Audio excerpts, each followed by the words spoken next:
Thought we were stuck frozen in time there for a second on that 0000, but we are actually live now for today, and I'm looking forward to it, Matt, because we've got two BO3s to cover this morning in CCT Season 3, Series 1, Sinners vs Faval Bett and Ecklot vs Fireflux. There are two matches, but that is only 2 of 4 today. That's true. I feel like I'm in my webcam, Trav. I feel like I am climbing through the webcam right now. Surely we can do better than this production. We can't. I mean, it's Saturday morning, guys. I've slept for like 4 hours after working South America last night. Can we just pan this out a little bit, please? But you're so beautiful, Matt. I don't feel bonita right now, Trav. I'm not feeling very bonita. Okay, fair enough. Listen, I think you look wonderful. The hoodie is a great compliment. But there we go. We're going to get started now, of course. We're going to look at the schedule coming in today to see, of course, what we're going to be playing. What we're going to be watching, of course, Sinners, Faval Bett, as I said, Dynamo, Ecklot, Fireflux. Those are the two that I mentioned that we're going to be watching and casting. And the two matches that are coming up later on today are 9 versus Zero Tenacity and Monte versus Iberian Soul. Our two matches are both the 0-2 matches. So we've got to see some improvement from these teams. And I think it's fair to say, Matt, that seeing Sinners in the 0-2 is a slight surprise. Yeah, I mean, this is a team that we were watching in the upper bracket for ESL Challenger League last night in the upper bracket final.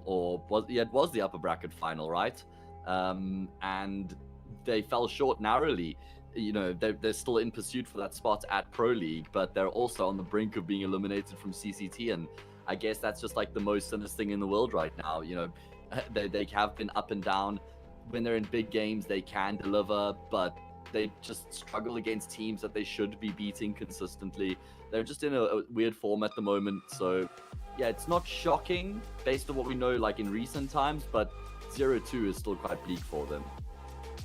Yeah, it feels that way, doesn't it? We can have a look at the Sinners lineup coming in now just to see, of course, what they are playing with. And obviously, there actually are some good pieces to this Sinners team. I mean, like, when they let go of Oscar, I think we thought that it was going to be kind of almost a guarantee that they would start to struggle and maybe they wouldn't be able to find that consistent Tier 2 form that we know that they have had over so long.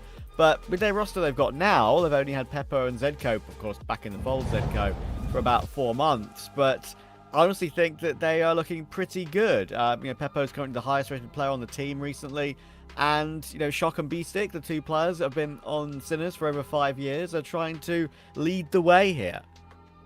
Problem is they've lost 6 out of their past 7 best of 3s, including losses to Sparta, Alliance, Sashi, Ruby, Zero Tenacity, Bait. So that's my concern, is you do have good pieces, you do have strong players, and they can be a good team, but they just haven't been lately.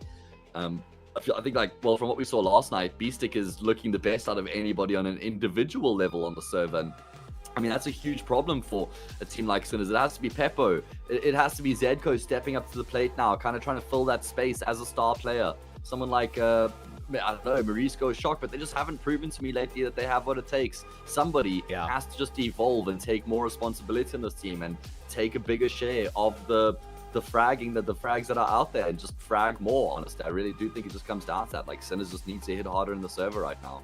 Yeah, it sounds silly, right? And it's maybe a bit frustrating to, to hear maybe if you're a Sinners fan that is the answer. But sometimes that can just be the bog standard fix, right? And yeah, you mentioned like the only win they've had in their last 6 is against Paravision, which is like that's such a weird win to have because Yeah, that's what I'm Paravision's getting at. such a strong team, like very up and down. So look at their opponents, Faval Bett, of course. They're actually in a bit of a better form lately as well. They've beaten Sangal twice, they've beaten Fireflux, they've beaten TNL, they've beaten Amcal. Lost to 9, lost to Spirit Academy, but that's acceptable. We'll forgive them about those. And they actually have some pieces right now that I feel like are working quite well. I think Tension's playing really well. I think Jeki is pretty solid. But I do think they have a bit of a problem as well, Faval Bett, with like really significant inconsistency. Every time I watch Smash, he's either 1-9 or 9-1. It's actually pretty crazy how streaky he can be for both sides of the coin. But Bondic, honestly, he's one of the main players on the team. Obviously, been around for years and years and years. Actually, one of the players that I think is one of the more consistent ones, which is crazy, considering that you'd expect it to be one of the youngsters who is a bit more consistent in the modern era. Yeah, I mean, the thing is you actually have a pretty high floor for this Faval Bett team. Like, you don't have any non-starter players. You've got a group of strong fraggers, and then you've got Tension on the AWP who can kind of be maybe the top fragger more often than not. And I think for me, Jeki is the X factor on the team. Jeki, whatever we're going with. For me, he's the X factor. He's like a live wire of a rifler. He's someone who can just kind of like crack open a round if there's a deadlock or a stalemate and everybody's kind of playing a little bit timidly. He's the one who will throw caution to the wind and really activate for his team. So I love watching Jeki operate. Yeah, I agree with that entirely. As I say, like Marex as well, probably one of the only Luxembourgian professionals in the scene still. Of course, came from that Benelux scene, of which there is more Benny than there is Lux, I will say. And he's managed to break through, of course, kind of some chances on OG Academy and Sprout, other bits and pieces over his career. So he's got more of a solid home now, which is good to see. But if we can have a look at the Veto coming in here to see exactly where we are going to be playing. And we got a train pick from Sinners coming in first. And that's a pretty cool one, right? It's not one that they are amazing on because their form in general isn't great lately. But they're willing to pick into it because it is a Faval Bett weakness. Yeah, I'm glad that they've kind of gone for that, right? I don't know how much Sinners have been picking train lately. Normally they go for an Inferno or a Nuke, maybe even a Mirage. So could be something slightly out of the ordinary in that regard, but I like it because, as you kind of referenced there, it's potentially a bit of a punish pick into Faval Bett. Inferno picked in return. Sinners will be pretty happy with that. We saw them pick this map against Bait yesterday. So yeah, Sinners, I reckon they're going to be pretty content with the way that the map pools opened up. And then Nuke to Decide is actually a good map for Faval Bett as well. So yeah, I think both teams going to be pretty happy, but I'd give the edge to Sinners here in the Veto. Yeah, only just. I think that's the thing, right? Current form is very up and down, so it's really hard to tell what kind of Sinners you're going to see on the day. I've always been happy with Sinners Inferno. I think they've always been very solid on that map. So, Faval Bett picking into their own, kind of favourite recently is definitely risky, knowing how many reps Sinners have, but also that's a lot of material to kind of figure out how Sinners play it, right? So, I believe the game's almost ready, so I think we can go live in a moment or two to see how these two go up against each other. As we've said, it's a 0-2 matchup between these two rosters. We need to see a recovery from either one of these two to see if they can get a chance to play in the playoffs. Hopefully it won't be too long. But yeah, I think as well, one of the things that I want to mention is that when they brought Zedco back in, Sinners, Matt, I thought that was like who else can we go to? It's kind of like we had Mikey before, if you remember. He was kind of the duo that was brought in alongside Marisco. Decided to keep Marisco over Mikey. I think that's the correct decision. But then, of course, bringing Zedco in, I expected a tiny, tiny bit more firepower from him than we've currently seen. He was actually really, really good on Sampi for that year and a bit he was on that team for. So I want to see a little bit more. I mean, listen, as I say, we want to see a bit more from everyone, which is the main issue. But still. Yeah, I think Zedco can be that player. I think he strikes me as someone who's got a lot of confidence just in the interviews I've seen from him and his general approach to the game as well. So I think he's also got good mechanical ability, right? Good first bullet accuracy, decent spray. So I think we could kind of maybe ask for a bit more out of him in the firepower department. And you know what, Trav? We're going to get some questions answered now as well, as we're going to jump into the first map of the series. You know how I've always spoken to you about how Train seems to dodge me in casts, right? I've had a few more lately, but I think this is the first time I've had it as a first map in a series, like as a primary pick. So, you know what? Here we go. I'm looking forward to it. It is Train. It is Sinners. It is Faval Bett. It is CCT Season 3 EU Series 1. We're about to get going. Yes, sir. We have got the HUD flipped, so production, if we could just reverse that, that would be great. Thank you very much. Sinners are on the T side, in fact. And they've got themselves a smoke molly combination to get themselves into this B bomb side. There is a bit of a setup here for the CT side, though. Smash is close. I believe that is... Who is that behind? Is that Bondic? It's tough to tell sometimes with the player portraits on the minimap. I think it's Bondic, though. On B with him, yeah.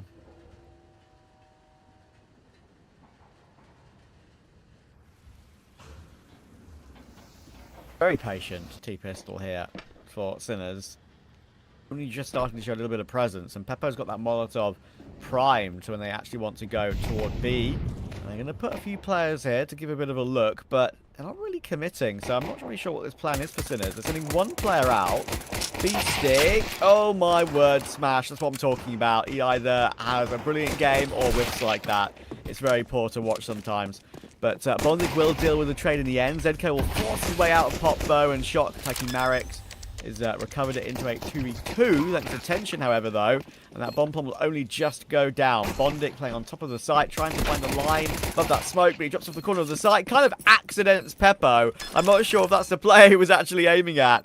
But tension will definitely hit the player he was aiming at and will finish off the round. Yeah, tension was the X factor there. Just goes completely unchecked, undetected in hell, and he's able to pounce at the perfect moment to get a kill for free and then take the attention away from Bondic, who can get in on the act as well. Sinners were really hoping that with that little foray, that little soiree into the B bomb site, that they would have drawn some rotations, but Faval Bett doesn't really move all that much. I mean, once Shock gets that kill on the connector player, I'm thinking this looks great for Sinners, but tension was able to save the day for Faval Bett.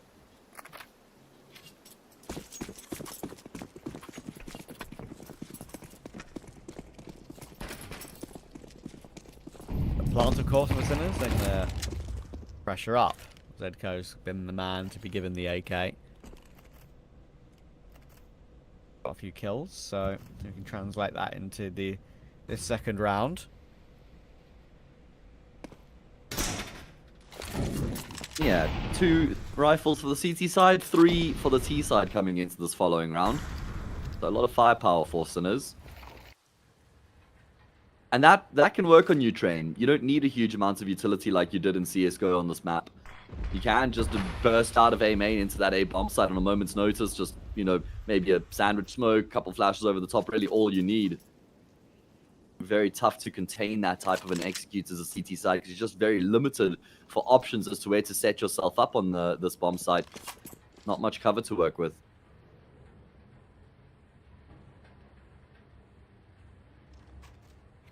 Jiggle here for Smash. He'll do the right thing. Get the smoke down. Tension is there to help out. Playing upper on the modern version of Train. It's a very nice thing to be able to do, and I feel like pretty confident as a CT going for that upper peak, even though sometimes you can get humbled. Sinners taking this one very slowly again. Like, they've got 25 seconds left. They're going to have to go. They've got 2 flashes. They're going to have to be pretty gods here. Tension playing on the buffer, on the stoppers from Train. Tension's doing a good job of staying alive, and Smash will get his one in the end. Gives it all down to Peppo and Zedko, and they've got 12 seconds to find the plant. Zedko will manage to drop down and get that, but Tension's going to force his way forward to try and get the kill immediately. A little bit too soon there, because Peppo's hit a D. His AK's still alive, but Bondic's done a good job of keeping him pinned behind default. That will be a defuse for Faval Bett and a 2-0 start. Yeah, the problem there for Sinners is that they weren't going to be able to get into any decent post-plant position. So even though they get a kill and start to make things look a bit interesting, they can't actually fall back and try and play time. So they have to stand and bang, and they get banged out, overwhelmed. Numerical disadvantage was never going to make life any easier for them. And Faval Bett weather the storm against the Force Spy. Now the question is, do Sinners want to roll the dice again? I'd advise against it because they didn't kill majority of the players on Faval Bett in that previous round. So I think you just settle for a save here. Yeah, it's a decision that is quite often made, isn't it? When you maybe get even 4 kills, maybe even only 3. Keep the pressure up and go for another buy, but makes sense to go for this purchase they've got right now with the Tech 9s. It's all good.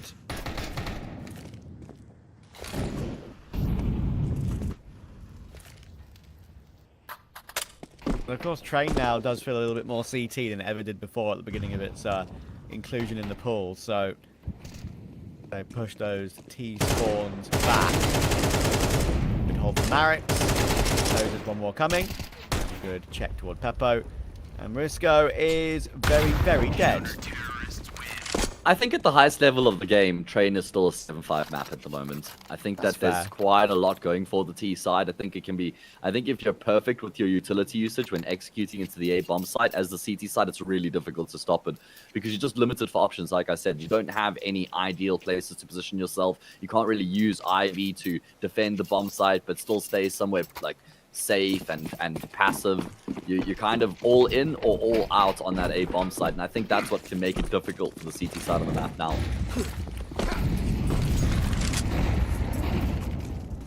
Really nice combination of nades there from Marix. The incendiary towards spawn, or T main, sorry, and then the right click sort of nade, might have been like a left right click nade that lands perfectly and the entrance to main. It did do good damage, and he went for the pick, but Fade was not able to be found, and Tension's in a position that's very easily cleared from Pop, which they weren't watching, and Shock will take advantage of that.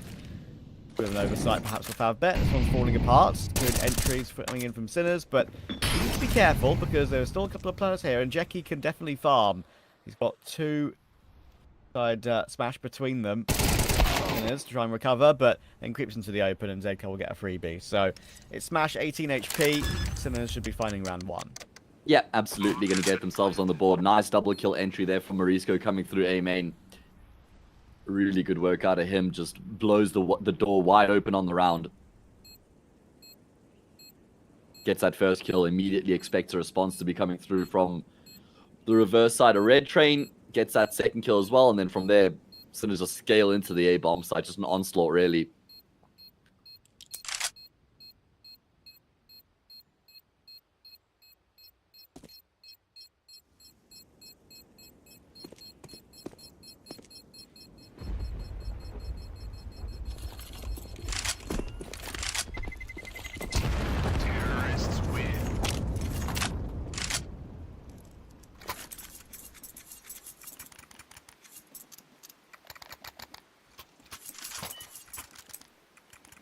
The AWP, of course, is grabbable for Peppo. Well, there are too many B's in that word. Grabbable. No, it's not a word. Yeah. Is it not? I don't know. I feel like if something's within reach, it's grabbable.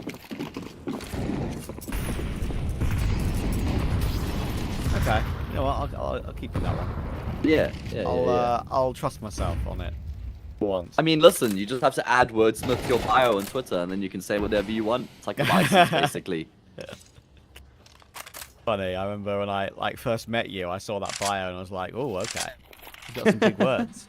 No, it just means I make up words while I'm commentating. Expect people to know what I mean. Ah, okay. Fair enough. Yeah. Important round here. Faval Bett can afford a full reinvestment. They've got the AWP on tension as well. I think it's the first time they've got the AWP on the CT side here. Peppo with his sniper rifle as well. It's going to be a bit more of a measured approach coming through from Sinners.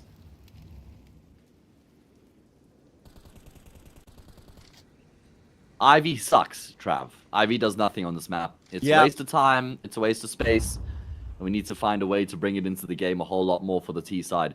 The reason that it sucks is because even if you just work it and get the control, which is difficult, there really isn't much of a reward because of how closed up it is at the back of the A yard now. So even if you do get Ivy, it's not like that's a huge part of the map to have that's going to assist you in a massive way. Tension will certainly assist his team. Does somewhat overcommit, and Shock. What a double entry from him. Yeah, Marix had an opportunity to kind of seal Faval Bett's advantage there, but great work from Shock. Mention, as I say, especially on train as the AWP, does a lot of great work, and that's the kill that really matters there. Jackie tries to go peeking, or Shock tries to go peeking into Jackie, and he gets successful frag. Good duel for him, and Shock is owning everyone. Goodness gracious. Peppo will find the final kill on Bondic, but Shock has pretty much held the correct angle and one-tap every single player that he saw. I mean, he owns Pop Dog right now, and he owns Faval Bett evidently as well. Like you say, just really good shooting coming through from him. We saw him get a big kill in the round before that as well, and here in this round, he just multis, goes above and beyond his Call of Duty. That was after Tension gets 2 opening kills with the AWP, Trav. I think he does get a little bit relaxed after he gets that second kill, because he just kind of steps out into the open nonchalantly. That's what allowed for Shock to get that kill back, and it's not like Tension was forced out into the open. It was almost like, oh great, I've got a double, that's my job in the round. And that did cost him his life, and things just cascaded out of control from there.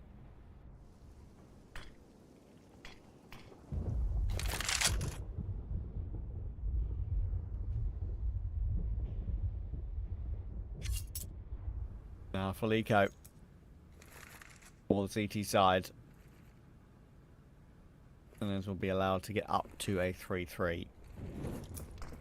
Shock has these moments in him. I think one of the main things that kind of was the mainstay and hallmark of Sinners back when they had their more successful outings was how insane Shock was on the Deagle every now and then. Sinners' Deagles were incredibly dangerous.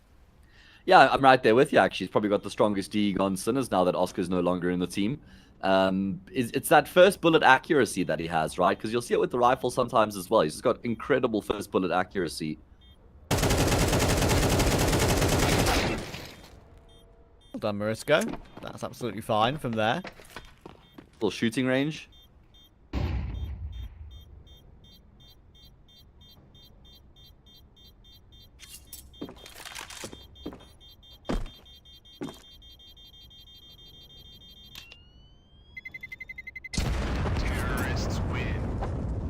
Okay, well, Sinners have come alive here on train now with a couple of consecutive rounds to their name, starting to build up some momentum and put the pressure back on Faval Bett, who had started strong. They were 3-0 up. Sinners have answered back with 3 of their own, and the game is alive and well. Another gun round here, up on either side of the server, Trav. We've got could have a competitive one. Of course, there's a lot on the line here between these two teams right now, so they're going to be giving it everything they've got to get across the line. But it's not like there's a clear and distinct favorite. Sinners' favorites, yes, but not overwhelmingly so. No, they've had the worst form compared to Faval Bett recently. Sure, maybe slightly different, ever so slightly different tier of opposition. Bondic with the ladder jiggle, looking toward main.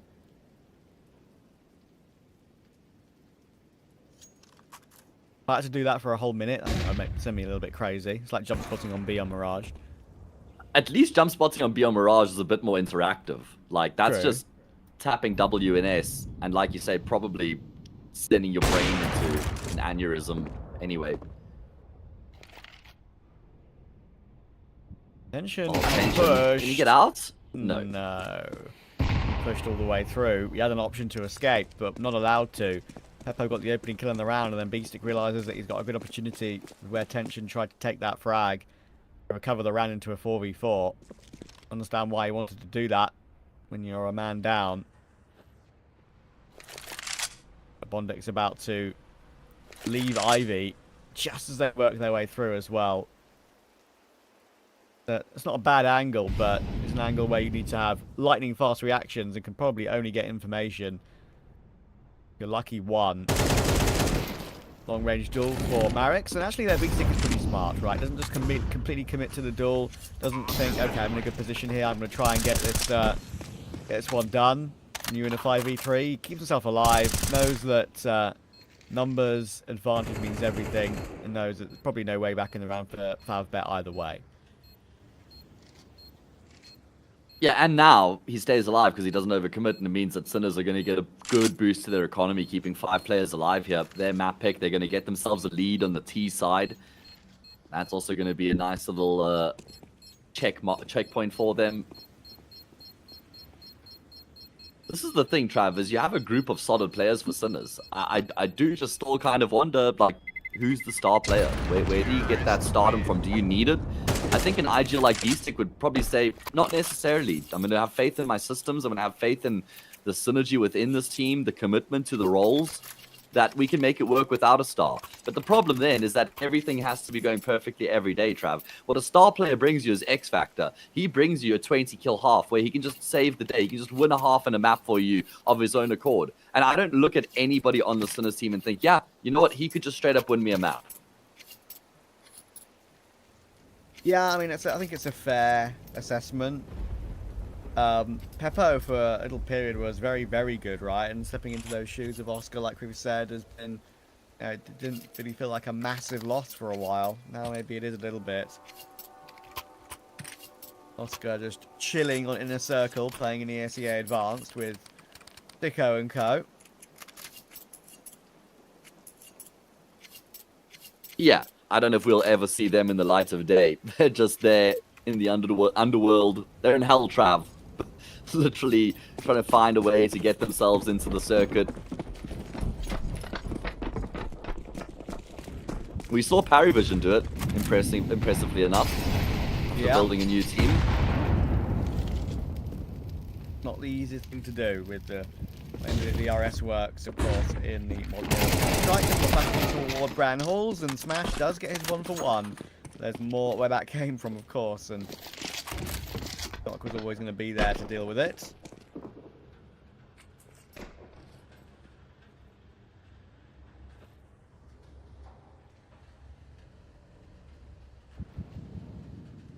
Oh, big stack.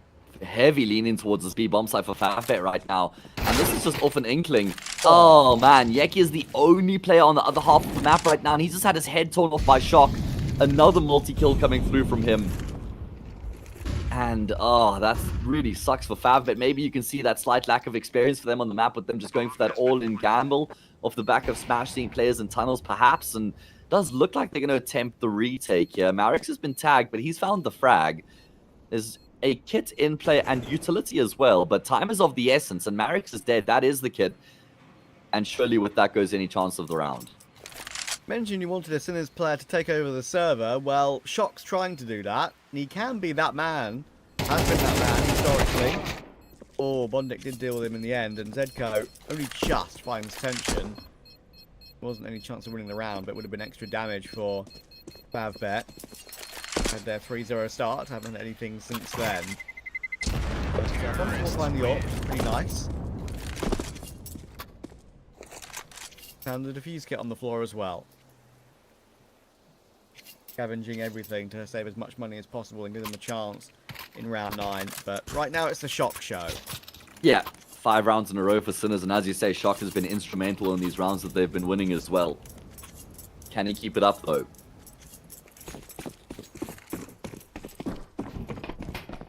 Unfortunately, he had a very tough day in the office yesterday in ESL Challenger League against Bait, which is somewhat understandable.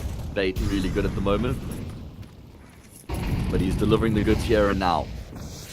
Look at this from Faval Bett. They're looking to just try and disrupt Sinners a little bit by getting themselves nestled into A main. Yeah, we've got a box separating Beastick and Marix right now. Bondic is really trying to help out, but Marix, oh, goodness me, actually managed to get 2 from that. Not sure how much he would have known about the first, but doesn't look like the other one was a smoke kill. So, given the benefit of the doubt that he saw what he wanted to do there and got the job done, forces Shock, Pepper and Morisco back round to Bran Halls to maybe try and go for a play toward B instead. Only one toward B at the moment for Faval Bett, that is Smash.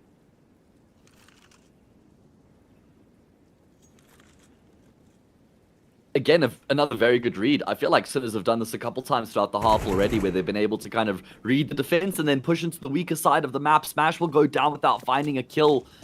Rotation's taking some time, but they will now be committed to. Bomb plant secured in the process. And Faval Bett are going to have to retake and look at the control here. Shocker's gone really deep. You won't be able to cross though. Yeah, maybe too deep there. Into Tension scope. Good patience from Tension. Just posted on the angle. And that gives the man advantage to the CT side. Oh, goodness. That flash did not work out too well, but Peppo took advantage of it. Unfortunately, though, Mariska will go down. So it's all down to Peppo. Gifted the frag on toward Tension. He's got the Molotov. Oh, no. It's not reached the diffuser. Bondit can hold it, and he should win the round. He's mollied himself off. He couldn't even try and peek him. Yeah, that was the problem. He had 23 health. He had 23 health, so he couldn't even swing in the flames. Oh, that is literally worst case scenario. I mean, the one sort of saving grace in a sense is that I think there was a smoke on the bomb, so even if the molly did land on the mark, it wouldn't have done anything. But at least he could have just tried. Maybe that was God's way of saying, let it go, Peppo, because I know if you swing, you'll die here and then you lose your orb, so... Blessing in disguise, maybe. Yeah, that lineup that was one of the more common after-plant lineups for a Molotov up a B, banking it off the door and then getting it onto the default position on site. It was not as easy as it used to be from that angle. There is a way, but slightly different. The old days.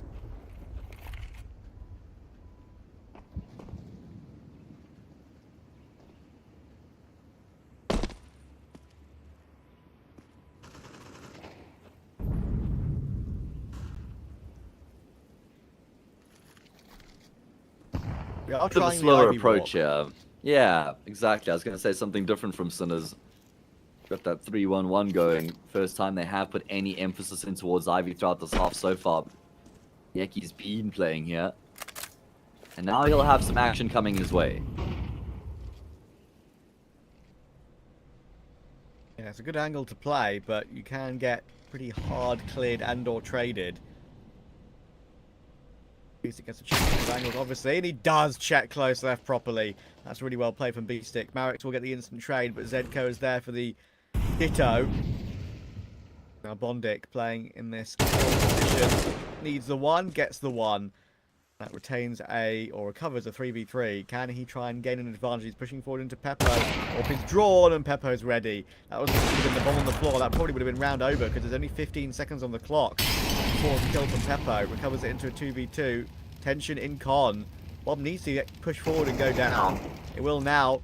Mariska has found Smash trying to work his way out. Pop. All down to Tension. First flick. And oh my goodness. Did he hit a no-scope on Peppo there for like 5 damage through the corner of the bomb train? It did look like that quick scope just connects through the edge of the bomb train. Yeah, it does minimal damage, unfortunately, for him.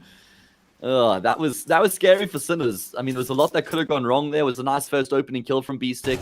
Yeah, this frag stepping into Yeki. Great crosshair placement as well. It gets traded through the smoke. And then the problem is that once the Z code goes down here, Peppo is with the bomb Ivy. You mentioned it in the round itself. And, yeah... Thankfully, Peppo was able to get the kill and then path that bomb onto the site and get it down. So Sinners have now got a pretty decent lead on their T side as they come up against the Eco.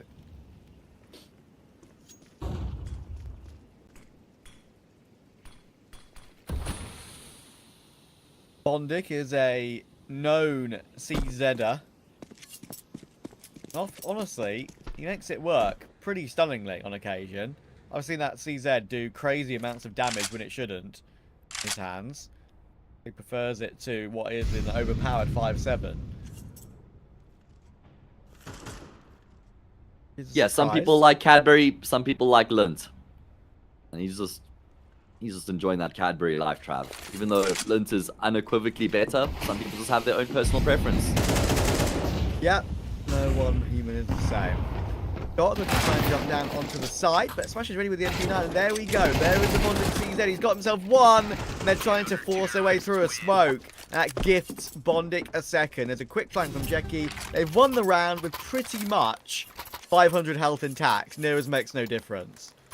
Yeah, I mean, that's like the least inspiring round we've seen from Sinners so far. Up against the Eco as well, trying to pop through a smoke grenade. We've seen far more elaborate approaches from them, just getting control, having multiple avenues of entry into a bomb site, throwing some misdirection into the mix as well, trying to force rotations and then hits into the weaker bomb site. All of that just went out the window in that round for Sinners. And that kind of opens up the door now for Faval Bett. Oh, lots of util damage. They're just going to change the pace now straight into this A-bomb side. Can Faval Bett recover 6 all?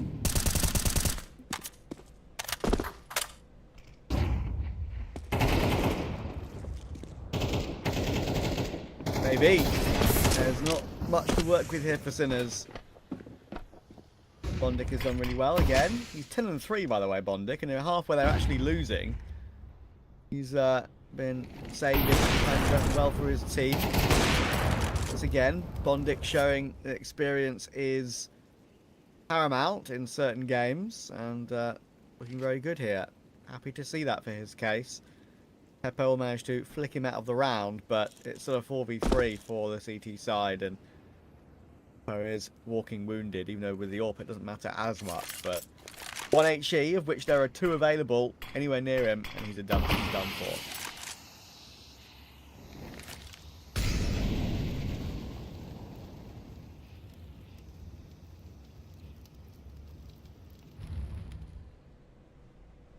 Oh, okay. Well, Sinners have kind of been able to creep their way onto the A bomb site undetected. Of course, the information is going to come through soon.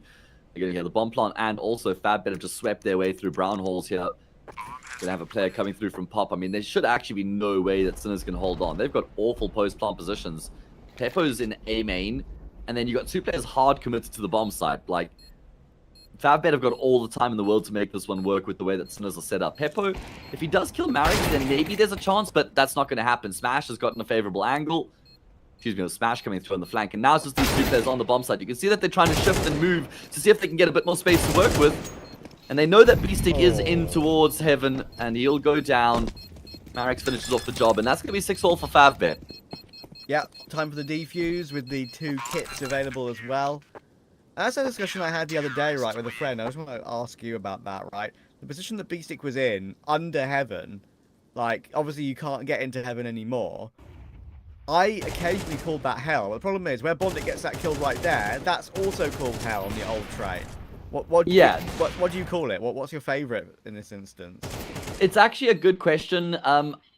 I've been calling where Bondic was Hell for a while. So, but for me, on Nuke, Heaven is, of course, on top of the A-bomb site, and then Hell is at the bottom of the ladder, right? So if we're going to be consistent in that regard, then Hell should be in front of Marix now, and then we need a new call-out for behind Green Train.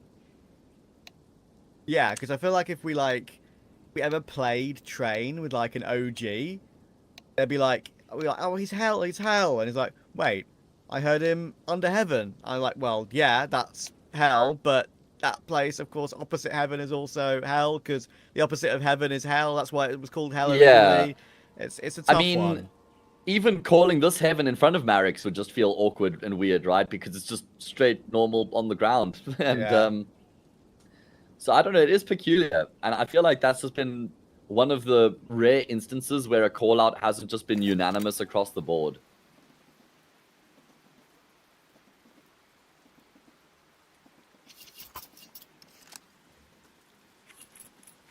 I know that in the Eastern European region, I don't know if it's like more particular to Russia or just the region in general, they use numbers to call out a lot on the map, a lot of positions in general, not just on train. I know in train it's quite popular just to reference the train numbers, but they just use numbers in general for call-outs. So instead of saying red box, they'll just say 3. Yeah, I mean, if you all really about have efficiency. If you have that in your mind, off by heart, that is very efficient. But, you know, if you're trying to learn it, it can be very easily forgotten.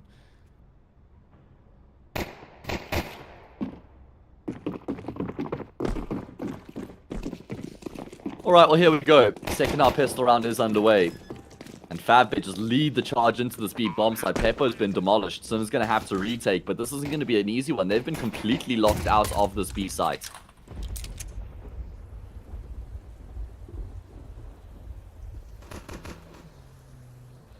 Yeah, 4v5. Two sets of bullies trying to do serious damage, but you kind of need them to be close up, not at range. They're not going to be allowed to get in whatsoever. It's 2 from Bondic, upping his tally to 12. Faval Bett will edge into the lead.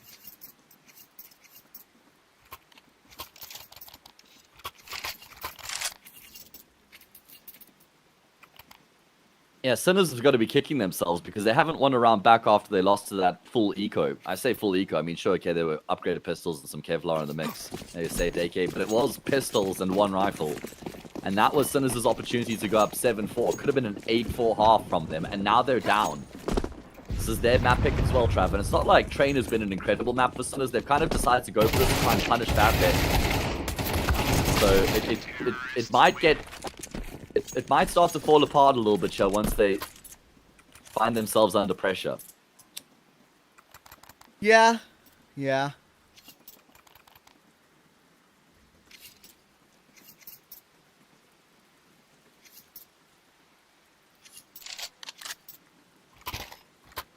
Goodbye now for Sinners needs to come through, and of course early half, like we've been saying, AWP plus, nothing for Peppo, only the M4 and a smoke. The as a whole is not too hot. Right click nade in case of any aggression, but Smash is the one to take the big amounts of damage. With that utility coming in from Shock.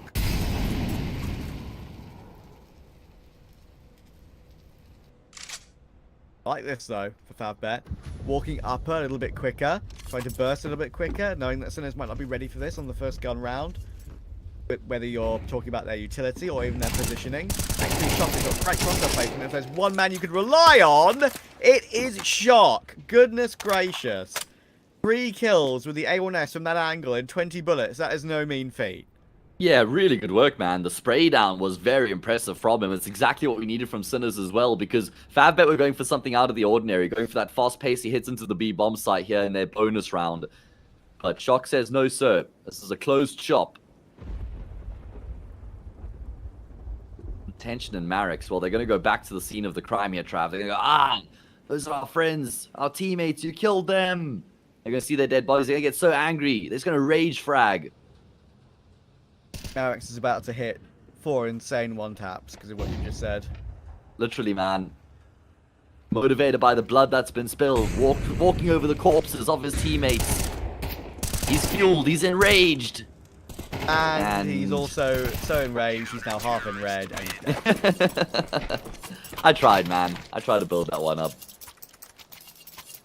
I'll give it an attempt. There was an attempt.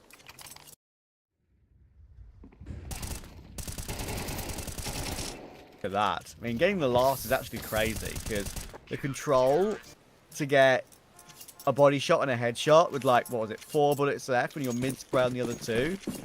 You don't see that every day.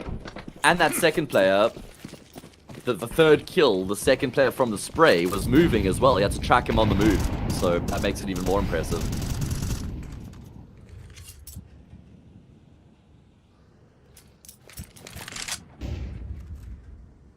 Yeah, Faval Bett will be thinking to themselves, look, you can probably go for that strat again.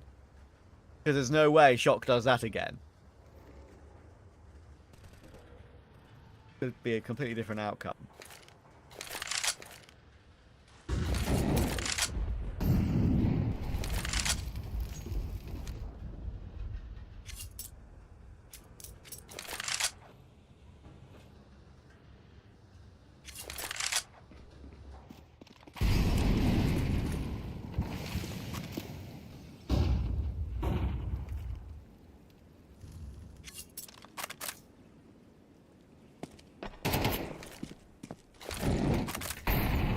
Little jiggle out there from Peppo, spotting one player in toward Pop. I bet trying to, again, actually, you know, I mentioned that they could just go for this sort of call again. Well, we are actually preparing 2 players up a B here, but we've got a bit more of a split coming through lower as well, with the utility coming through from Bondic. But Sinners are very prepared for this. They've got 3 players here already. Veto on the line, that's a very good line to play from. Now, here, will they expect the AK here as well? It seems like they will, and the trades are excellent. Smash has one of his rounds again where he just pops off. It's 2 big kills, 3 HP to spare, and Peppo always heard a flanker. He's heard a flanker, and he went for it to try and give B-Stick a chance in a clutch, but can only do damage. Good attempt to clear. But now B-Stick needs to get 2 more kills. They're both 1 HP. 1 bullet from death. This is vaguely winnable. He's not actually going to choose to hold it, though, and that could be the end of him. He can hold it now, though. Hang on, tension, you've got to hurry up. Wait, he's just running in. It's a free kill, but he's got no time for the defuse. I don't think if he holds it, he defuses it. I'm pretty sure there's no time for that. But, look, it's an okay result long term. You've killed every single player on Faval Bett. But they are behind, so that was a win they kind of needed.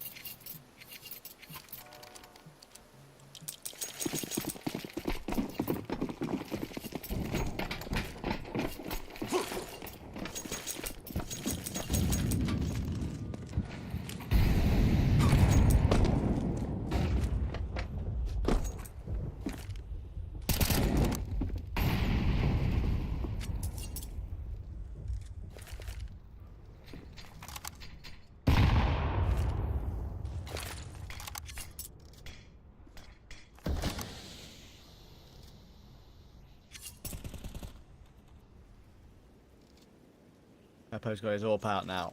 The following round. Exactly what they need to see. Have better in a strong position. For brown hole, it could be some more damage if they want to put a few bullets through the glass here. Any kill come through. There's a couple of lineups as well that a T-side can use. Try and answer back from that position. But I'll creep through silently for now. Shock, he's going to hear a lot of this. They're going to start pushing down toward ramp, but Veto's gone down. It has to be, oh my goodness, it has to be Shock, but he's shown his presence and not got a kill from it. He'll try and play defensively purely because he knows it's still a 3v3. His teammates have done good work, and it's a great check toward Marix. Double headshot with the FAMAS, very clean. Using down to Bondic and Tension, the two players you probably want in this position though. Tension will find Morisco. It's Shock and Peppo. Shock low from his earlier exploits. Forward, Bondic will go down. But again, there is a kit on Peppo, not on Shock. They're going for a 10-second defuse, but leg can be seen. It's an easy tap for Tension, and he's managed to get away from Peppo as well in this 1v1. The hold won't even be possible for Peppo. That's 2 rounds in a row now where they've had a defuse kit on that bomb on default and have not been able to even have a chance to hold it. Clock has been run down too far.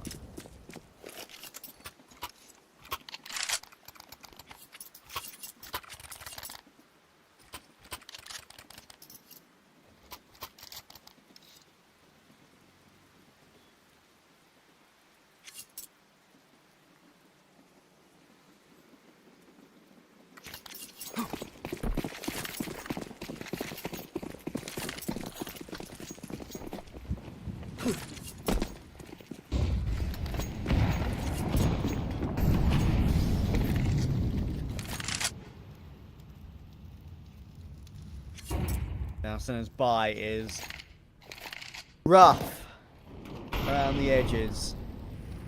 M4 AWP that's been saved obviously. 2 MP9s and a FAMAS to try and help it out.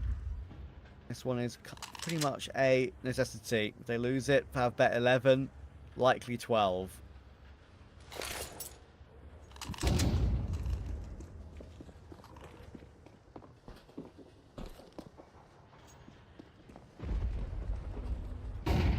Thing is though, they have continued to do plenty of damage to the Faval Bett economy.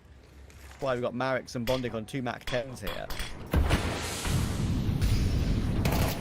So it's pretty much a swing round in that sense. And Shock, well, managed to walk by the smoke and not realising there's quite a significant gap in the corner of it, obviously. Sets up Shock for the take.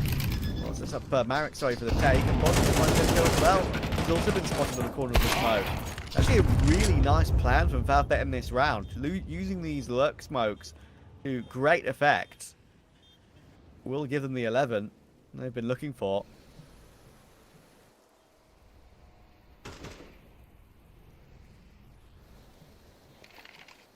Looks like we've got a freebie here for Tension. Peppo won't be allowed to save the AWP. That's critical. He's got $100 in the bank. He's not buying up another one.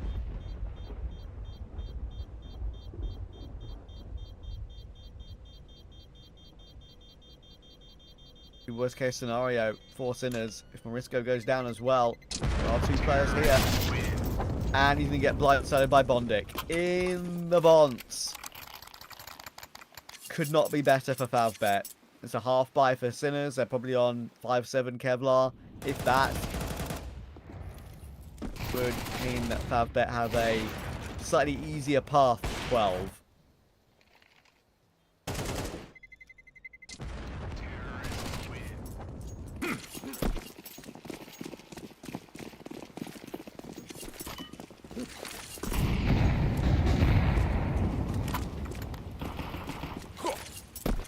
We're just going to look at the starting kill on Marix, though. The rounds we really have to be careful about.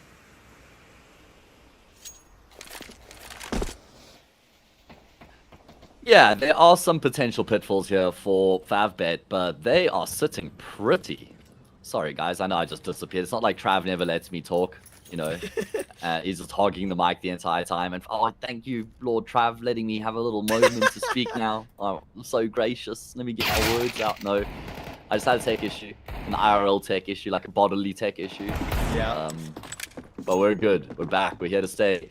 And Sinners are going to be looking to get themselves back to winning ways off of this half investment. It certainly would be a big reprieve for them. And there's a big world in which they could make it happen as well, because it's going to take some time before Faval Bett can even get into the set bomb site. Oh, yeah, he doesn't spot Zetko, but Zetko's missed. He's missed. Yeah, he should have had that kill every day of the week, man. Didn't even get a tag. Only a few whiffed shots. Thankfully, Jackie will not be seeing Marisco, so that's another kill back. That's actually a weapon to be recovered if Marisco wants to push forward and try and nab that. But Bondic is behind shot. Good patience on that one. And should realise that the B bomb site is completely open for the taking. Can they get tension over quick enough? Bondic's going to push forward. Try and take a forward position to stop an early rotation. Tension's going to plant open for him. So this is a good plan for Faval Bett. Yeah, actually a really nice little bit of decision making coming through from Faval Bett. Marisco doesn't expect Bondic. I mean, he was kind of clearing it out, but do you really expect a T player to be pushing your way at this instance, at this situation in the post plant? Probably not. B-Stick left alive, alone, no kits in play. A single flashbang is all he has to his name right now. Going to be heard on the drop down. Bomb is planted and for the backside of the site as well, out in the open. And that's going to be enough to lock in the round for Faval Bett. They get themselves up to map points, and Sinners have really fallen apart, Trav. They were 6-4 up at one point. They've lost, what, 8 out of the past 9 since then? Yeah. Not the first time that the bomb has been planted on B, and Sinners are not able to win the round off the back of it. Don't know how much you maybe had a chance to watch on your phone, perhaps, right? But there were 2 rounds where B-Stick managed to do a lot of damage. Got a bit of a defuse kit in play. Had a chance to kill everyone. Did, but didn't have enough time to defuse the bomb. Maybe held it on default while he was getting run down from lane. Oh. That is a slight error, but we'll ignore that. So yeah, I think Sinners been having issues with the bomb site, and Faval Bett continuing to pressure it in every single timing, in every single way to take it. And there was that one round as well where Bondic and Arix both had Mac 10s, and they threw these lurk smokes to try and push forward. I think that's a round that got them 11, if I remember correctly. Quite a nice plan, and it seems like they've got some really good B-site plays in their back pocket.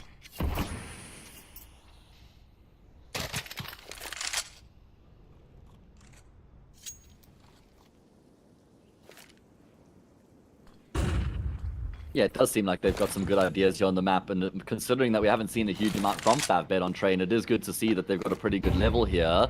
Trying to get into this B bomb site. They are down 5v3 in the round, but they found enough space for that plant. Shock is playing very passively, has got an A kill. This is a little bit scary for Sinners. They've got 1 kit, but no utility, no smoke grenades, no incendiaries, so they're going to have to frag. Yeah, this wouldn't be the first time they'd lose a B site, like I've said. And time was getting a little bit of an issue here. Shock is one with the kit, and Tension's found the opening. Checks the flank, knows there's one flank coming through Oil Trend. They're not peeking it yet, and Marix is jiggling. Marix has got the headshot on Shock, and Tension and Jekyll will deliver as well. It's completely fallen apart for Sinners, and it's another B site success for Faval Bett. Not one of their best maps, at least statistically, but they're showing a much better face today.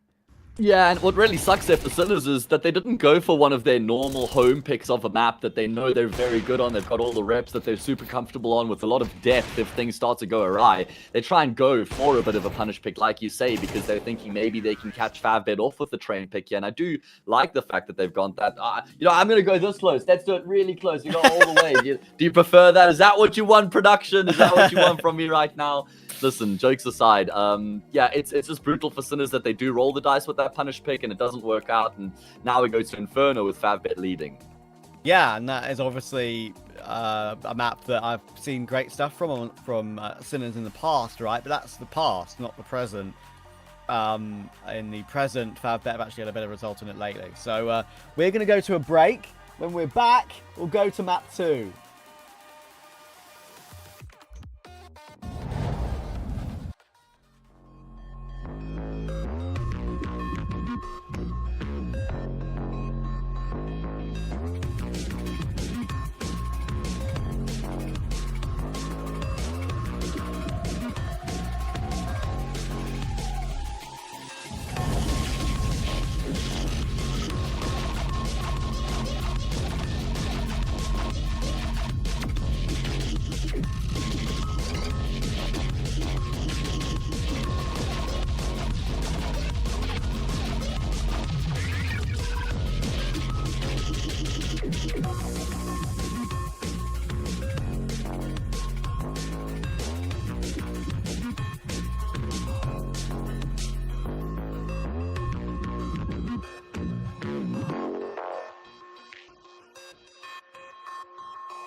Inferno between Sinners and Faval Bett. Great performance from Faval Bett on train. A map lane that haven't had a great run on historically, but they're on good form today. We'll see if they can translate that to a map where they have been on good form on Inferno. Yeah, Sinners have also been in decent form on Inferno, though. We saw them pick this map in a really important series against Bait yesterday. So, I mean, it's even though it really does suck that Sinners have lost their own map pick, they won't be too disturbed by the fact that they're now going into Inferno to try and fight for their lives. They certainly will have some confidence that they can take this to a third from here. Yeah, it's a weird state for Sinners at the moment, right? Because, like, they're just very, very volatile. Sometimes you have Shock having these crazy rounds and it looks like he can be the carry player and then it just falls apart a few rounds later. And, yeah, lacking a bit of that famed C word. No, not that one. Consistency. I don't even know what the other one was, mate. There's so many out there. So many out there. All right, here we go. Big exec into the B-bomb site here from Fab. Sinners well poised to deal with what's coming their way. Zedco taking to the flames. That's going to give the info away. Peppo, oh, in the corner of the site goes down as well. Neither of those deep site players able to find a kill, and that's a big problem for Sinners. B6's got that defuse kit, but it's going to be really hard to get back into this one. Tension has found Morisco. That will make it even harder. Shock needs 2 quick taps here on Bondic and Marix. There is one. Good knowledge of where the other players could be, but it's a good shot from Smash. And now B6 has to force the issue. Good spin on one and the second. And Tension now needs to make sure he doesn't give too much of a peek to B-Stick. In the end, he will hit the headshot. There wasn't enough time for the defuse there for B-Stick. He was able to get an instant tap himself, but thankfully Tension is accurate. Great attempt from B-Stick, man. He really does look like a shining light for Sinners right now. Shock was good in the first half of Train, but B-Stick looked really good last evening when we saw him playing, and then, yeah, great effort from him here in the retake as well, but unfortunately he does fall at the final hurdle. Well played from Tension to just hold his nerve and then land that one tap to finish off the job. Going to be a force-bound response here from Sinners. I say that, it's actually... Wait, what's going on? Why are 2 players full saving, 1 half saving, and 2 full spent? Trav? I'm confused. To explain this. Hold my hand and explain this to me like I'm 5. So in the game Counter-Strike 2, usually you need to purchase weaponry to be able to win the round. And usually, as a team, you need to buy it all together because teamwork makes the dream work. Okay. Why? No, I'm just... Sorry, lad. Well, that will be that hero rifle coming into play. There's no head armor here for Zedco either, and he's going to push through the smoke. He's found Tension. All right, Zedco. I love the initiative being taken. I love the proactivity. It's going to earn him an advantage. Can he find Smash on the fadeaway? No, but you know what? Fabbit are heading back in that direction. This is really brave here from the T side. Zedco's gotten another.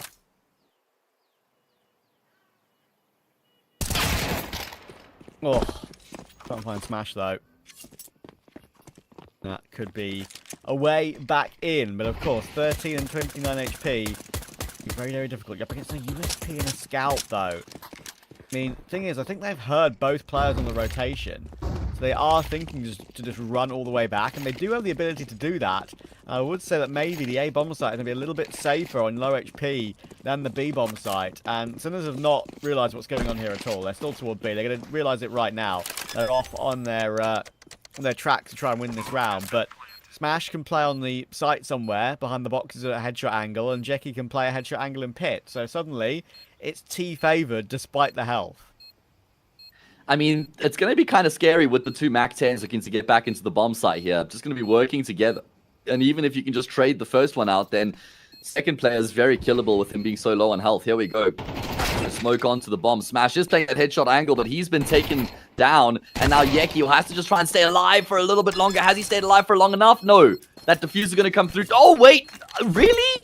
Was that not worth maybe just trying to hold on? Like, sometimes the game's weird, the music starts early, or it just misses the beat. Oh, that's... If I'm Shocked, I'm just sticking that because you're buying next round anyway. Surely you risk it. He saved a MAC-10. Yeah, that's all he said. No armor. Get an M4 and AK, absolutely run away and save it. That's understandable. But you've got a Mac 10 no armor. Just, like, stick it and see what can happen.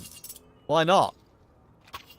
Even though it may have been, like, half a second to a second too late. That's what it was, in my opinion. But it would have been close.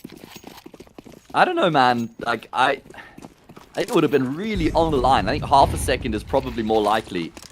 Certainly not a full second anyway. Double nade in towards the top of Banana. Peppo has had his legs blown off. He's going to have to crawl his way through the rest of the round here. 28 health for him. Lots of damage done by Sinners in that round, though. However, 2 SMGs here. I mean, they don't have everything they would like.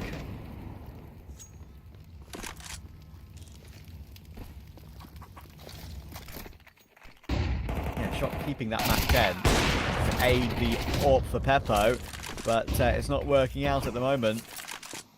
Well, that was just unfortunate spacing, man. Basically just blocking Peppo. Yeah. Zedko was right in front of him. He couldn't even get the trade. Just watches his teammate die in a scope, and then there's nothing he can do about it. Yeah, it just felt so awkward, didn't it? Now all 5 for Faval Bett wandering back toward A. But the problem is, Sinners have read this, and they're gambling. And why not when you're in this position, actually, with the AWP low, Mac 10, MP9. Faval Bett are about to walk into the blender. Let's see if they can find their way out. Agility is coming through. Smash has found that opening toward Morisco, and of course it's Smash again, too. Just has these entry streaks that look so clean. But now they know where B6 is as well. He dances around the site. Could be more for him, but he's out of bullets. And it's a good rundown from Marix with the Mac 10. No risk. They've got Smash to thank for making that one a lot more comfortable. Yeah, and it's got to be a massive thank you. I'm talking like a basket of muffins, you know, throw some flowers in there, some nice nuts, because A card. he's saved them. A card, you know, with a nice long message in it, lots of superlatives, lots of love, because he saved them. That should have been an impossible round for Faval Bett. Executing into an A bomb site with 4 players, including an AWP. Sinners roll the dice, they gamble, they bet correctly, but somehow the house still beats them. Rigged, Matt. The house is rigged. That's true, Trav. I've found this out the hard way a lot. Anyway.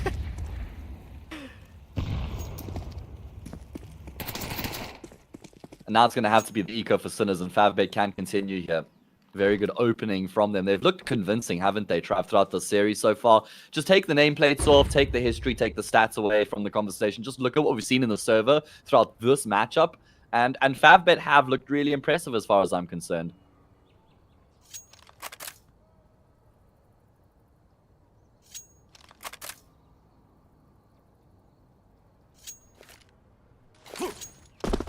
Yeah, it should be 4-0. So the stacks of Sinners in Banana.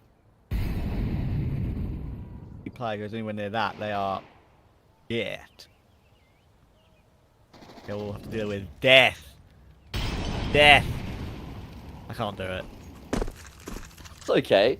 Effort's what matters. 10 out of 10. Have participation reward right there for you. Whoopsie. That's a TK. Yeah, unlucky. Zedko's been kind of hard done by a couple times now. I mean, previously it was kind of just unfortunate positioning being in front of Peppo's scope. This time he's died to a teammate. Faval Bett again, doing this on hard mode, but shouldn't be that hard. Nice kill from Morisco, but not into where he is. Molly's not going to force him out. And Shock's Deeg's found one as well. Shock is an incredible Deeg. This is actually to get a little bit scary. Morisco's going to get crunched on, though. Good combination there from Faval Bett. Only Shock left. And he may just consider the save. Good. And Will. Can you say death in your stronger South African accent again, please? Oh, death, bro. He's dying. There's death. Death is the worst thing I've ever seen. Okay, but that's a great accent, but it's also like edging toward fake, and you're not a fake South African. You are a real South African. Yeah, but I'm just trying to accentuate the South African Okay. accents. If I just say death, that's just as my normal. Yeah, fair enough. Death. Death, death, death. How different are the accents in like different parts of? Not nearly as much variation as there is in the UK. Okay. There are like slight variations. Like when you go to Cape Town, people talk a bit more like this. They're far more relaxed, you know, like it's easy going. Oh, one's yeah. really too stressed. I can actually hear that. Yeah, Nice yeah. and chill. Then you go to four-ways, brew, and now we're talking about the guys they enjoy the gym, they like to party, they enjoy going to the club, brew. You know, how's the wife and kids? Gotcha.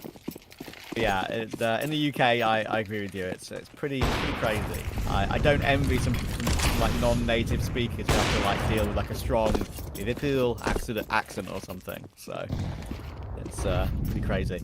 Good. Yeah, peak I guess from it's just a Peppo. reflection of how much time people have spent in one place, right? That they've been able True. to really develop True. such identifiable accents when they're, you know, not so far from the town next door, but sound so distinctly different. Yeah, it's fascinating, really. I think it's a very cool factor about the world. Risco and Peppo will get Sinners off to a much better start in this round, a much needed start as well. It will be a bit more interesting to see here if compound it, Faval Bett if they do extra damage, if that hurts Sinners long term. Pretty well set up, Sinners. I have got 3 around A. If Faval Bett do want to try and go toward A, they're gonna have a full 3v3 on the site, and that should favour CT side.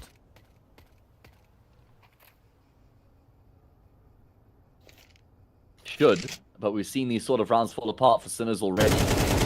We've got Marisco who's in pit. Bondix found the opening kill on Shock. Now does Marix just swing into pit here? They're going to be mollying up Broken Wall, and that means he can sweep deeper into pit. Beastic at least does find a frag, but that's a great trade in Tension, but the problem is Beastic gets another before he goes down. So that means Tension now left alone, taking a lot of time to even just recover the bomb. He's going to get a rifle, but Peppo's now closed the gap. Oh, that's awkward for Tension. He's decided to replant revert default, makes for a free frag for Peppo, and Sinners are on the board. Yeah, I like that timing push there from Peppo. I think that's probably the best decision he can possibly make there. And Tension does everything he possibly can as well, right? Like, as you say, having to jump his way up to apps to grab the bomb, switching to an AK as well to make himself more maneuverable, but this time was really the deciding factor, and it's a good one for Sinners to find.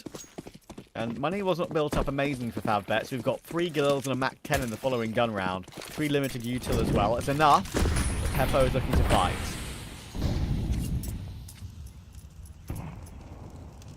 Well, this is Sinners' opportunity now to really build themselves back into the game. You win here against this 4-spy 4-2. Say 4-spy, I mean, it's Galil's Mac 10 AK, it's not so bad. And then anti-eco to follow 4-3. Score line reads a lot better at that point. I actually think Sinners have a superior T side on this map over their CT side as well. I haven't actually checked the numbers, but that's just my inclination.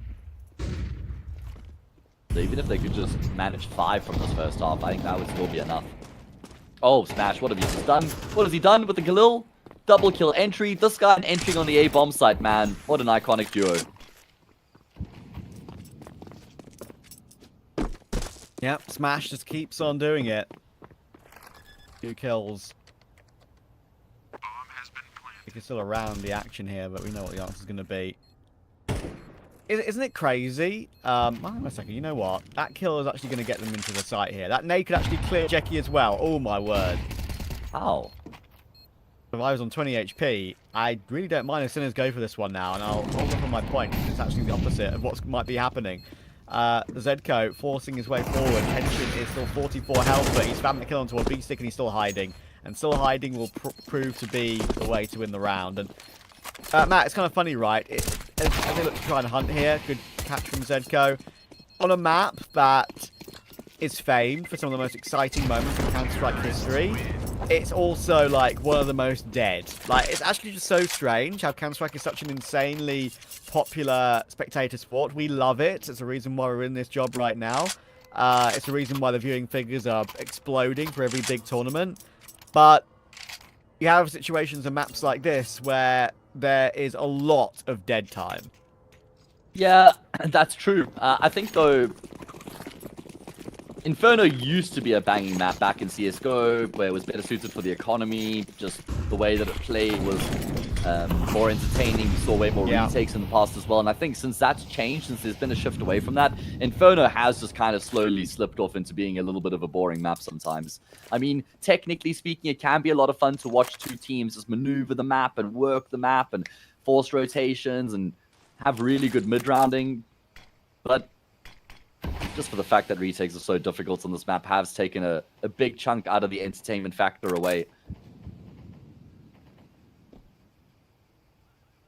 Imagine if, like, Inferno was the one map in the pool where there was no economy and you could buy rifles every single round. You didn't have to worry about saving it into the next round. And so you could go for a retake every single round. I can tell you've cast like 20 best of 3s in 5 days, Trav, because you're starting to go kooky, mate. I agree with you. No, listen, what's actually happened, Matt, what's actually happened is I've casted bloody Crossfire, which is literally that. I see. Rifle rounds only, no pistol rounds, no economy. Yeah. Like Counter-Strike, but like 1.6 with no economy. It would be fun for a variation, maybe for like a tournament or something like that, just for something different. It would be cool to see how it plays. Okay, good break open of the smoke. Yeki finds a frag as a result, and he now knows Zedko's in towards Dark Corner. Zedko can't afford to just sit there idly. He has to try and take the fights on his terms, and it's exactly what he's done. Eventually, he will die to the nade. But he's left his team in an advantageous situation. Peppo narrowly misses out there, so bomb plant will be secured, but it's advantage Sinners until Bondic gets a kill. They're kind of falling over each other. Bondic was getting massively body blocked by Marek as he was trying to get the bomb planted. I kind of almost like see the words coming out of Bondic there. Like, get out of the way, I need to plant as fast as possible. He gets to plant, gets one more kill, and now Marek's playing an aggressive off angle because Bondic's low HP and Bondic's still hunting. Oh, this is perfect. Keeps moving, even on low health, way ahead of what Peppo is expecting. And Faval Bett are just looking really clean right now. Zedko really did try his best, I think it's fair to say. You were right, getting 2 was excellent. They were kind of peeking him 1 by 1, but it was the utility to get rid of him, and that's what won the round. Trav, I'm just trying to think about how much of an impact there was for Sinners to lose to that eco round on train at 6-4 up in the first half, because they only won 1 more round from that point on train, and they've only won a single round here on Inferno. So from that 6-4 scoreline where Sinners were leading on the first map, Faval Bett have won 15 rounds, and Sinners have won 2, Travis. Like, did that round break Sinners? And now losing, what, they lost another 3v2 retake here? Like, I'm a little bit worried for them now, but just like mentally. They've almost lost a game of CSGO. Nearly.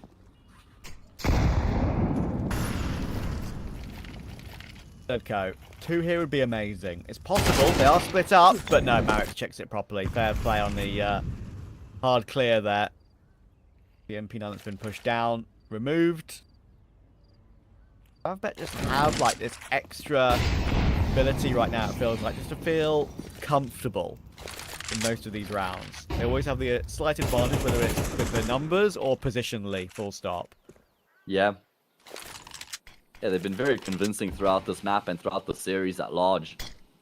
This B-Stick who's home on this B-bomb site right now, they are going to be smoking off CT and then moving their way back in towards the A-bomb site. But B-Stick is ahead of the smoke, so he knows that there's no further pressure or presence coming through from this T side. So there's no need for Morisco to really rotate, but looks like he's going to anyway. They're going to be making their way with a bit of a push down middle here, and Peppo's done a huge amount of damage. Shocker's going to try and get in on the act as well, and he's good for a kill, but Peppo's been chased down. Again, another double kill for Smash, but Morisco, he could save the day. There's low health players heading in his direction. Tension, the full health players nowhere to be found. Morisco's doing so much. He's also been tagged down though, and he'll lose his life. Little does he know, dude. I feel like Bondic, very low HP, takes 1 more bullet, survives on 11. If he plays that a little bit more assertively, it's both kills. It's a different scenario, but at least he can still do something crazy here. He's trying to run down Bondic, and he will.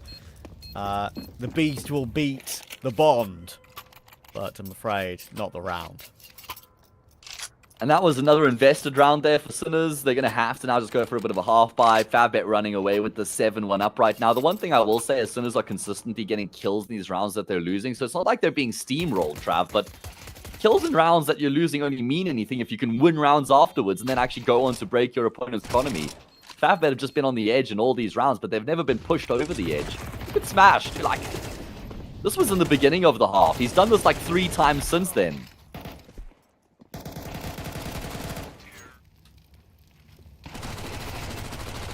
It's so funny.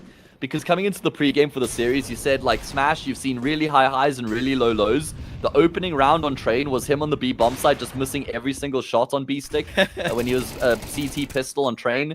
And then, or T, I can't even remember which half they started on Train, doesn't matter. The point is he misses all those shots in the first pistol. And here on Inferno, he's been the best player by far, just dominating everybody. It's funny, isn't it, right? I'm sure he's most frustrated about that than anyone, because he's the one holding the mouse and keyboard, right? But, you know, like, his highs are ridiculous, but sometimes he just has these moments where he has games where he goes like 2 and 9, like I've said. It's actually one of the more volatile and streaky players in Tier 3, Tier 2 right now. We've been watching him for a long time, though, Trav. I remember him playing in that EC Key roster, ESC afterwards with Soltovsky, Amster, Buria, a couple of those names to throw you back. And he's kind of transcended that level by now joining up with some other regional talents, the legend Bondic. Still putting up good numbers, relatively speaking. Anyway, numbers look quite good here for Sinners in the round because they got a man advantage. It's kind of cancelled out and negated by how much damage has been done to both Peppo and Zedko, but there's a chance, Trav. You got to take that.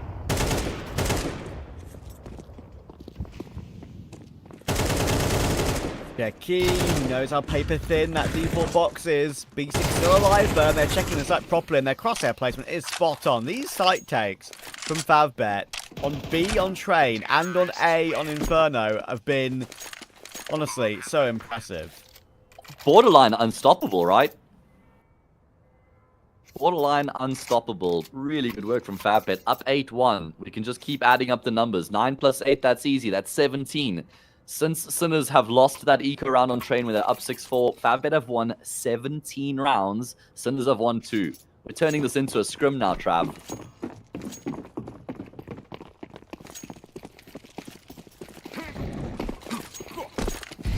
Sinners need something. Someone's just going to have to be the spark that ignites this game once again for them. Yeah. I feel like when you're getting dominated as well, Inferno is one of like the harder maps to really feel like you can be assertive. Like you're getting out-aimed, you're getting out-positioned, you're getting outplayed, and out-tacticked as well. That was a very satisfying word to say, out-tacticked. But, even though it's not a word. But, yeah, I think you just can't... It's so difficult to feel like you can play aggressive and assertive on Inferno and try and make something happen for yourself.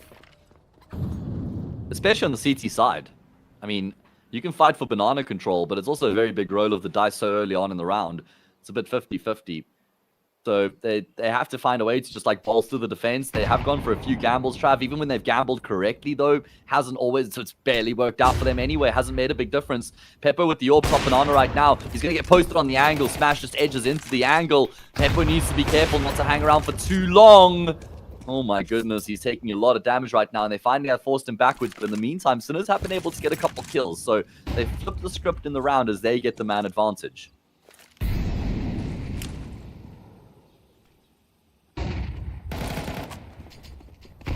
Timing on the HE. Here's him running across. Chip damage to all three of them. Peppo has to deliver, and he's more. The angle chosen by Tension is a bit more of a duck crouch position. And Peppo's not ready for that. There's going to be a push coming through from CT. Tension's planting in the open. Would have been one bullet from death. And he will be taken down by B-Stick in the end on the rotation from Banana. So it's all up to Marek with a picked up AWP. There's one, but he's got one bullet left for one player. He's going to decide to hold the line. If he misses, it's kind of done. He's checking towards Coffin at the wrong time as well. And Marisco's patience is going to pay off. He's got a kit to pick up, plenty of time. Sinners have finally found an answer. Yeah, being patient in those sort of 1v1s where you know you've got the opponent locked in, you know he's going to start to get a bit nervy and feel like he maybe has to try and take initiative, you just hold the line. I mean, Zipex, he made that so popular. He was like considered the clutch minister, obviously one of the best clutchers, if not the greatest clutcher of all time.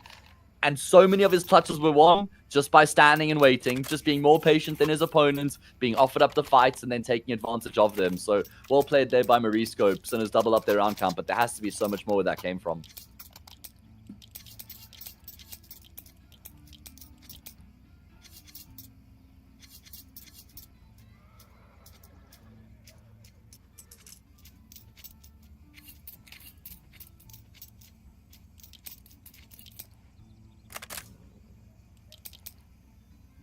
For Faval Bett. I like the timing of that.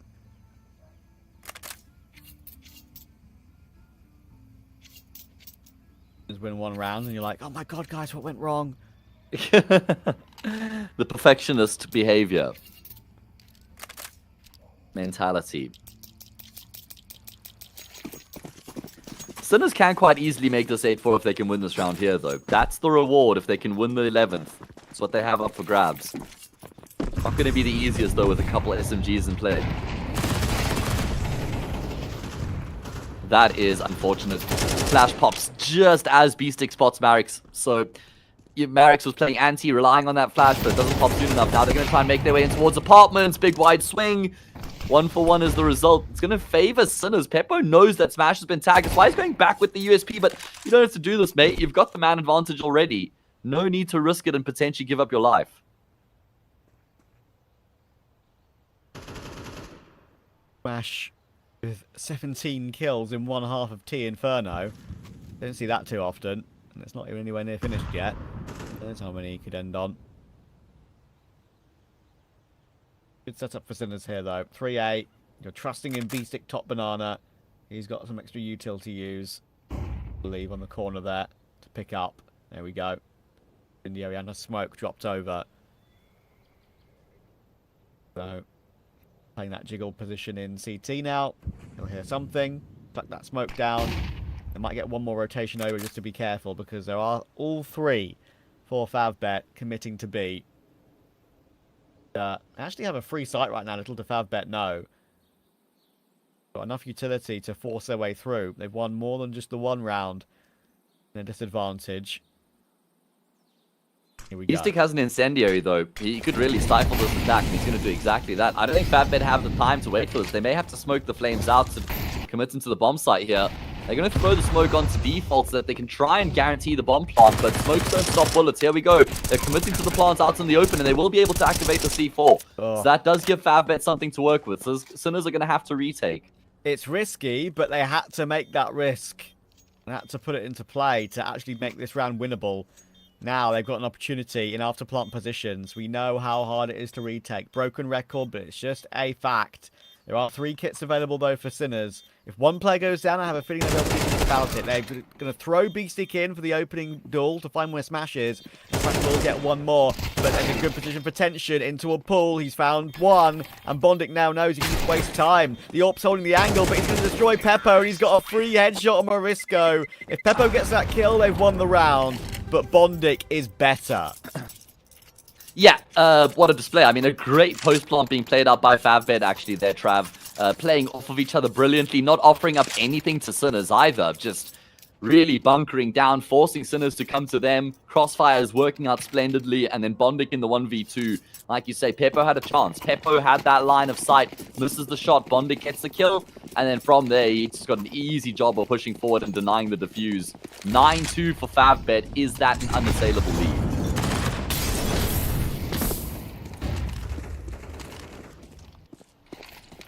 Feels like it should be, doesn't it? Need to break the smoke is a little bit shallow, but let's figure out that there's no one close. Oh, there's an M4 top banana putting some presence down toward the bottom of banana. Right, it's tagged down to 62 on the back of that.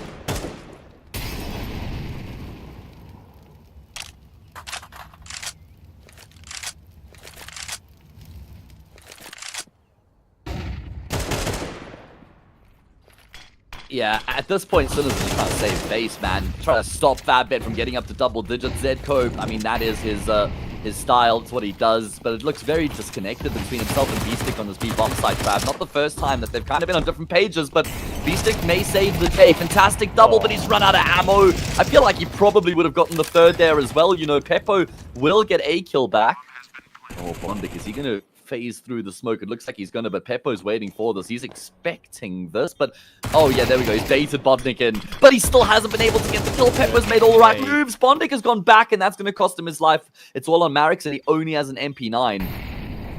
Yeah, all the things to have here. There's no helmet on Shock or Morisco, though. Who knows if that's going to play a factor. Backside, not one they're checking out just yet. Shock will jump for it, though, and there we go. Mid-air, and they needed to find that quickly. That's why Marix was trying to hide for as long as possible. Maybe hoping there was no kit in play, and he'd be right. CPU's coming through in plenty of time, but it's Sinners scraping a workable CT half here as they switch over to T. Still don't think it's going to be enough, though.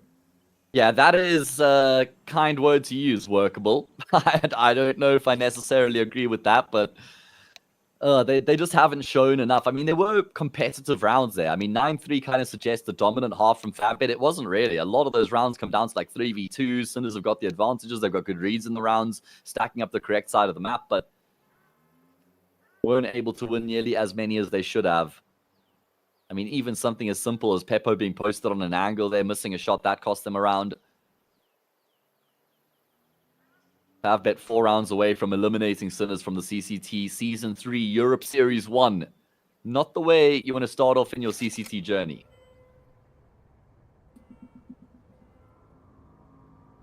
Oh, indeed. Been a surprising series for that. A couple of teams in the 0-2 you wouldn't maybe expect to be there. Current situation, we've got TNL 2-0 and Nexus 2-0. Two teams that obviously are improving a lot, especially Nexus with Lau and X, but a great opportunity for them to make it through to a playoffs. That massive 1-1 gauntlet, Monte, Passion UA, Astrum, 9, Partisan, like, there's so many teams in there that, well, put simply, some of them are going to be disappointed. Yeah, not necessarily the names you would expect to hear in that conversation. Here we go. It's going to be a big burst in towards the A-bomb site coming through from Sinners. Yeki has just mowed them down, though. Tension will get in on the act as well, but Yeki is the star of the round. He's the star of the show. Center stage, 4 frags found from him, and Faval Bett now just 3 rounds away from finishing off the series. So comfortable at the moment, isn't it? Way too comfortable, mate. Sinners were the favorites coming into this matchup, Trav. Not like 51-49 favorites. Like, this is a team who are on the brink of qualifying for Pro League, but now they're on the brink of going out of CCT 0-3.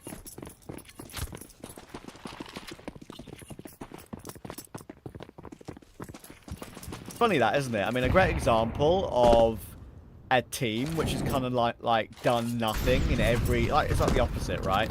A team that has done nothing in nearly every other competition, and are barely in any other competition due to like how the VRS kind of worked at the beginning of the year.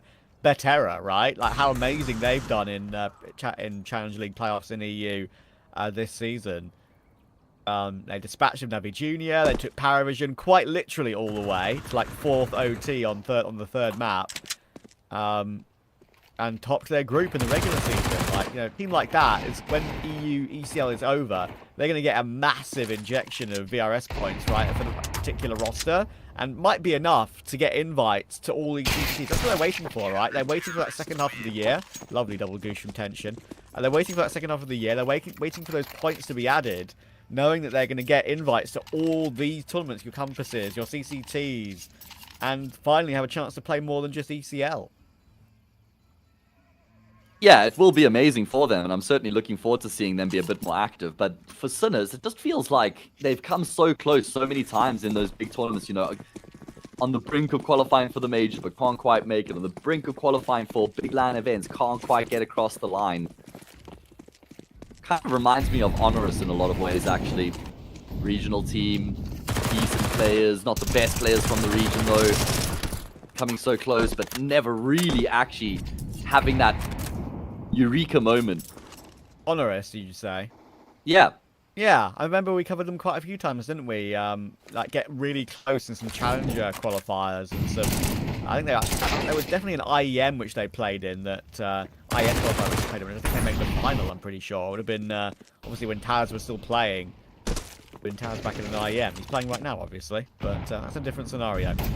Bondic and Smash play together here. It's a great time on the MP9s, and it's really need this trade. Smash? And that's the bomb in the open with 3 players now covering it. Make that 4. Everyone's there to cover it. And Zedko and Shock are left wondering how on earth do we scrape this bomb off the floor. And that's just one objective required here. Then you have to still find a site, get the plant, get the post plant. This is should be impossible. They now know where Shock is. He's inflicted damage, but he's taken even more. He's a dead man. It's only Zedko left remaining. Saving the Glil. Actually, objectively, his best option available to him right now. Does get offered up smash. There's a couple players around half health. Just the time is the problem. And Marix recognizes, well, he can just really squeeze as much time out of this round as possible. Just not give up the fight yet to Zedko. He's hoping he gets something, but very good discipline on display right now from Faval Bett. And look at this here from Marix. He's like, guys, I'm just going to run B in case he finds a way to get onto that B bomb site. 8 seconds left. Zedko can't afford to die after time. No way to win the round from here. And he might die after time. Okay, no. I thought that maybe Bondic might even sacrifice his teammates in the side to then get the kill on Zedko, but my goodness, Faval Bett, they're up to 12. Map and series points. Job's nearly done. There's an argument there that actually would have been better, right? Like, just if you let your teammate die, confirm the Zedko kill after time, he would have been left with absolutely nothing in this round. Obviously, you lose, like, what? I don't know, 3 grand of utility and weaponry and armor on one player, but you deny anything at all from your opponent in the next round, knowing it's 12-3 as well.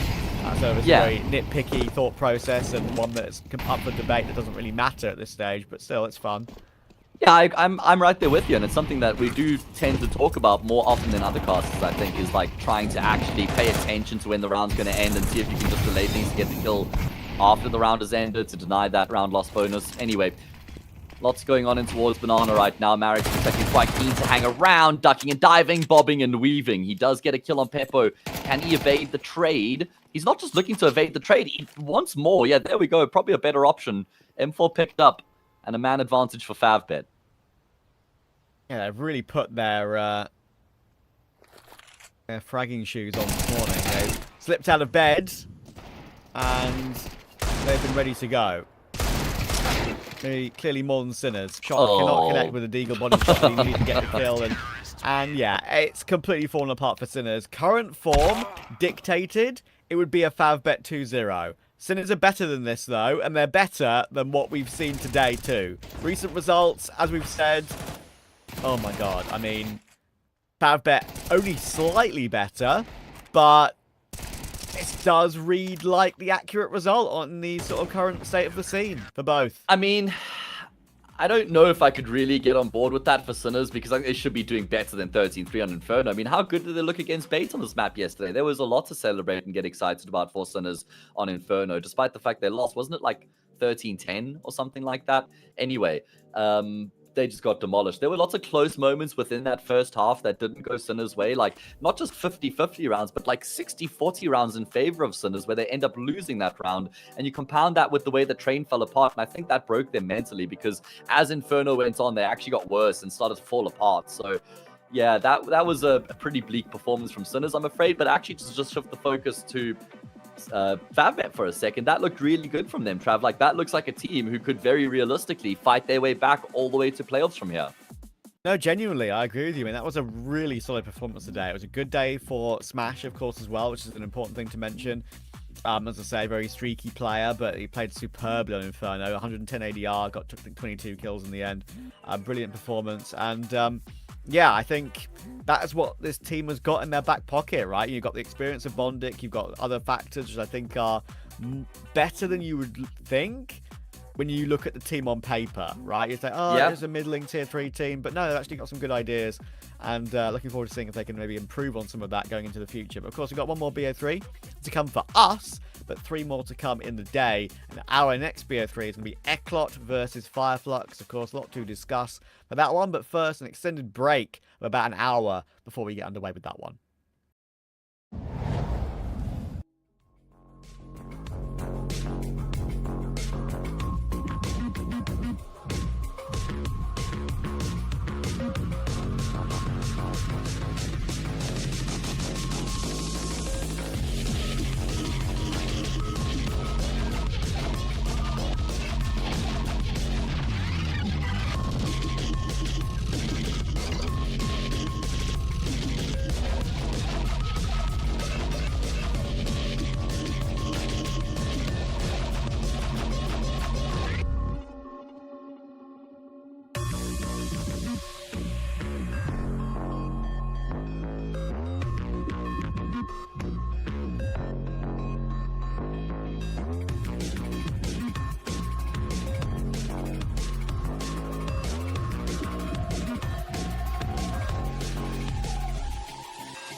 Blindsided, I trusted, fell for you.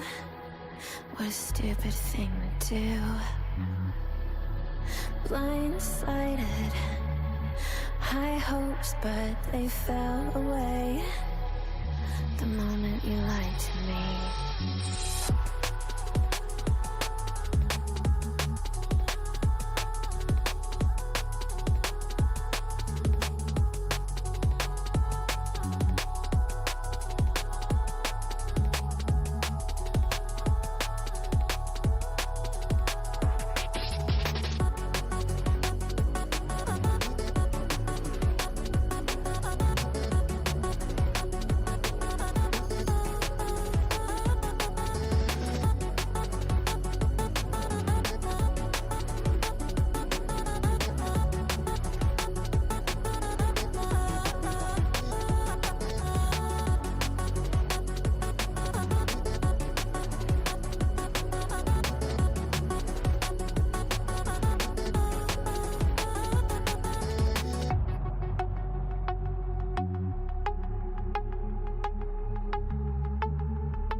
Blindsided, misguided, led astray, trusted too easy.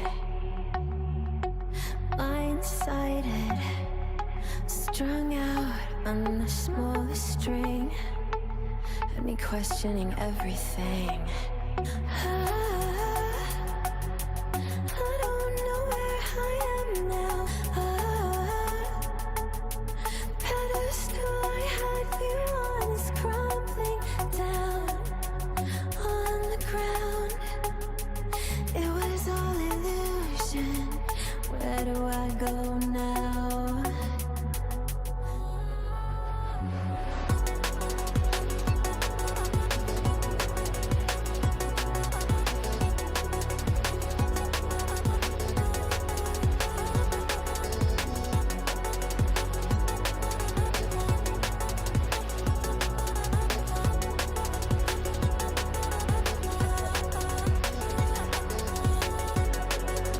How do I hear your voice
Welcome back, everyone, to more action in the CCT Season 3 EU Series 1. We've got another BO3 to bring you, of course.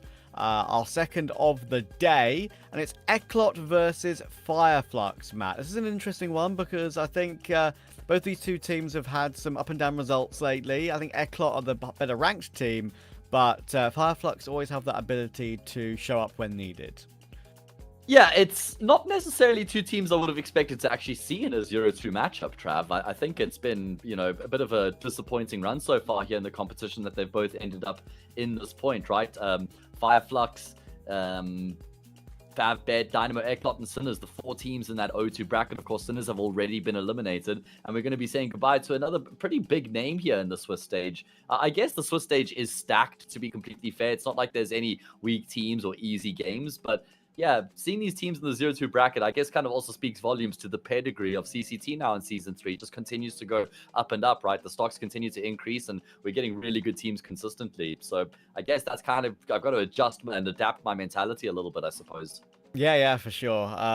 Yeah, I think we're going to look at the schedule quickly to find out exactly, of course, what we're going to be watching. The DreamHack mug. That's a classic. The DreamHack Mumbai. DreamHack Mumbai. That's a 2018. It's aged awfully. It was like one of those like mugs that when you heat up, it's supposed to like change the color of the side of the mug, and it's just like went in the dishwasher. It wasn't supposed to or something. So it doesn't look great anymore, but it's still a relic.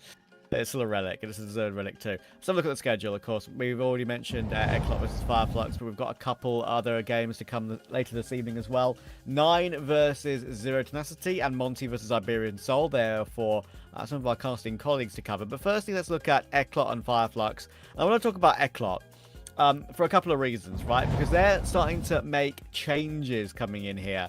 Of course, we know that Forzy and Mikey are probably the 2 players you look at on this team and say, oh, yes, that's your firepower. But they're starting to change some things around. And I've got a little statement here on an HLTV short, Matthew, coming in from Striker about like 2 hours ago.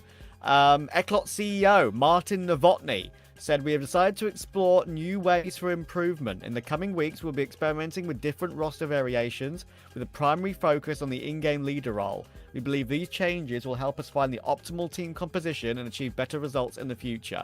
And apparently, that is one of the changes they're making right here, with Reels in from Brute instead of the Alive. Yeah, we got the Elive's picture, but Reelzen's name, and you're right, it is going to be Reelzen who plays in this particular matchup. I've never heard of Reelzen before. I mean, I see on HLTV he's played for Brute, but I've never been able to cast one of his games. And I think that Elive could probably consider himself a little bit unfortunate. I think he's been a very good, serviceable IGL for Dynamo Ecklot for a long time, right? And they've upgraded other pieces around him by bringing in the likes of Mike and Forsey, like you say, and those are great pieces to have. And now they're like, well, how can we get even better? Should we have a look at the IGL maybe?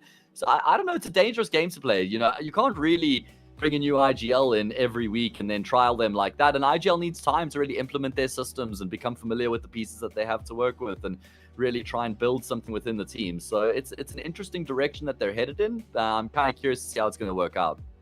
Yeah, I completely agree. I think it's going to be an interesting one because I really like the floor this team has kind of shown lately. It's been pretty solid, right? They've actually had some good results back a little while ago, but now we're starting to see a bit more of an up and down sort of 50-50 Ecklot. You should never kind of really know what you're going to get. The Schrodinger's cat Ecklot. You'll open the box and you don't know whether it's a bit as alive or dead. They lost to Fnatic, Astrum, and Cybershock 2-0 last 3 matchups. I did beat Rushby and Sangal before that, but yeah, very, very up and down form. But with a team that's got up and down form to a team that has got, well, mostly down form. That is Fireflux. They're a weird roster right now where I feel like they have the ability to beat kind of like a lot of teams in Tier 2. But they also, when they look bad, they look real bad. And there's definitely something missing here that we're not entirely sure about how they're going to work out. We've seen them try and play without Skrunk a couple of times in the last couple of days. And the last couple of times we've actually covered Fireflux. They tried to play with Maze. Seems like Skrunk is back in the server today, to my knowledge. And, of course, they're still playing with Dougie, though. The AWPer that replaced Sensei. And as I said to you at the time, Matt, I do feel like it's a player that's kind of been seen by Hardstyle, their coach, and said, listen, give him a go. I think he's got something. But results are not coming for them right now, full stop. Yeah, I'm not entirely sure if Skrunk is going to be playing on the server today because they have used Mazed in their most recent best of 3 and all the games prior to that as well. So it'll be interesting to see if Maze is actually on the server. I'm higher on Maze Fireflux than I am Skrunk's Fireflux, but you're right, the results have been pretty bleak for them lately. Oh, Trav sent me a DM. Trav sent me. Oh, okay. I thought it was like confirmation on Skrunk playing or something. It's just it's the DreamHack mug. Okay, lovely. What a thumbnail for them to have on HLTV. That's perfect. But anyway, I remember we got to see this Fireflux roster against Yano, and I know that's not like an incredible test, but they did look like they were going through the motions very nicely. They were shooting quite hard on the server. I liked what I saw from them, but just kind of a sea of red in their recent results outside of that, unfortunately. Yeah, and it's a shame, right? Because, as I say, the pieces can be really good. I mean, we've got Soulfly on the team. I always big up Soulfly, not just because of his rating, not just because of how obvious it is that he's probably one of the best players on the team, but just I'm convinced that he's got something in his back pocket for the future. I just know for a fact he's going to be on a better team than Fireflux one day. I'm absolutely convinced of it. He's too talented not to be. Banjo can often pop up as well, but you can't always rely on Paz really anymore. He's a bit sort of a 0.95 rating player at best sometimes. So yeah, it's awkward for them. I'll have to see the Veto to see if they've got any opportunity in that Veto to have maps that they would favour, but I'm not so sure. We've got an opening pick here of Ancient for Ecklot, and that is one they play a hell of a lot, 32 times in the last 3 months. And talking of reps, mate, I mean, Fireflux have got 24, but if we actually do get to a Mirage, Ecklot have played 42. They have been grinding lately. I mean, that must be the most any team has played on Mirage in the past 3 months, I reckon. Dynamo Ecklot, they have been playing a huge amount of Counter-Strike, and it's kind of just been the case since Mikey has come into the mix here. They didn't really get too much time to build the roster and integrate Mikey before just bringing on the officials. Anyway, we're going to be bringing on this matchup here. Dynamo Ecklot against Fireflux. Ancients up first. It's the pick of Dynamo Ecklot. We're in the 0-2 bracket here in the Swiss stage. So tournament lives on the line for both of these teams. Who will survive and live to fight for another day? Who will go out embarrassingly 0-3? We'll find out in a couple of maps. And it is Maze playing instead of Skrunk, right? That is the roster we had, obviously, Skrunk in the server, but they are continuing to deal with that standing. So actually we've got a pretty much a similar situation for both coming in here. We've got an experimentation with different IGLs on both these two rosters alongside the pieces that we all know and love. I was thinking the same thing, kind of like levels out the playing field a little bit as a result. Of course, Fireflux would have a bit more experience with Maze than Dynamo Ecklot would have with Reelzen. A lot of utility being brought into this pistol round here for the T side. And Forsey has a P250 as well as they start to apply some pressure in towards middle. It's going to be a split though, an unorthodox approach. They're going to try and split their way through Red Room onto the A-bomb side. I thought they were going to go B because they got to play a bottom ramp, but no. They've instead decided to path their way in towards A. Yeah, almost normal call, I feel like. And Dougie's done a good job to find Mikey already. He's got Soulfly support in towards Donut here, but now he's under pressure. And he seems to be panicking a little bit there. You can understand why. He was the only one to really hold off on that A-bomb site. He thought he had support. He thought he had Soulfly with him, but he got domed. And Forsey's done the same to Banjo. So, should be Ecklot's pistol. I mean, started nicely with that pick there from Dougie, but very good response immediately afterwards. Just a flurry of frags, 3 kills coming through for Dynamo Ecklot. And they regain control of the wheel here in the pistol. Forsey's P250 continues to sing. And, well, for Paz, this is a formality, Trav. He was the pack mule. He was the guy dropping util, dropping pistols. Means he comes into this retake with but a USP, and he doesn't last for so long. Dynamo Ecklot open up their account first. Who's the best player in the server, Trav? Is it Mikey? Is it Soulfly? Soulfly. I'm committing to that one. Who do you think, although Soulfly might be better, do you think Mikey is more valuable because of his skill set? For Ecklot, definitely. In the current situation, yeah. So would you say Soulfly is the best player on the server, but Mikey might be the most important when looking at it relatively for both teams? Yes, because often Soulfly will play really well for Fireflux, but it won't win them games. Okay. Yeah, fair enough.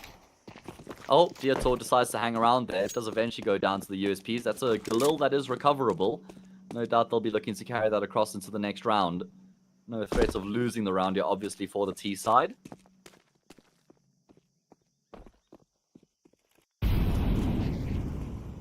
Like I said, I feel for the E-Live a little bit, mate. You know, this was his baby. This was his team. He built them up. He didn't have, like, phenomenal pieces for a long time.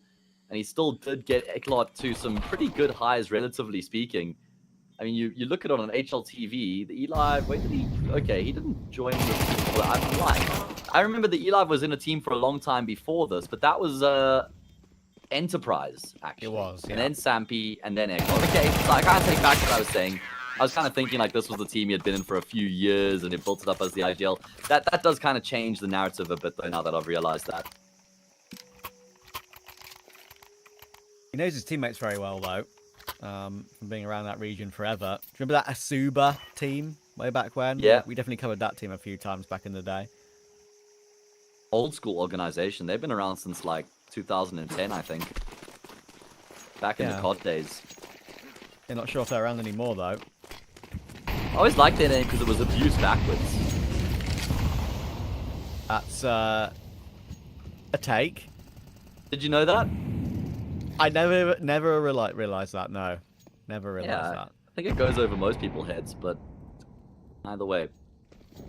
Not a fan of abuse, unless it's in the server. Here we go. Great flash, but they haven't cleared the corner. Soulfly should have been dead. Oh my goodness, that would have been, I mean, almost just a round-ending kill if they get that frag on Soulfly, because he's gotten 2 to punish. That should have just been 2 kills for Dynamo Ecklot, at most losing 1, but now they're going to lose the entire round. Seen much from Real's end so far. Hasn't had to do anything so far, but now some damage would be nice, but he won't be allowed to do that. It's his counterpart standing in-game leader to best him. Maze will be able to get that kill, and yeah, I mean, that Maze and Banjo partnership, right? They played together for a little bit as well back in the day. Both involved in that Fnatic Rising project, I think, at one point. Banjo definitely was. Didn't they win an Academy tournament together? I know it wasn't the We Play Academy tournament, but I think there was another one that they were playing in that they might have actually been able to win. It was a good, like, 3 years ago. Yeah, it was definitely 2022, yeah. Not sure when or what that tournament was, though. Losing that round there for Dynamo Ecklot does suck, just looking at their finances now, by the way. Committed into a full eco. Realzen's going to do the IGL thing, save all his money so he can drop an AWP for Horsey in that following gun round, but yeah, good work from Fireflux.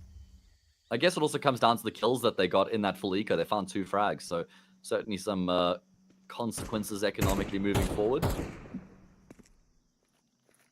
Yeah, really important for Fireflux to not let Ecklot get away early game. You mentioned to me before we started that you thought this game could be a bit of a long drawn out affair.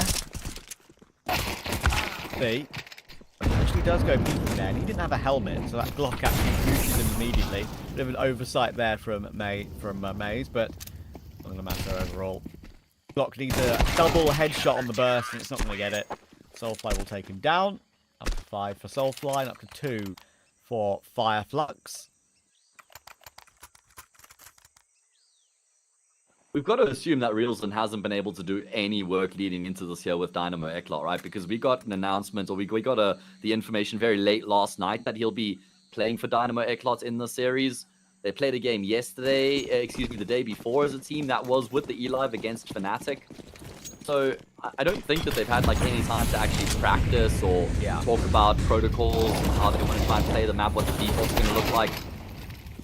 However, they are going to be looking to try and force their way in towards mid early on, and that skirmish has kind of prompted a push through A main here from one of the CT players. Going to cost him his life. Advantage Dynamo Ecklot. And you mentioned that game against Fnatic, by the way. That had a lot of importance that rode on that game, and I'll get back into that a little bit when we got a bit of downtime. Quite an important one to mention. Maze holding toward A-Long here. He's got NBQ, Daitor, and Forzy working his way. As in, lurking around elsewhere. Maze has a good angle, but it's being checked properly, and NBQ will get it. Realzen does go down to Soulfly, but they've got a free A-bomb site. Rotations are a long way away, and it's a 2v3 as well. Yeah, they've just immediately taken all the ground and space, recognizing Paz the B anchor. They know where Soulfly is, so there can't be anybody else on the side of the map. At least it's a safe gamble.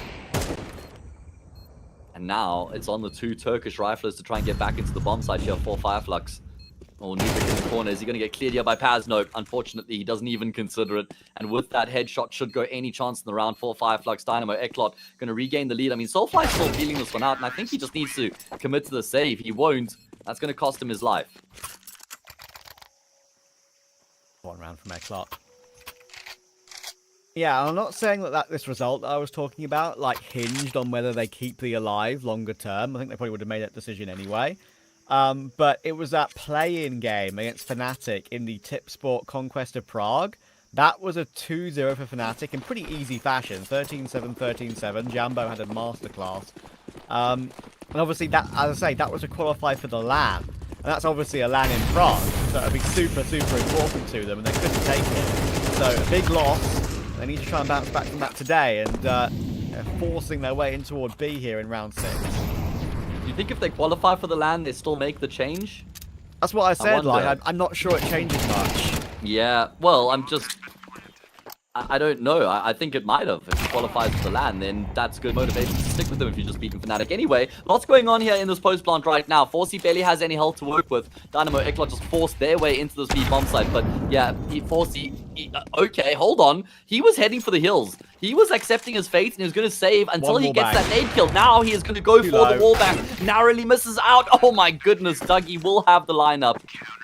He was searching for the perfect lineup, but like you say, just slightly too low. And Fireflux level it up. Actually surprised he was aiming that low there. Like, yeah, me too. I've seen many, many players go for that wallbang and they haven't aimed that low on the wooden panel. So yeah, pretty surprising. Not saying that I would have won the round because obviously the kit was on the defuse and maybe if he doesn't get a headshot, it's only a tag, right? So I believe that the body on the diffuser was angled away from the wood as well, so it would be very, very hard to get the headshot. So Fireflux do the right thing. Paz did get destroyed by that nade. That was almost comical, where he kind of like played so patiently, then finally went in and just got destroyed. But they win the round. Back in of MBQ though. Surely will get traded by Banjo. It will be. And Maze stands tall toward B. Paz is now in support toward that cave position. There are 2 players in there. Each will go searching. It might be an issue. And Maze has done really well, but Paz's sort of bait in position gets nothing. We need to wait for Banjo on this full rotation round. Yeah, he's going to be the linchpin here for Fireflux. Nothing on offer for him right now, and I think Dynamo Ecklot have just realized that they still have a lot of time to play with. So they don't have to force the issue to try and get the bomb. Fireflux know that they have Dynamo Ecklot locked in right now. Flash for Forsey to try and take control of Cave, and that's exactly what he's going to do. Okay, I like that initiative a lot from here. From Dynamo Ecklot, not afraid to make a play before they try and go for the plant. Now, I reckon that space is available to them. Yeah, Dougie playing it very, very patiently. Don't blame him, but then they're going for a double peek toward him, and now they might just push him down. They've got time to try and force Dougie into a mistake, and then go to A. They're trying desperately to bait him, but Dougie's recovered brilliantly. Mikey, did you see that jiggle? Like, barely showing an arm, but Dougie timed his shot, and he's able to make up for his previous misses. That's great work. Yeah, I mean, Dynamo Ecklot, they had it in the oven. It was looking scrumptious. I mean, that play that they make there into Cave, they're cooking that round beautifully. And then they get distracted. Trav, cute girl walking down the road, catches their attention. And they forget to take that meal out the oven. Gets overcooked. Now it's tough, it's hard. Like bones around the edges. Yeah. Anyway, yeah, Fireflux, very good work from them to just hold their nerve. Soulfly, okay. You're not going to catch any of the action, unfortunately, but he does get a good triple to shut down the Evo.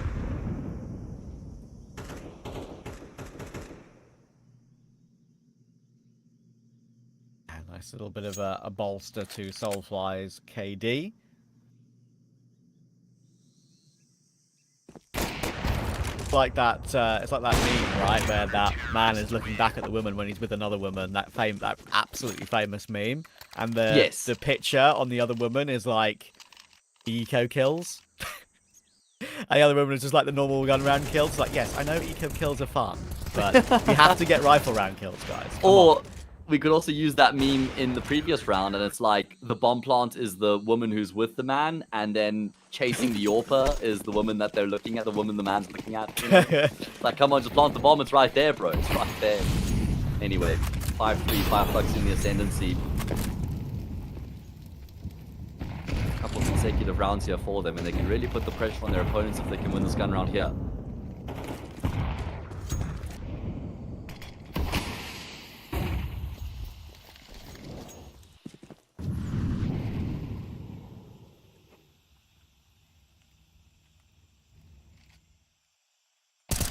Boost and a lovely opening. PQ will now be able to transfer that information over to say there's definitely two in Donut, guys. I've been killed over the top of the smoke. I saw him. No way you can get up that high. Walk through Red Room in response, Ecklot. I'm very pacey about it as well. Probably the fastest shift you can possibly do to get into that position. And Mikey's got a lovely kill on Dougie. No. But, oh, that's a big misjudgment there from Soulfly because he didn't kill Mikey. Yeah, he doesn't realize that. He just immediately commits to the reload. But they will now know that Mikey is in that position. 4C been spotted out with the bomb. So Fireflux have a very good idea of what's going on here right now. But Dynamo Ecklot, they've been able to connect the dots. Mikey and 4C have been able to combine with each other. Banjo's on that massive flank. But it's going to be somewhat anticipated because they're just going to be looking for Paz. So they will be wary about the ramp push here, surely, right? Surely, right? They saw him double doors. Surely, right? No one's considering this right now. 4C looks in the direction just in time. Oh my goodness. I don't know how they had that. Oversight job's not done though. Mikey to lock it in, and he will. A bit nervy for a second there. Mikey saw the edge of Banjo and felt like it maybe would have been Banjo's advantage on the duel there. Getting the Pika's advantage. The slight Pika's advantage that of course still exists in the game.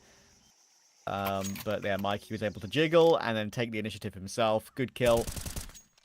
This is the moment I was talking about, right? It's Mikey who's the player to work his way through red. And then Soulfly kills Daitor, thinking that's Mikey. But no, there's two players there, my friend. Gets caught. And a bit of misinformation and misjudgment, maybe, what will cost Fireflux more work in that round. Yeah, Mikey is going to have to do that a couple times here for Dynamo Ecklot if they are going to win the series. Because obviously, playing their first game with a new IGL means there's going to be deficiencies elsewhere in the game. There's going to be slack that needs to be picked up. Mikey has to be that player here as a star, as such a talented individual.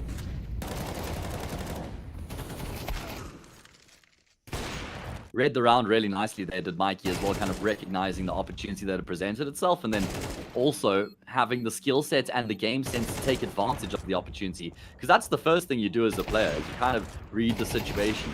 Then you need to know what to do to try and take advantage of the situation, to capitalize on the situation. Then you need the skill set, the mechanical ability to actually execute your plan. Yeah. And, you know, some players have got multiple different strengths within that range. Some players cover all the bases. That's what makes the greats, really.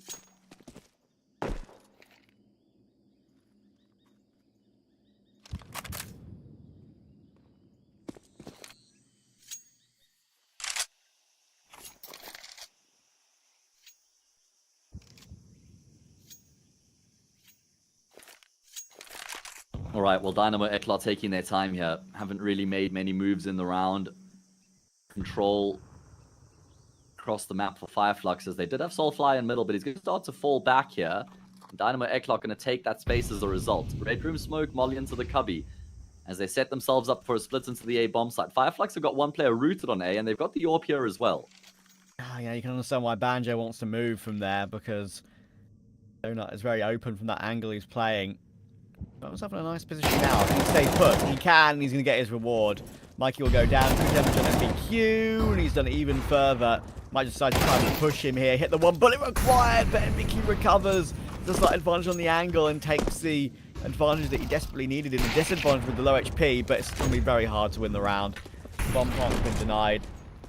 Aussie is 46, running away, and he's already pinched into toward that A-long position as well, with the position of that flanking maze. It is a maze for Forzy to escape. Well, not really, because he just has to stay put. But I do get what you're saying. Have you ever been in a maze before, Trav? I have, actually. Like one of those hedge mazes. Yeah. Yeah, me too. He's died after time. Yeah, he couldn't escape the maze where he just had to stay in position. I don't think he ever would have been able to stay alive. Good work from Fireflux, recognizing that they had him locked in. And they've answered back again after Dynamo Ecklot win a round. Very good lockdown in towards Donut. There's so much damage inflicted. And they should be able to guarantee themselves a lead going into the second half with them now playing against the Pistols. It's so painful for Forzy, man. It was a full eco anyway, but next round he's gonna have pretty much nothing to work with.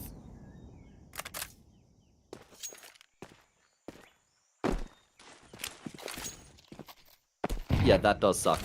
That really sucks. Dynamo Ecklot, they started this half quite strongly, actually. They opened up with a pistol round.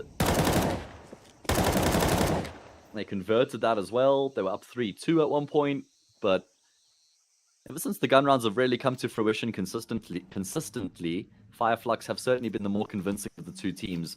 Job to do on the safe bomb site, though, for Banjo, the young anchor.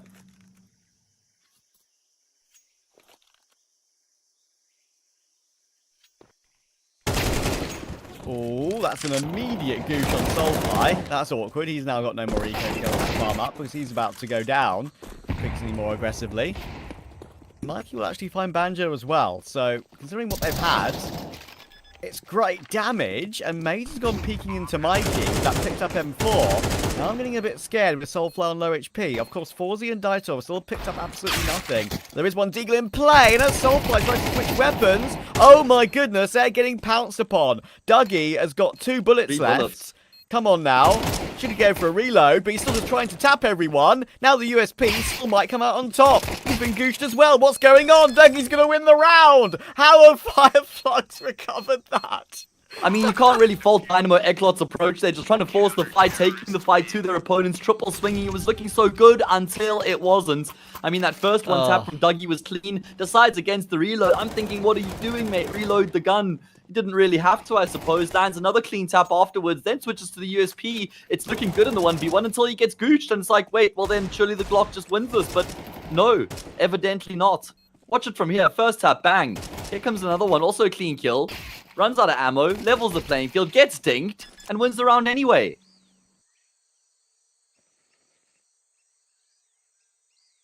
Wild.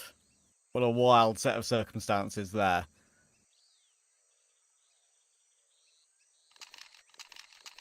That's what I kind of hoped we get between these two. Some rounds like that. Oh, I reckon there'll be more. Indeed.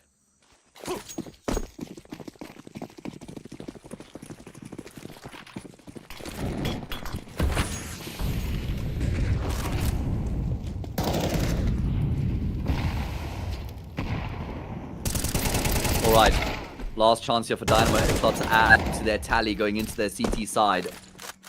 I think if this ends 8-4, Fireflux are in a prime position to actually rob Dynamo Ecklot of their pick. Banjo will be able to jump back around the corner after he gets blinded, not that there was any threat. What have you thought of the C side so far from Dynamo Ecklot? It feels like they've really taken their time, played a lot of defaults. Haven't really seen anything pacey and direct with much impetus.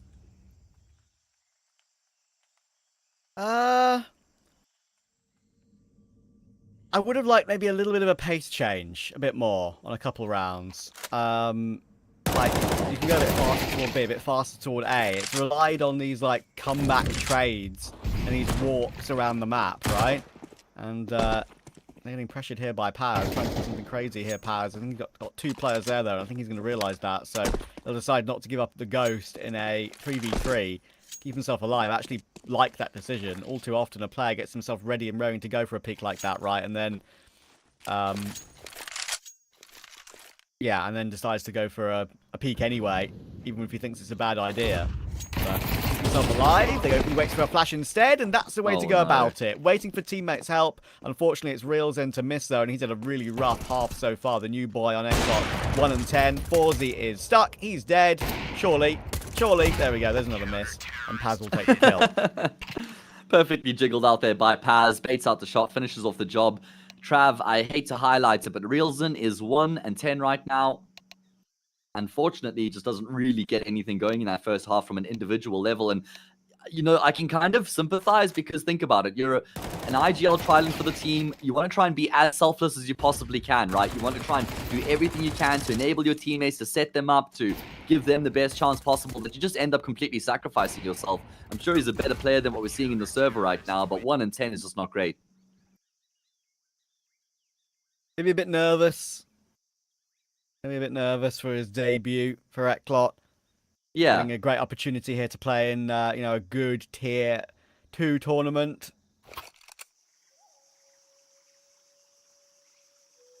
I also do just genuinely think that he's just completely sacrificing himself right now and trying to put the team above him. And it makes sense when you're coming into your trial that you would want to try and make the people that you're going to be joining feel the best they possibly can. Because if you can enable them, then they want to play with you. And you could kind of tell that they had a new IGL in the mix, just with how slow some of those rounds were, how it kind of took long to transition from stage 1 to stage 2 to stage 3, early round, mid round, late round. Kind of go through the motions, then pause, then go through the motions, then pause. Never really moving through the rounds too fluently.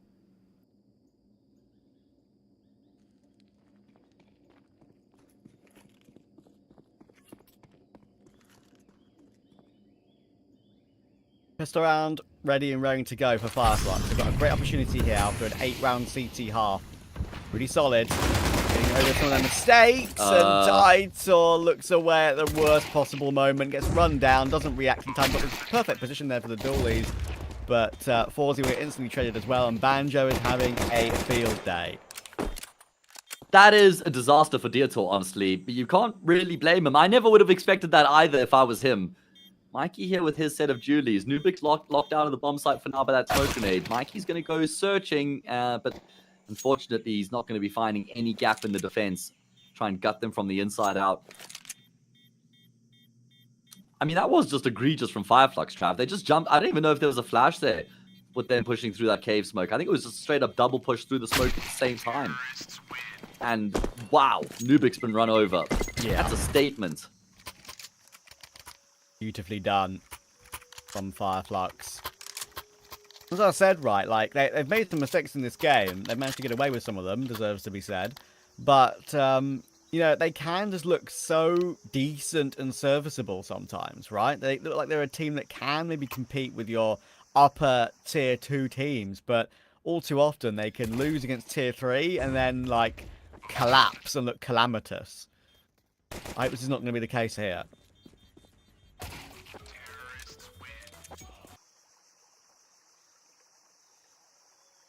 Yeah, especially on a map like Ancient, which has just been the bread and butter for Dynamo Ecklot for a while now. They've got tons of reps on the map. They've had some good success on it as well. I mean, when they lose the map, it's generally closely contested. I'm talking 16-13 against Iberian Soul, 13-10 against Passion UA. They beat Rush B, they beat Sashi, hammered Delta, narrowly lost to Ecstatic 13-10. They beat OG on this map a couple weeks ago, Trav, 13-8. And we know that OG are Ancient enjoyers, so...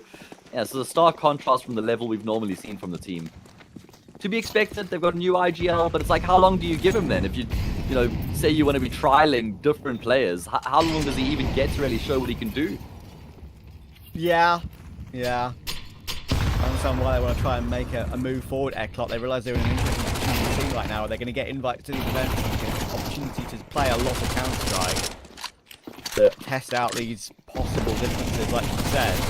But might be a blessing in disguise. They might continue to lose and then just lose all their presence in the events full stop purely from poor results. So we'll see. It's the first game, so I'm not going to get too on his back. Give him his fair due. I've seen enough, Trav. Bring the next one in. I'm joking, obviously. Reels in. Either way, Fireflux able to kind of work their way through against the 4-spy here, quelling the first threat in towards Jag, and then working their way forward from there, finding another kill, kind of recognizing they've probably drawn rotations in towards that B bomb site maze. The IGL says, guys, just bunker down for a second. Let me try get some info. Just hold your lines. Wait for me to make a call. Don't overcommit. Don't take any unnecessary fights. And, well, Fireflux should now know. They've seen both these remaining players here for the CT side. And instead of rotating away, they're going to try and give Maze time. But no, now they will bypass Mikey. And the A bomb side drive for the taking. Dolph like going for that long drawn-out battle there against MBQ. Going to get a fresh reload as well. He's still healthy enough to try and fight Mikey. And it'd be Maze to flank him anyway. Bomb was planted on A in the meantime. Well done. Fireflux in a great position now. Take map 1. 10-4. Dynamo Ecklot are on a half buy coming in here, if that. Maybe a full eco on a couple to try and get as much as they possibly can at 4-11 down.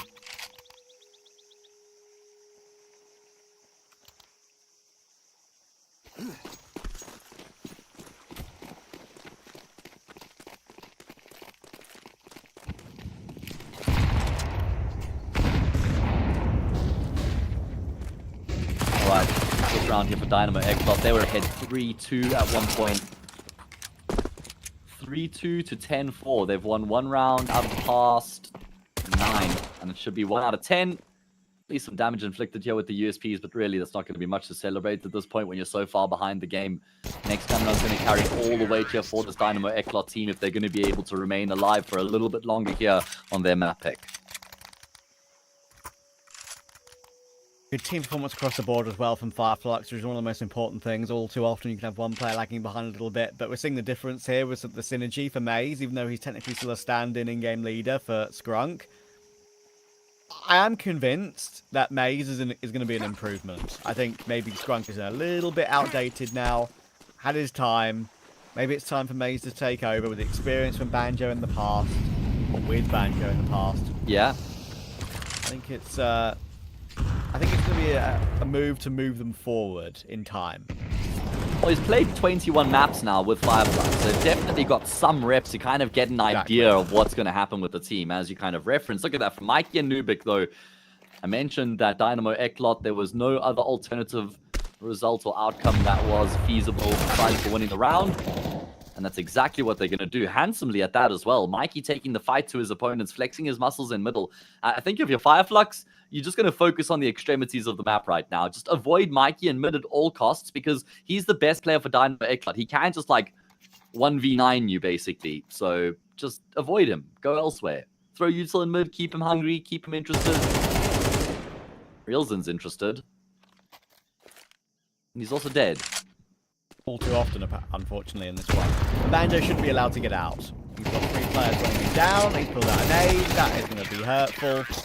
And he'll do some damage, but not enough. Ecklot get a critical must-win gun round under their belt.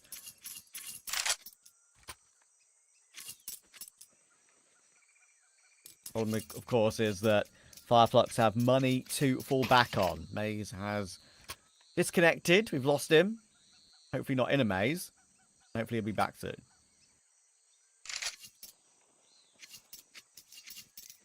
Yeah, can't afford to lose him now. Fireflux in complete control. They've got more than enough money to afford a reinvestment here going into this next round. This is where we also need to see Realzin come into his own as a fragger, right? Because on the T side, he's obviously a lot more focused on the macro. He's focused on the plans going into the round and then trying to just tweak and tinker with things. Tweak and tinker things as you go throughout the round. Figuring out how you want to try and get onto a bomb site. Yeah. Cheers. But now he can just focus a little bit more on his own role, right? And focus a bit more on his own crosshair. Focus more on individuals knowing how they're going to play their position, where they're going to be rotating. But we need to see him now just stepping up with the kills on the CT side. That's where it's more important, in my opinion. For the IGL, that is. I had to comment on that because, you know, I've been called that word before, so. I didn't know that. Not by funny, me. Though. No, not by you, but it's just funny. That's all. A tweaky tinker. Winky winky. My favorite Teletubby. Yeah. Justice for Nunu. He did nothing wrong. 11-5. Maze is back in the server. Buy available. Of course, no AWP on Dougie, but not an absolute necessity on T sides. Causey has a chance to deliver here. And that duo has done okay in this game, but it's not shown as much true power as we know it can.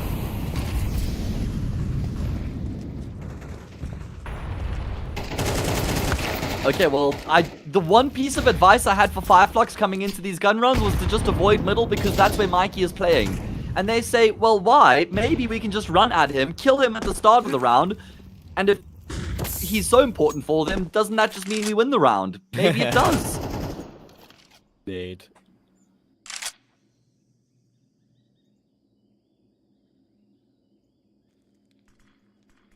Gonna make sure they take their time here, though. Seen many a 5v3 go awry in the last few days.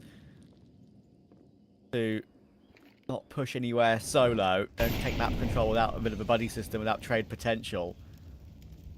Protocols for Fireflux are important now. You've got Dougie and Maze together in mid. Horsey waiting in cave to see if anyone goes alone. He might be forced to push forward. Nade from Paz is alright. But Horsey knows that he really needs to try and make something happen here. Otherwise, Fireflux will be on 12. Oh, Detour. He's got amazing timing. Dougie did look back for a split second, but he's not going to look back again. Could be 2 kills. It is 2 kills. The round's back on.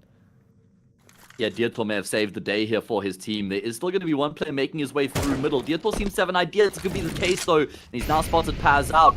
In the meantime, Soulfly is looking to lock Dietor in. He barely has any room to maneuver. In the meantime, they need to find the plant here. They want to try and get the kill on Dietor before they commit to the bomb plant, though. That's exactly what they're going to do, but there's barely any moves being made elsewhere from Dynamo Ecklot. What's Forcy and Reelson up to in the meantime? Their Dietor's like on the radio calling for support, but it's radio silence on the other side. Yeah, Forzy was worried about getting caught in mid, too worried. And couldn't get the kill in the back as that second player just finally entered toward Donut as we saw, and now he's missed the shot. And he's probably going to call it off from there. Oh, Noit Brew. That is very, very disappointing for Ecklot.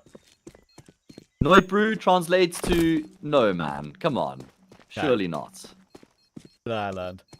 I just couldn't believe it off the back of Dietor's heroics with that double kill, that backstab, staying alive for so long. He's probably like hyper-focused on his crosshair, like fighting Paz middle. I got Soulflower on the side. I can hear the steps bobbing and weaving. Eventually he dies like, okay, but I've really surely done enough. He looks up at the minimap just after he's died. He's like, wait, they're not trading. They're not even in position. Have a look at the minimap here. They still haven't moved. Yeah. They're still just double set up in cave. Like, I really wonder, like, listen, I know we've got the map. I know we've got the radar. We've got everything. But I wonder what the reason was why they didn't try and help Detour more than that. He knew he was pinched by 2 players. That was obvious for a long time. And there are only 3 players left alive. Are they going to commit 2 of their own 3 to maybe try and kill a lurker? Oh, man. Mikey, well, this time he will win the early fights in towards middle. Dougie, though, doubles down. I mean, sure, it's advantage Dynamo Ecklot, but Dougie's kept his team in it. Yeah, it should have been better. They should have a 3v2 themselves, really, rather than a 2v3. A whiff from Paz, trying to force his way through and up.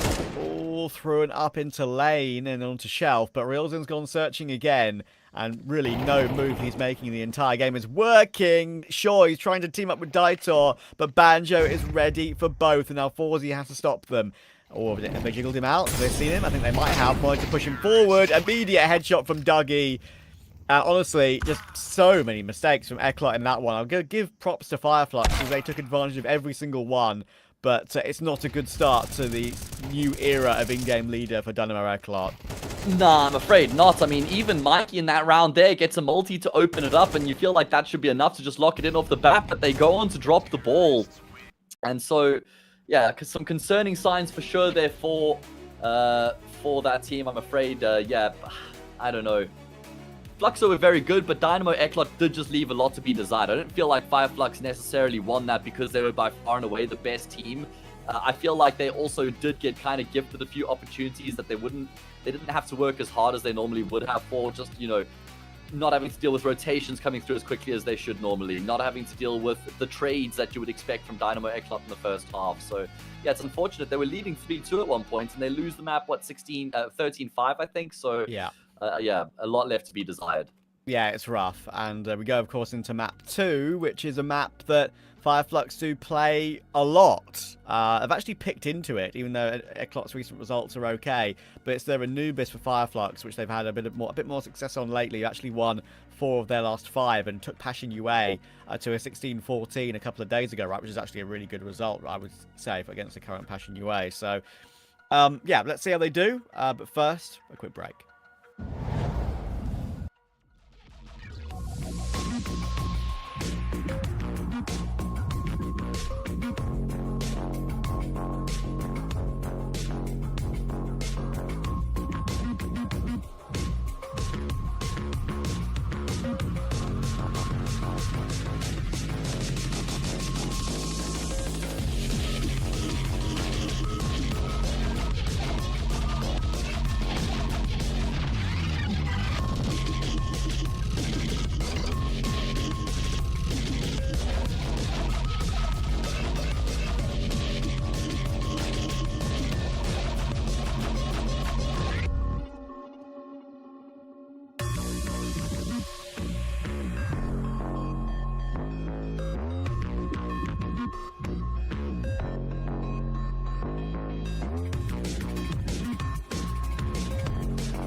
Starting map 3, 30 seconds early. Oh, hell yeah, baby. That is 30 seconds that I'm going to use for precious things later on today. There's a lot you could get done, yeah. Dynamo, Ecklot, and Fireflux about to enter map 2. And honestly, mate, I am concerned for Ecklot. If the form is anything like we saw from them on map 1, this should be a 2-0. But they have shown decent things on mid, as you'll see. They can show it again today. It's a very fast brawl in toward mid, and it's a 2-for-2 early round. Yeah, and a lot of damage done to Paz as well. He must have been dinked at range. So it is advantage Dynamo Ecklot. Nubik, Forsey, and Mikey, 3 of the stronger players here for Dynamo Ecklot left alive. And now, this isn't on the IGL anymore, Trav. This is on the players. This is on their decision-making, how they read the round, and how they're going to try and make it work from here. You can't rely on Reelson to win these sort of 3v3s. You can't put everything on him, ultimately, is the point I'm trying to make. There are 2 players here for Fireflux right now. Banjo in towards E-Box. Forsey, is he going to drop off the bridge? It looks like he wants to. He's going to jump down. And there's going to be players coming through B main at the same time. Banjo's been able to inflict a lot of damage, so he's trying to find an angle. And Mikey's been chipped down. He's dead. And Forsey can't trade. Yeah, Banjo's playing this perfectly. I do think one thing I like about Banjo is that he does tend to make the right move all the time. Maybe he's not like the most talented player in the history of the world, but I think he's got great first bullet accuracy, and I think he always has got good decision making in situations like that, right? Goes back for one tap, knows that he maybe can't get away, so uses his last bullet while he's got it. Let's see it here, actually. The 2 kills. Actually, no, he didn't see it, but he spun around, tried to go for one tap, and he realized he could get away. He does get away and play a crossfire. Aren't those the hallmarks of a good anchor player, though? Like good first bullet accuracy and then reliable decision making? Yeah, you know, knowing how to stay alive. So I think that you've just appropriately described what makes him a good player. Like you've hit the nail on the head there. And it is good to see from a youngster. Is like one of the pillars in this Fireflux roster. Super reliable. Good clean anti-eco there for the CT side as well. Everybody stays alive. So we've got a bonus round now for them. And Dynamo Ecklot, they have to show us what they're capable of now. T side, favorite side of the map.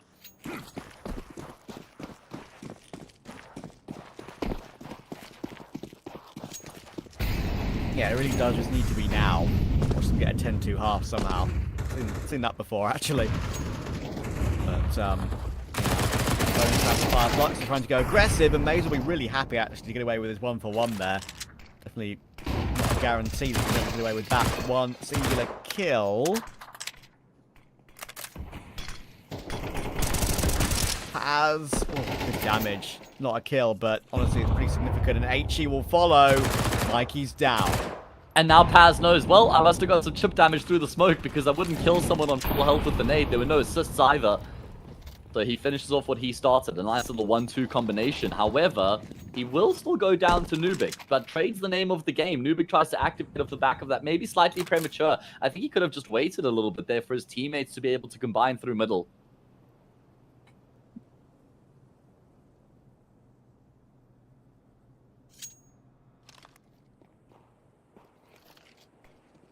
Oh, I love this. This should guarantee things for Soulflight. He hears everything in front of him. He knows he's got teammate support. If they play this one correctly and use their utility to sell a fake, they won't be looking at Soulflight whatsoever. There we go. All Yeah, nice. down to Forsey. 30 seconds, bomb on the site. The only chance he can get away with this one. There we go. Banjo will be the one to take him down. Good teamwork and communication there from Fireflux. It was simple but effective. The only thing that could have actually gone wrong there was Dougie pop flashing his way through Temple might have blinded Soulfly as he peeks out to kill the plant. So, like, that's the only kind of crazy world I could have seen that maybe not working out for them. All held down there from Fireflux. And that's the bonus round, Trav. They keep 3 players alive, so they would have been able to pick up AKs, no doubt. Did they all manage to recover AKs? I think they would have gotten 2, right? There wouldn't have been a 3rd one up for grabs here. Although Banjo had his own already. Yeah. Okay, it is just 2, but still. Bolstering the firepower even further. No bomb plant for Dynamo Ecklot means it's going to have to be a half investment. This isn't the way they would have won to start after being down 0-1. In the series, that is. Exactly.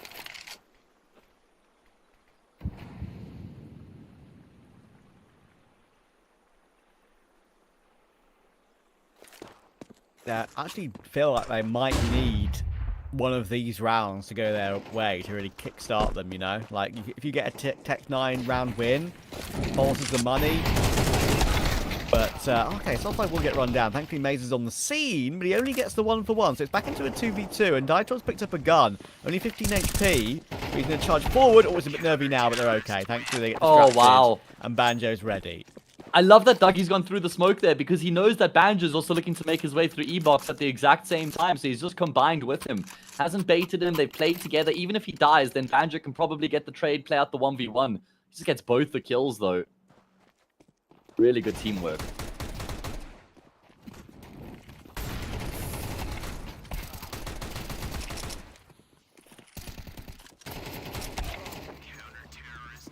More damage than perhaps they would have wanted, right? Considering that was a comfortable round to begin with. But, yeah, I think you can't complain about getting it over the line. 4-0. Ecklot have their buy available. Forzy's on the AWP, no helmet.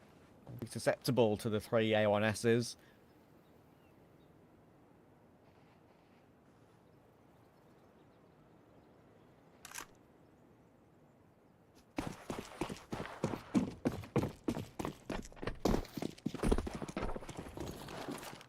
Alright, here we go. 4-0.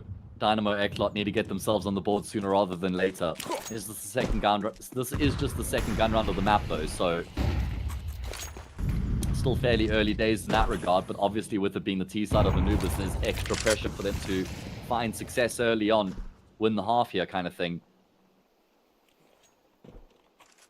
Or for Dougie, or for Forcy as well, but he has been naded down. Not much of an offer here from Fireflux, and we have generally seen them either fighting B main early on, we've seen them fighting for middle as well. This time they're saying to Dynamo Ecklot, you're going to have to come and get us.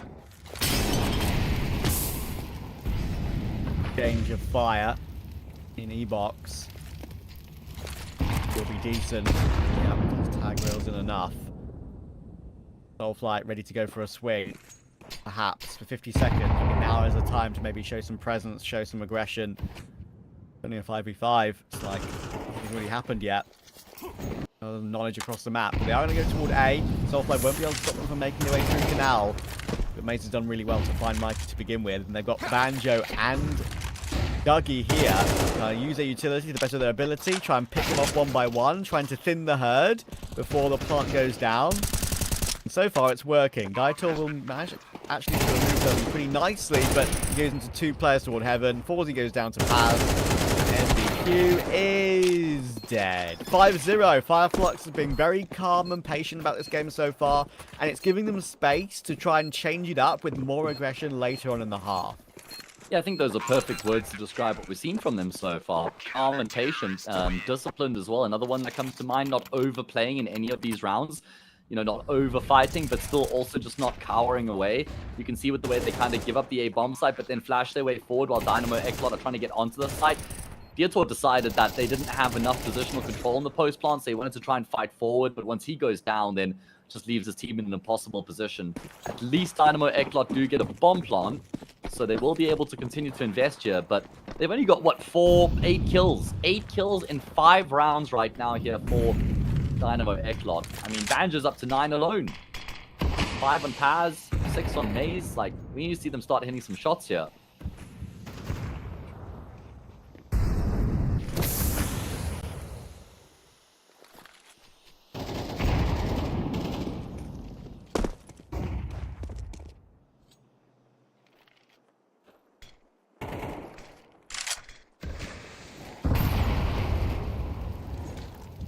Like Fireflux right now just making all the correct mid-round moves. Little right-click flash. Does Soulflight actually go for a peek on that one? It looks like he gave it a little look, but no more than that. It's not giving up his life in these situations. He's got 3 players to fight, and yeah, he just realizes that he's completely stuck, but Paz has found 2 somehow from that. That must have been a pretty wild spray transfer to get 2 from that position. There was definitely one player, of course, a lot further away, and Banjo's in the process of moving through outside A. He's not going to catch NBQ in the back, but he's got so much knowledge about what's going on. Maze has found his 1 kill as well, but it will go down in the end. And Dougie with the AWP. Okay, he found his 1, but now he's the only one left. Yeah, and he's on the wrong side of the map as well. And it looks like Gittel's kind of reading into this right now. Dougie's still chasing Ghost. This is a very good opportunity for Dynamo Ecklot to open up their accounts. Dougie smartly does swap for the rifle, and it's going to take some time before the bomb's actually planted. So Dougie can close the gap. Oh, look at the angle, though. He You don't think he checks clears close this? left properly. The gun barrel does stick out. He doesn't. Okay. The gun barrel does stick out a little bit there. He'd be able to pre-fire Daitor. So actually, that was a chance. Given the opportunity, but doesn't check it. And Ecklot get a really important opening T round.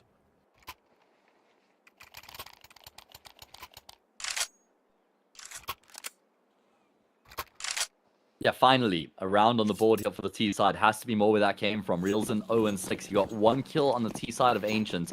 He finished the map with 2 frags. Not really a great audition, I'm afraid, but yeah, they can fight back. That's nice. That's fast. And that's going to catch Maze completely off guard. Flash forward for Banjo. He's trying to get a position to recover. It looks like Fireflux are looking to try and put a lot of pressure in toward mid, but it's only really Mikey there anymore. Everyone else has left, and they're looking to walk back toward that B bomb site. And right now, it's pretty much open. It's only Dougie with the AWP. Trying to keep him at bay somehow, call the rotations as quickly as possible, but I think Fireflux is still so focused on trying to remove this mid-presence. Dougie, I think, might just be smoked out of this round. They have found that kill on Mikey. That will probably give them a chance to maybe recover the round later on, because the rotations are here. It's a nature break up in the smoke, but there's no one behind it. They should be able to fall back into decent off-front position. Soulfly elects against putting a few bullets through that smoke to try and do some damage as he hears them running away into those off-front positions, but it might not matter. All these kills are coming through so comfortably. Soulfly finds Daitor. Dougie gets one more on MBQ, and it reels in. Needs one kill. Come on, mate. Come on. I want to see a great clutch from the new in-game leader. He's got 1 kill, but he needs more, and they're on the defuse. He can only get that 1 to kick off his game, but it's not a second round. Okay, well, Fireflux, it's a, 6th round now for them, and like you say, such a composed retake coming through from them, man. Never looked out of sorts, never looked panicked. They gave Banjo the time to work his way through middle on the flank. Soulfly doesn't overplay his hand either. I also did think maybe he tries to spam the smoke, because, you know, after the T's plant the bomb, there's almost always going to be someone trying to pass back into E-box, but he also doesn't want to compromise his position before he's guaranteed to get something from it, so he plays the longer game, which works out for him. 6-1. Fireflux are running away with this.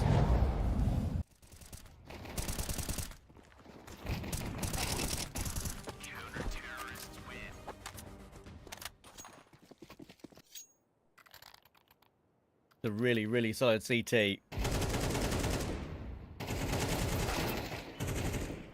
And, like, on occasion, right, you see these changes made to teams at this level. And even if it is an in-game leader change, we kind of see a similar system kind of like, how can I say this?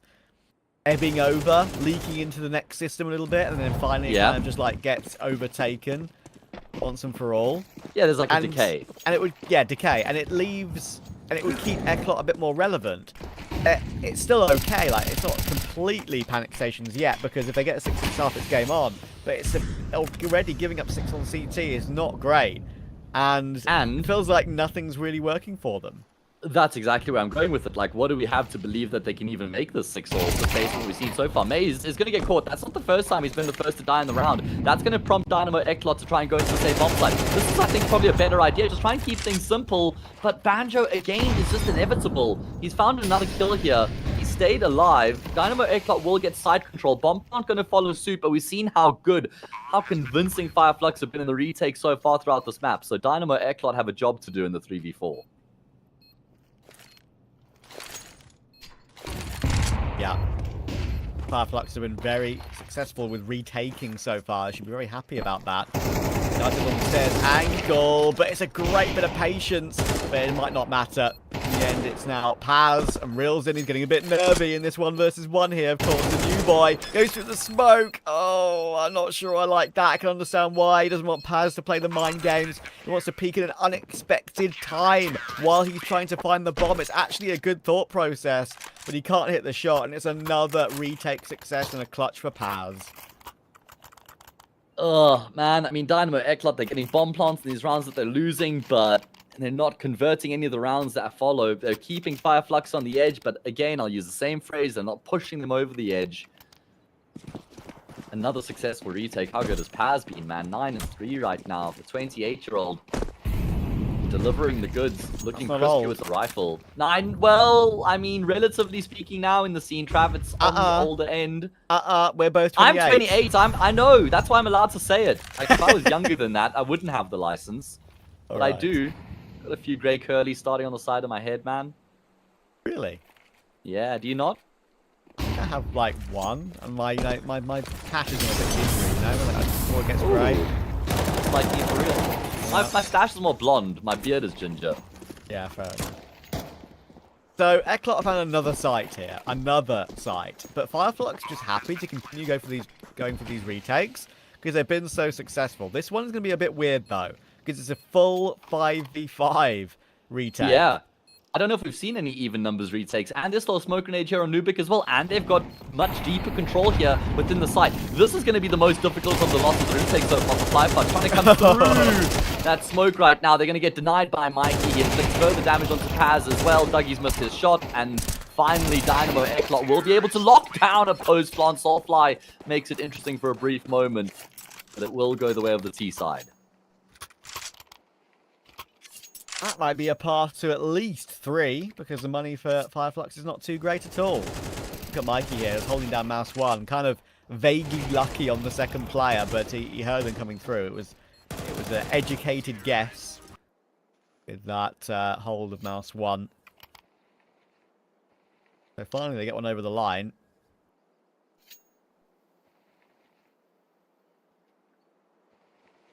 Needs to be more though. Absolutely can't afford to just be around in isolation. There's going to be a bit of a streak here. If you win this round, you break Fireflux's economy. 7-3 becomes 7-4. Then there's something positive cooking for Dynamo Ecklot at that point. Can they make less than 5 work going into the second half? I don't know. I don't think so. That is the question. Fireflux have a 60% win rate on their T side and a 37.5% win rate on their CT side. Yow. They've already done very well. Dougie doesn't have armor. Dougie, why have you gone and done that, mate? Yeah. Don't tell me it's him saving for the AWP, because then just give the rifle to a teammate. That's just a mistake. There we go. That is Round's an over. error.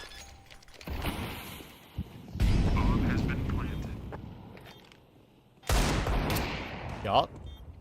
I'm thinking it so far, but thank you for Forzy. He'll duck underneath the crosshair placement. That was scary for a second. Are they still going to attempt this? They're just looking for extra kills. Surely not actually going to roll the dice for the retake here. Yeah, there we go. They do call it a day.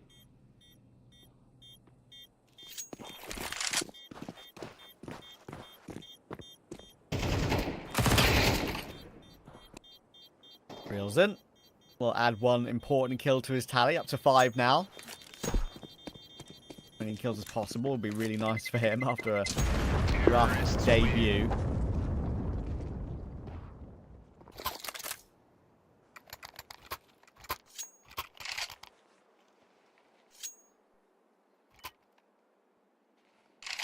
And now they've earned themselves an anti-eco. I don't know. That previous round bye, I understand why they have to do it, right? But it does feel like it was kind of pointless with the way how they played it as well. It's not like they really stacked anywhere properly.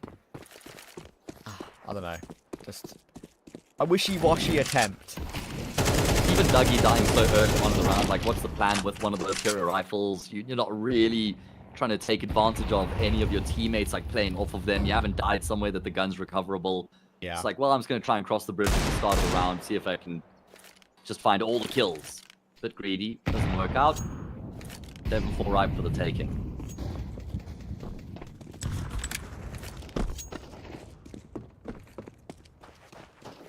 We'll find Paz as well in this following round. Where is number 4? Going to be about 40 seconds away. found one. He would need multiple, and he's out of ammunition. USP and plans to kill though. Oh no, oh no. Forzzy's gone in thinking it's safe. It's not, and Soulfly had a chance. Oh, I felt that one. Oh. And Maze actually even got the Degon toward Mikey in the meantime as well. It took the NBQ 1v1 to win it out. Soulfly almost had an insane individual moment there. I mean, he's so much fun to watch.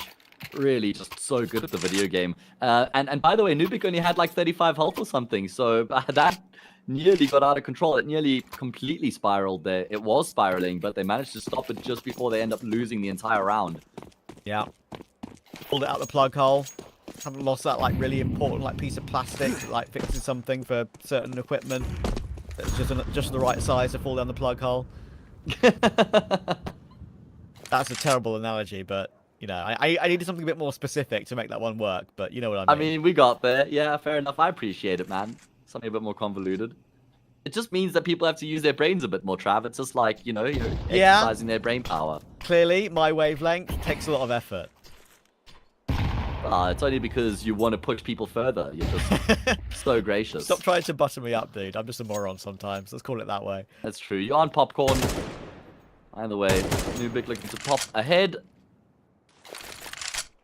Dynamo Ecklot, well, they have got a lot of space in towards middle right now. This is what I've kind of been thinking would have been the best way for them to approach the T side in general, just a numbers-based approach. Andrew's kind of screwed here. He's done well to find the one, but he has to fight for more, and yeah, there's not really any more time he can waste. This is going to be pretty much an impossibility for Fireflux to recover here, and Ecklot will be wishing that they put more of that call and strategy into practice earlier on in the half. There wasn't really as much mid-control. And Fireflux is taking advantage of it with some great retakes. Ecklot will be thinking about some of those retakes and be wondering what on earth that half score could be. They held on to some of these. This is what these should have looked like. Veto will hold the line, get himself 2. And Paz knows it's kind of done. On the spot. 7 on CT is still superb, and he'll be very happy about that. But Ecklot, they've at least got themselves back into the conversation. Very well done. Very well done there to give themselves something to work with. I did mention I feel like 5 is rock bottom bare minimum to try and have a chance going into the second half, and they have been able to rack 5 rounds up here. It was looking like it could have been game over in the first half at one point.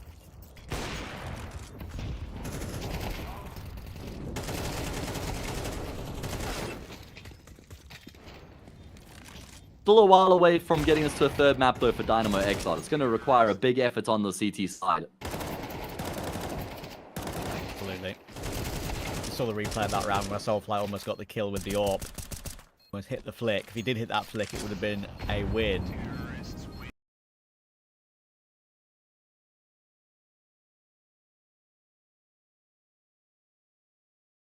Hello?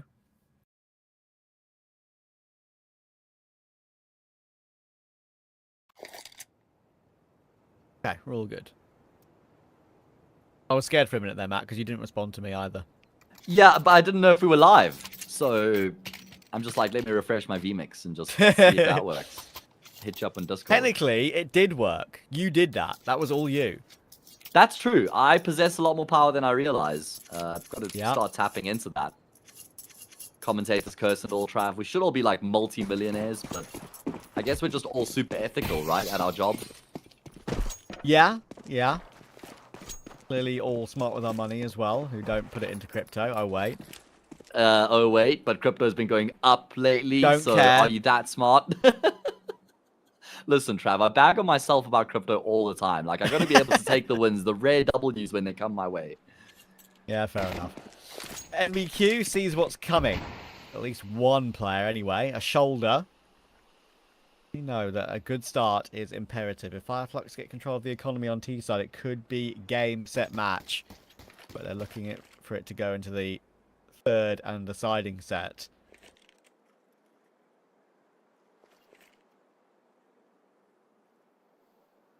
There are a lot of bodies over on the A side right now. 3 for the CT side, and 5 will be headed in that direction for the T side. Force is going to draw first blood, though. He's been able to evade the trade. Nubik's on the front lines. This is brave right now, and for good reason. Brilliant tapping coming through from him. 1 magazine secures 3 kills, and with that, the pistol.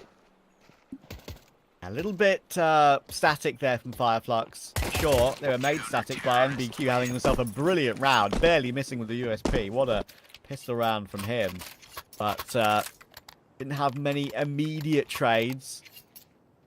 Tried to go together, tried to delay it once they realised they'd been spotted out, once they knew they had been stalled by a smoke. But, yeah, nothing they could do about it.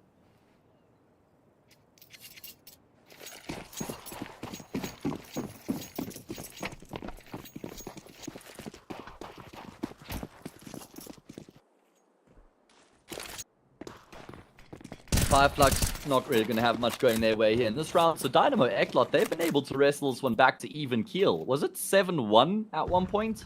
My memory served correctly. Let me just have a little double check here. It was. Yeah, it was 7-1. This is a stark contrast. First time we've really seen Dynamo Ecklot with the wind in their sails. Going to be 6 rounds in a row for them. And that's going to give them a lot of belief, I'm sure. Giving Reelzen more belief as well. This is a nice confidence building kills for him on the anti-eco. Don't care if they're easy. They all count.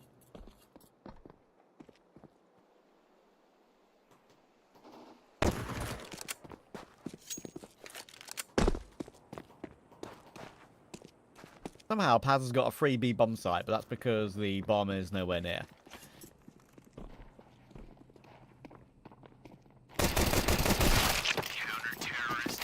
That's unfortunate.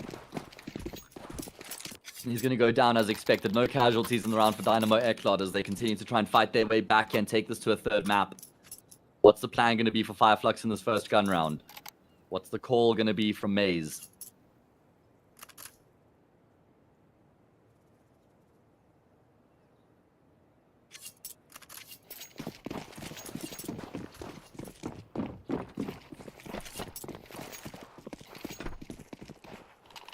What's the play going to be from Dynamo Ecklot here? A couple players in towards middle, Reelzen and 4C combining. They've got an incendiary primed.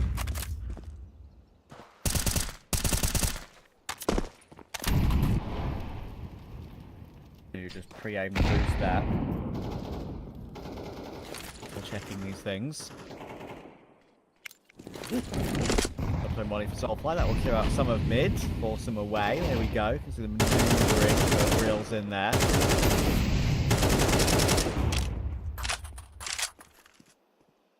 There's a lot of emphasis on mid right now for the CT side. 3 players for a moment. They will redirect themselves though.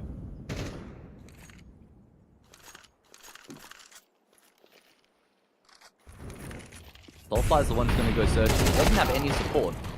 And he might need it. He might get to kill elsewhere. Perfect start to this gun round here for the CT side. And they're going to be hunting for more. As will do actually quite well to find one there, considering what was going on in front of him. But the trade potential with MBQ, and that's pretty difficult now for Banjo and Maze. It's a good start to the second half for Ecklot. They'll be very happy with this. They're going to win the round with 4 players alive, and suddenly Fireflux have cooled off. More like Ice Flux. Yeah, Forcia and Nubik also combined brilliantly on that A-bomb site, just using that angle. You're such a big fan of them, just doubling up on top of each other. So anytime a T player swings into the A-bomb site, they just immediately expose themselves to 2 players. And you're right, Fireflux have completely died out on the server. This has been a streak of 7 in a row for Dynamo Ecklot. And they're just 5 away from finishing off the job, winning the map and taking us to a third. And this is the 0-2 matchup in the Swiss stage. They've come alive while they're still alive. Yeah, life on the line.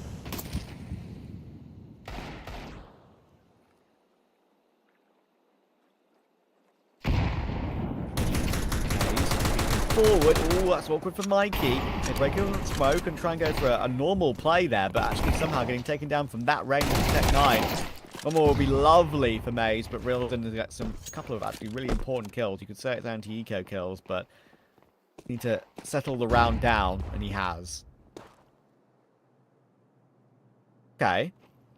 Dougie's faked some footsteps in toward camera.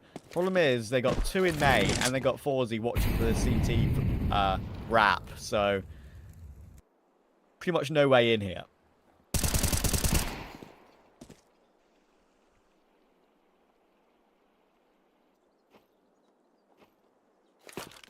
They are going to reposition themselves, though.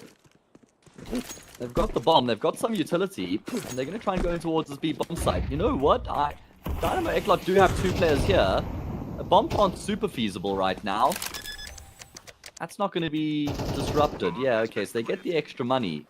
Rotations have come through. Dynamo Ecklot just got to make sure they hold hands as they make their way forward. Or maybe just wait for the fight to be offered up. That works too.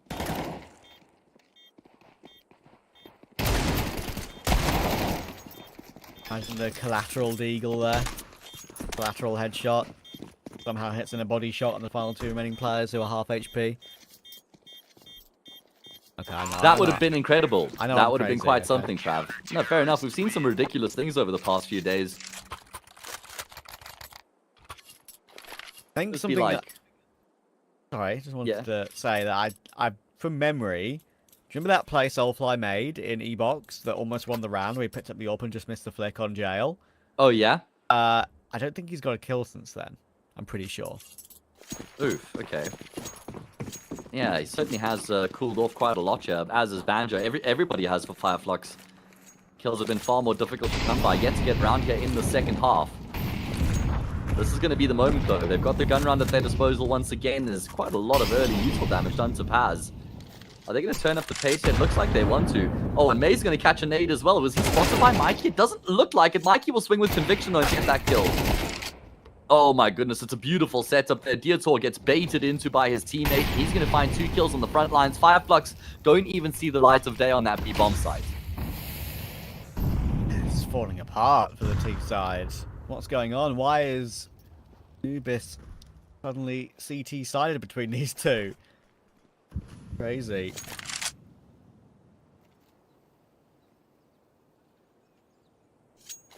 Order third.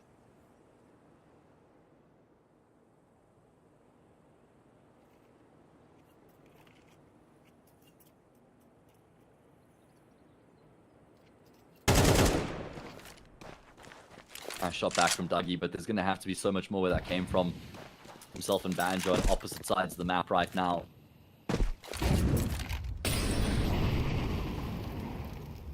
Gonna try and combine with his teammates as he makes his way up canals. If he can win this gunfight out with the E-Box player, then maybe there's a way back into the round from there. But yeah, just no one's besting Mikey in a head-on-head gunfight right now. I mean, not in this round at least. Dougie gets another, but again, it's going to require an ace clutch here from him. We know exactly where he is. They're all headed in his direction. Mikey's going to find more time. Dougie's going to get completely overwhelmed, and Dynamo Ecklot get themselves up to double digits. 5 available for Fireflux, as that loss bonus has been certainly at max for a little bit. But they definitely do need this tack pause. Been nowhere the last couple of rounds. Not even been able to find an advantage to lose an advantage. Why Ecklot, I think, will be delighted with their current standpoint. Their bounce back from map 1 is impressive. Just went and had a little bit of a look, and I think that Fireflux have gotten 6 kills in the past 5 rounds. Kind of speaks volumes to the point that you were making, where it just feels like they're not really getting kills at the moment here. Fallen off the face of the earth. They don't really have much time left remaining here on Anubis to try and recover. The next map's going to be Mirage, and we've seen Dynamo Ecklot do a lot of good work on that map. I mean, they've played heaps of Mirage lately. You know, Mikey's a demon on Mirage, so I would be kind of concerned for Fireflux if we do go to a decider.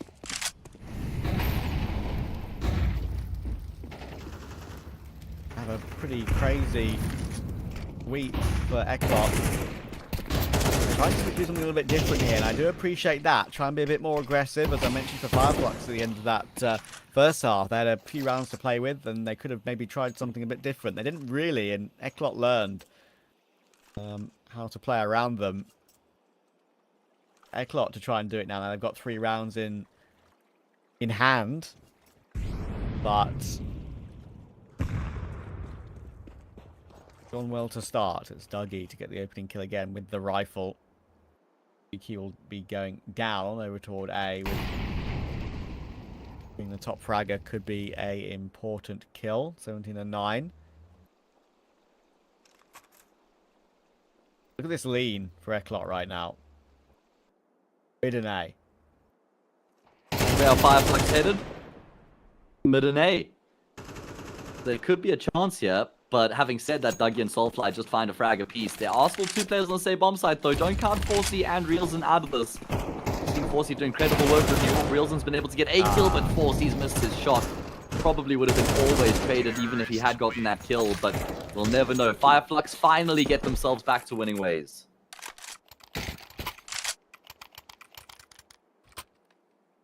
If Forsey hit one shot there, I actually had a little bit of a feeling that maybe he could have made something happen from that, but not possible in the end for Fireflux. Now Ecklot will be their turn to take attack. The last of the game for them.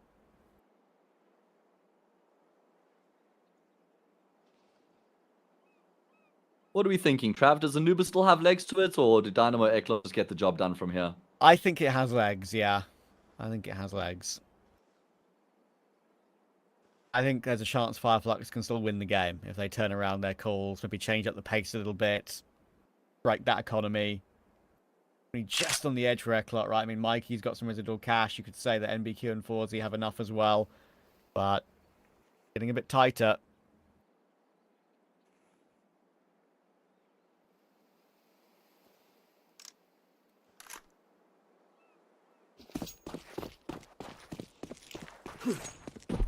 Alright, well, we're going to have to wait and see here if Fireflux can get themselves back into this game. I kind of tend to agree with you. We haven't seen the best out of them yet here on this T side. And if they can find that form, Dynamo Ecklot won't drop over the finish line from here. Banjo has to use a smoke to extinguish Molly. Obviously compromises the fact that he is in that corner.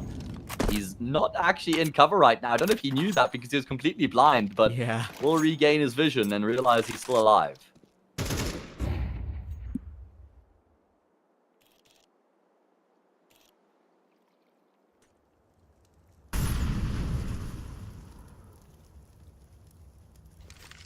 Will Dougie be given anything? I would doubt it, considering it's Mikey and Daito with the rifles in this position.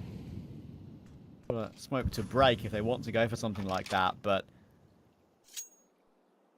risky. How precious these rounds are now. He'll creep his way up to the corner of that box smoke. Will show presence with the Molotov. Preparing outside B, 2 in toward E-box and Canal, 2 outside the B main position. A proper split could come through, but even though Ecklot do have 2 toward A, they are leaning and seem like they are ready for this possibility. Again, they've got the numbers kind of leaning in the correct side of the map right now. Dietor, well, they're going to know that he's here. What a snapshot from him to take the head off of Banjo before he inevitably goes down. 20 seconds on the clock. Rotations coming through thick and fast. Fireflux needs to get a move on. They will be able to chop down Reelson, but Mikey is still in position. He's been traded out as well. Forsey with an AWP will be able to get one back. Oh my goodness, had he denied the plant, he probably just wins the round. Not to say he still can't from here, though, in the 1v2. I think he's actually managed to get away back to jail. I don't think Ford is expecting him to spin round on him. And yeah, that's actually really good maneuverability there for Maze. Realizes that it's safe for him to go round the site. That Forsey won't be checking it at that point. Yeah, almost an insane round from Forsey. That's that good trade from Dougie we see right there. And Soulfly does the damage. Make sure he finds those 2 kills. They finally remove that second plat player. And then Forsey knows how wallbangable that corner of the default site is. I mentioned that Mikey had extra money. They are going to try and keep hold of most of that here. Forsey had that money too. He's obviously saving for the AWP. Mikey's buying up their Hero M4 in this round. But they are letting, in their own mind, Fireflux even themselves back up again at 10 apiece.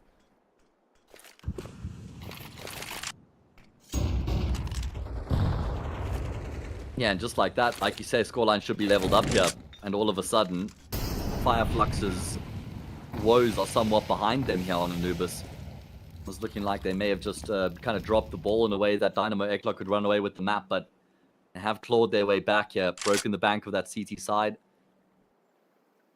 And they're just going to cast a net across the map now, wait to see if there's going to be any aggression coming through from the CT side that they can try and punish before they make a commitment.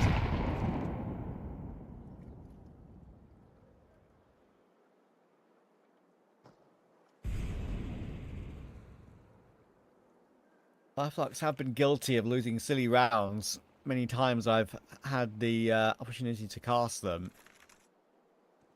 But when you cast them, you kind of like have a feeling that you don't really know which type of Fireflux you're going to get.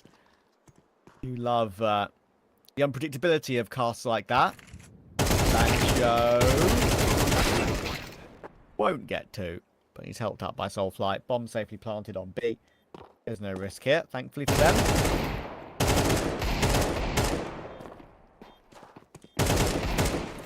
Yeah, any damage would still be nice here for Dynamo Ecklot, though, to just try and keep his T-side economy honest. That's why I'm surprised that Fireflux are actually giving up these fights right now. I mean, it's not like there's any reward available for them. Nubik could find perfect timing on Maze here. He's just looking the wrong way entirely. Yeah, Maze is going to offer up his back. Nubik will happily oblige. Could get the AK as well. Nice work.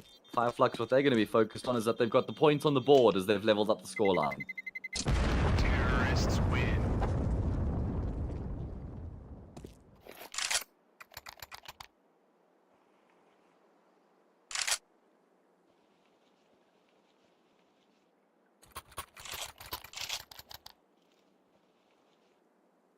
Do Ecklot try and change anything up at 10-all?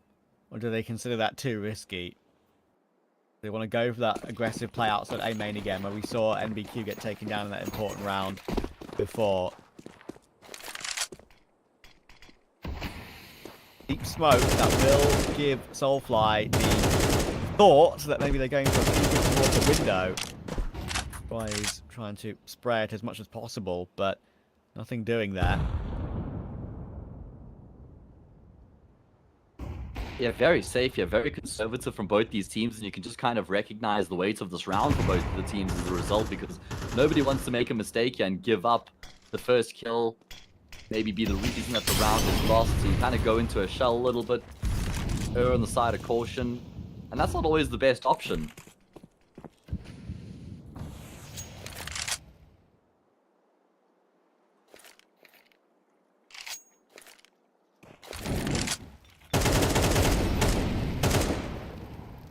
Monte slightly missed the mark there, actually. And they're actually going to be committed to, but they're playing anti-flash on the other side. Nubik will adjust to take Banjo down. Playing on the edge of the smoke there. Tough for Banjo to spot him when he pushes forward. Yeah, a little bit messy utility, like you said, in that position. Maybe there's a chance it goes the other way if it's a bit more on point. Soulfly has spotted the jiggle of Forzy. I think he knows that's the AWPer as well. He would have seen the AWP on the back of Forzy. He kind of jiggled with his knife out. If they want to go camera to A, which I think they have to, there's a lot of players to fight. They've got to win these doors up super cleanly. Forzy is very ready. Nice flick down from Dougie, but Nubik's here as well. And lovely pre-fire actually on Forzy, and he knows that there's one more player here. Real Zen, he's looking for him. 13 seconds. Oh, that's what he really needed. Of course, he was a bomb carrier as well. If he takes that kill, it could change everything. But now look, Maze is stuck. He's about to get big flanked. They could kill him after time. They won't. Maybe it's a slight error that we often talk about. But they win the round with 3 alive, and that's all that really matters. Yeah, they regain the lead as well. Good composure there from Dynamo Ecklot. Good setup that does come alive on the A bomb side. Good effort from Dougie. I mean, he kind of realized that Forzy was expecting him to just keep jiggling. So then he's like, all right, well, I'm just going to step out and commit to the fight then. And it was a very good kill coming through from him. But then he couldn't hit that follow-up shot onto Realzen that he needed. And it's not like that wins them the round. It just kind of keeps them in the round if he does hit that shot. At least they're able to afford a full reinvestment, but they are light on utility. And if Fireflux lose this, then they basically lose the map.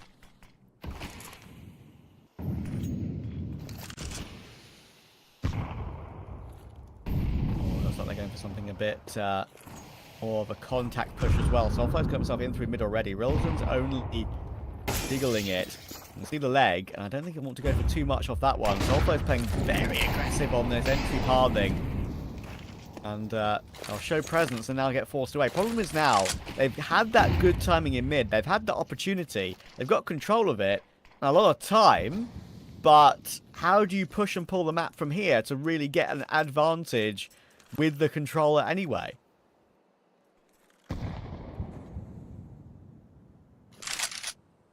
Yeah, it doesn't look like Soulfly actually wants to commit to his position in towards mid. He's kind of taken that space, and he now knows that Dynamo Ecklot are going to be worried about that. So his presence alone can kind of create some space there for them, potentially into the B bomb site, but Mikey hasn't really shifted off of the bomb site. Oh, Forsey, that's not really a shot he can afford to miss, but he will be afforded his life as Dietl has his back covered. Really awkward for Fireflux here, though. Like, Molly's missed. they kind of know what they're doing when it comes to like where these opponents are, but as you say, more utility is being missed, and they need an insane recovery. Lucky has to eventually find Detour, but Banjo is having to force his way into fours in. It's looking very, very messy for Fireflux. When the going has gotten tougher, Ecklot have gotten better. Did they miss a smoke and a molly coming through from E-Box? I mean, I can't so. imagine they would have wanted to smoke themselves off. So that is just disastrous there for Fireflux. And a very good hold out of Dynamo Ecklot. I thought once Forsey had missed that first shot that maybe we would see Fireflux being able to close the gap and get in towards B, but it doesn't transpire. And now they have to empty the bank account, break that piggy bank, buy up what they can afford to, and try and force us into overtime.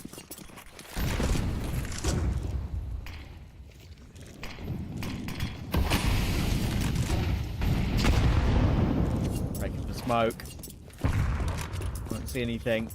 I think they'll be somewhat aware, Ecklot, as well, that the Fireflux buy, the forced buy coming in here, is really not that at all great. They've got a molly and a flash left, and 1 HE. Like, to be fair, they've got 1 smoke on Dougie. That actually could prove to be critical. And they've been allowed some space outside A main. However, they have to go through it all together. The flash is decent. It's completely blinded up for NBQ, but they're not going to check his position. It's going to be a shooting gallery for NBQ and Forsey, and it is totally fallen apart for Fireflux. They had a great CT half. Who would have thought they would choke it on T? A good nade from Powers, but he's 35 health. There's no way out. He hasn't got the bomb picked up either. This is a very disappointing map too. Yeah. Fireflux knowing where they were. I mean, not the way it started. They were up 7-1 at one point. Like you say, with where they were at one point, up 7-1. They've only won 3 rounds since then. That is unfortunately an abysmal showing. Dynamo Ecklot about to have won 12 from that same point. And it's an inevitability. It is a formality. Paz is dead. Dynamo Ecklot have finished off the job, and they're going to take us to a third map. They've kept themselves alive here, Trav, in the CCT Season 3 Europe Series 1. They will live to fight for another map. They will indeed, and I really do wonder what actually map 3 is going to look like, because, you know, you mentioned to me how Fireflux have not really played it. They've played it quite a bit, but their results aren't really amazing. It's very hit and miss. Beat Unity, lose to Ruby, lose to Ecstatic, beat Yano. You should be beating Yano, really, shouldn't you? Lose to Passion UA, beat Novak, and beat Monte. It's very up and down, but just run you through Ecklot's recent Mirages, right, mate? I mean, it's a bad look. I'm going to take it one by one here because it's important to say. Loss, win against 1 win. Loss, loss, win. Loss. And they played a lot of Mirage in, as I say, like, is their most played, right? 42 times in the last 3 months. That is a few too many. Listen, some of them are great teams. OG, Navi Junior, 9 Pandas, like... Boom. Like, yeah, but there's also Leo, Kono, Johnny Speeds, Unity, you know, so man, that does suck for Ecklot that the map's kind of fallen apart like that a little bit. Because before that, they were having really good form on Mirage. Yeah, and I do wonder where it's going to go, right? Because now they've got a new in-game leader. Is that going to revitalize them somehow? Can they break this ridiculous streak of poor Mirages? And we'll see if that will be a true or false after the break.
Ecklot do amazing work to get themselves back in this series. And if you look at their Mirage, you would say, damn, they've got a lot of reps. Damn, they've got 21 wins and 21 losses. That's not too bad. But they've won 2 in their last 16. And before that, they were on a hot streak, right? They were on. They had some incredible form on Mirage, so it certainly has fallen off for them. Either way, let's see if they can figure it out here. And now they have to keep themselves alive in the CCT Europe Series 1. 0-2 matchup here in this first stage. Dynamo Ecklot going to keep things simple, smoking off jungle. Molly stairs as they venture towards the same bomb site. There's a player in connector. Soulfly kind of having to try and deal with both of them. Somehow Banjo's gotten 2 kills. Bomb plant, but surely no chance here for the T side. He's doing a lot of damage. Dougie needs to be careful. He's 2 HP, by the way. He doesn't want to be the player swinging in, and that's why. But now it's only Veto. He knows he's got Paz locked in towards CT. There's a pistol swap on the floor, but not enough time to get the kill. Paz will take the headshot. Plenty of time for the defuse. Fireflux start Mirage well. Yeah, good way to set things in motion by winning the pistol. I do like the option there from Dynamo Ecklot. I've been calling for a bit of a simpler T side for a while from them now, just because they haven't really had the reps. They haven't really had the time to formulate deep and elaborate strategies with the new IGL. And I feel like they missed that trick on Ancient. They were trying to go for like these defaults where there's quite a lot going on. They were spread out across the map. They never really pieced the rounds together. Keeping things simpler means there's less moving parts.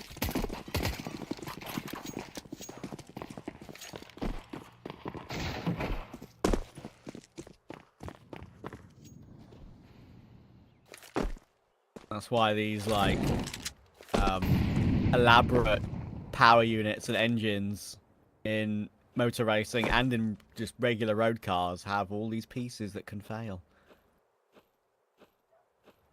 Yeah, the more complex something is, the more that can go wrong, right? Yeah. Of course, back Nothing in the day, it complex was a about bit this different, round. but still.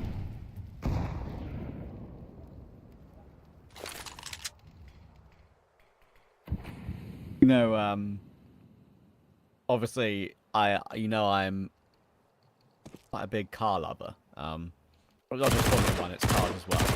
And, my dad has some, like, classic cars as well, ones that he's kept for years and years. One of them is, like, his cool. dad's from, like, the 70s, pretty much. Oh, that's awesome. Okay. And, yeah, I mean, those have, like, it's, like, a completely different universe, cars. From, like, even cars from, like, the 90s, let alone cars from the 70s and 60s. We have one from, like, 1963. That's that awesome. he took on, and it's honestly a really cool picture. It's like bog standard simple stuff. If we ever get that like kitted out and workable to use on the road, I think that would be like just such a cool thing to ride around in because it's just so unusual. Yeah, kind of unusual round here. Okay, I just have to watch that one a little bit closely for a second because it seemed like the eco had some legs to it, but.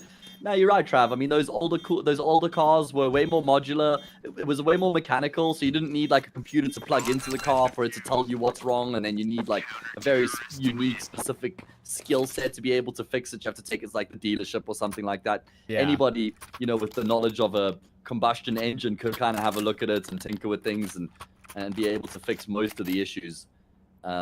I was kind of used to more like sports cars growing up. My dad had like a BMW M3 kind of thing, which was always a lot of fun. Yeah. And then ended up with an Amarok, which I have now, which I'm loving life. Nice VW 4x4 tram. Yeah. Styling in South Africa. I've heard of that. Lots of damage with the fast mid play coming in there from Dougie and Soulfly. The flash is just working out, but it's a good response from Mikey and Dirtort. Aussie will eventually get that kill on Soulfly as he tries to go aggressive bottom con, but suddenly, with Mikey all the way in towards CT and the 2 mid players dying, the round's over. So much emphasis on mid there from Fireflux, just happy to fight for it again and again, wave after wave, even after it kind of seemed like maybe it simmered down for a moment, and then charging through that bottom con smoke, nading top mid, Maze combined with his teammate to get both those kills. Dynamo Ecklot licking their wounds here as they're down 3-0. I mean, Fireflux probably feel a little bit of grief that we've even ended up in a third map in the first place, Trav. They probably should have gone and done in 2 with them being 7-1 up on the CT side of Anubis. It slipped away from them. But they're looking locked in here on the decider.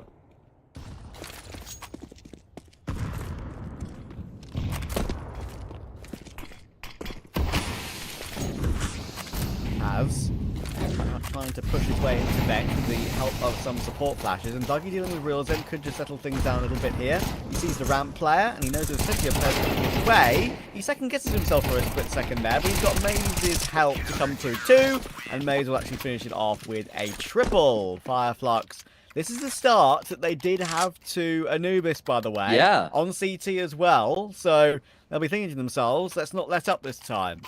Absolutely. They got to make sure that they keep their foot on the neck of Dynamo Ecklot, not let them back into the game the way that they did on Anubis. To be fair, it's not like they just left the door open. Dynamo Ecklot did break that door down with some good Counter-Strike. And we're going to have to see that from them here again. They've got everything they need coming into this round. Forsey has an AWP as well. Going to be lining up a late sniper smoke.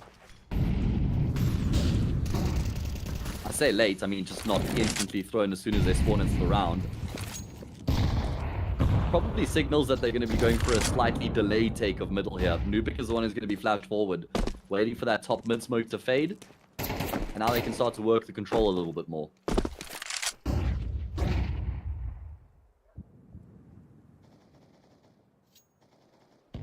Slightly different angle for Banjo there on the corner of bench, looking through the window of apartments. The anyone shifting through just yet though.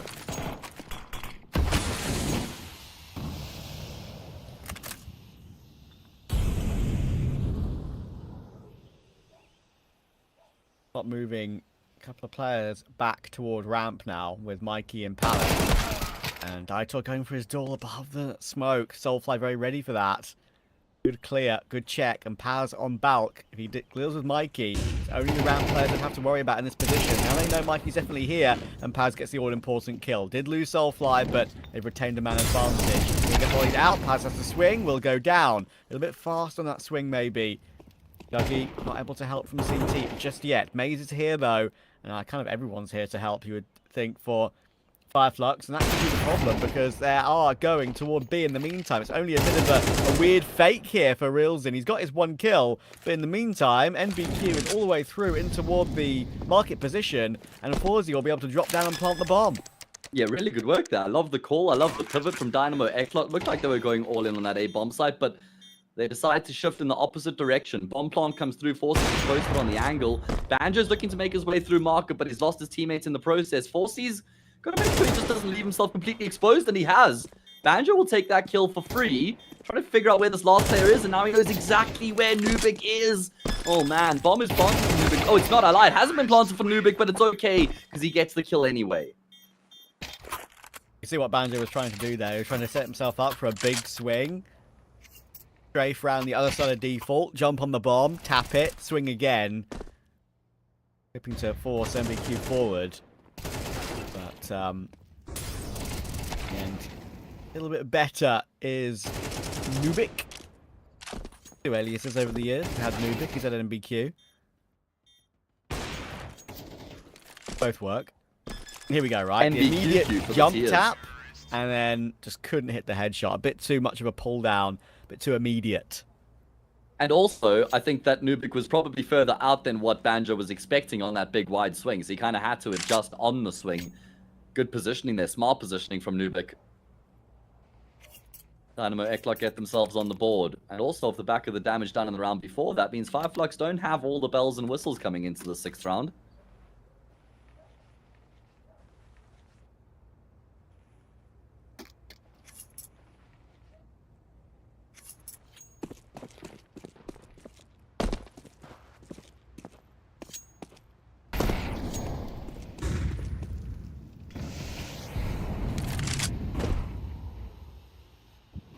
I'll be heard.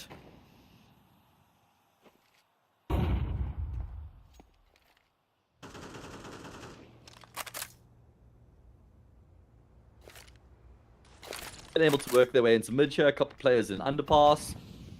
Does look like Paz is kind of keen to maybe contest ramp with his MP9. On the precipice right now. Does kind of check down, doesn't see anything. Finally a bit of contact here in the round. But Dynamo Ecklot have got a pretty good shape about them right now. Haven't been able to get a bit of a foothold in middle. Does look like they're still kind of undecided as to where they want to try and finish this round. They both have got both sides kind of as an option. but it looks like it's going to be B is where they try and split their way forward. And Fireflux now pretty much completely out of utility. They've got one flash on Paz. That is it. That could be the main awkward thing for them. Soulfire's going to try and push his way forward, but it's a lovely clean check of Daito, and apart that's now Forzy trying to force his way out through the Molotov, but Dougie is standing tall. The bait, the jiggle, the wiggle, and it works because MBQ comes around from behind. Now it's going to be a bit awkward because Forzy's found one more pick. It's starting to fall apart a little bit. You need to be careful here, and MBQ's found Soulfire as well. This was a 2 versus 5, and now it's a 2 versus 2. Oh, Bomb Pop will be attempted, and Maze is trying to creep his way out, but he knows where MBQ is, and he's done so much damage to Forzy as well. 17 seconds, Plant will be denied, and Paz will get the kill. That was nervy, but Maze made a great move there. Yeah, gets way too close for comfort there for Fireflux, but like you say, Maze is the hero, just kind of making that big, bold decision to make his way through the window into the bomb site, and then also read that the T-player had gone into market door. I thought that might have caught Maze off guard, but he gets that instant kill, then he disrupts the bomb plant as well, allows for Paz to finish off the job, and Fireflux get themselves back to winning ways.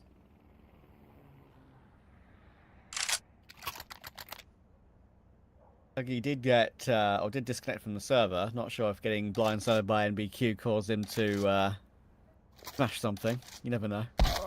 Surely not. That didn't look too annoying. Maybe he's more like, guys, I'm having tech issues. You know, game stuttering. Gotta restart. That's all it was, guys. I promise. Otherwise, I hit that shot. Low key, probably that is what it is. Like maybe that's why he needing to restart. But you see him rejoined and got immediately kicked again. So who knows? Gave him an extra death. Sometimes it can be like, you know, anti-cheat issues and stuff like that, right? It can just be weird things that aren't loaded properly and can crash and unexplainable stuff.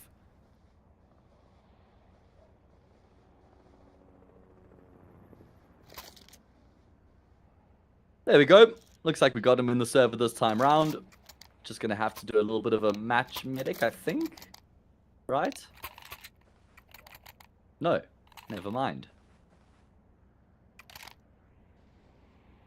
5-1, Dynamo Ecklot, they may require a match medic here, because this match is getting out of control. Hero AK for Diator, pistols outside of that. But Fireflux have been in this position already. Anubis CT, it was looking rosy. And then it fell apart. I think a 7-5 half. Couldn't really put their foot down much on he said after that, which is unusual. Need to pick up the smoke. We'll see if they're going up toward Cat. He tries to time the shot, won't be allowed to, but Maze is doing a good job once again. He's taken Nubik, he's taken Forzy. Daito, again, though, is doing good work with this AK. Actually, pretty impressive stuff. Dougie, a good catch on Daito. And now with Reels in on 61 HP. And Mikey on the Deagle. I haven't seen it yet. Could have two, but it's so awkward with the Deagle. How does he judge this one? Mikey, big play. Lovely double Deag. And that's totally changed the round. Oh, man. He kind of got given a little bit of a better angle there as they crept closer together. Lines up the harder shot first because he knows he can rely on the easier one. He's got an AWP now posted on the angle. Paz is a dead man. Dynamo Ecklot, what have you just done? What have they just done, Trav? Do you feel like if that you have one player there on Ecklot that you could trust to make that flank work and not fluffy his lines? It would be Mikey. Feels like he's just very cool and calm in those sort of scenarios and didn't pull the trigger too early on the first player. Made sure he got in a great position. Neither Fireflux player looked round. It's an amazing recovery.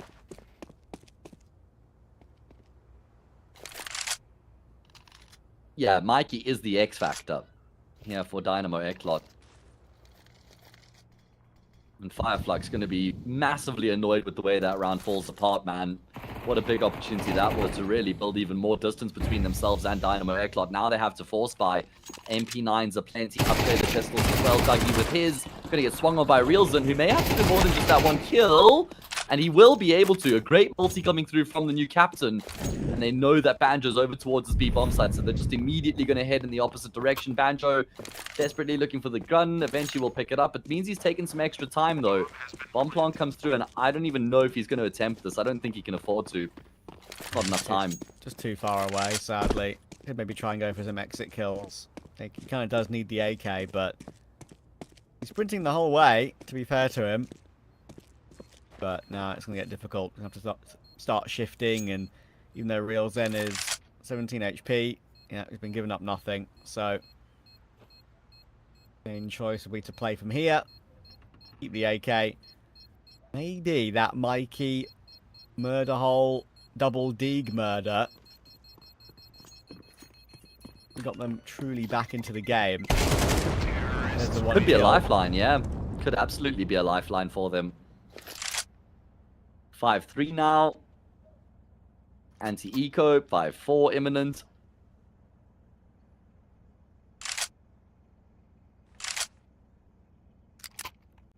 Soulfly's gone quite quiet, Trav. Not just here on Mirage, but even on Anubis, right? He dropped off quite a lot there, especially towards the end of the map.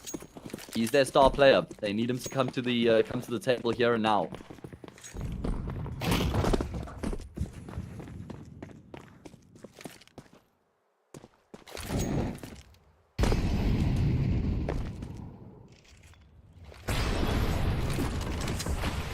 Soulfly, we smoke toward ramp.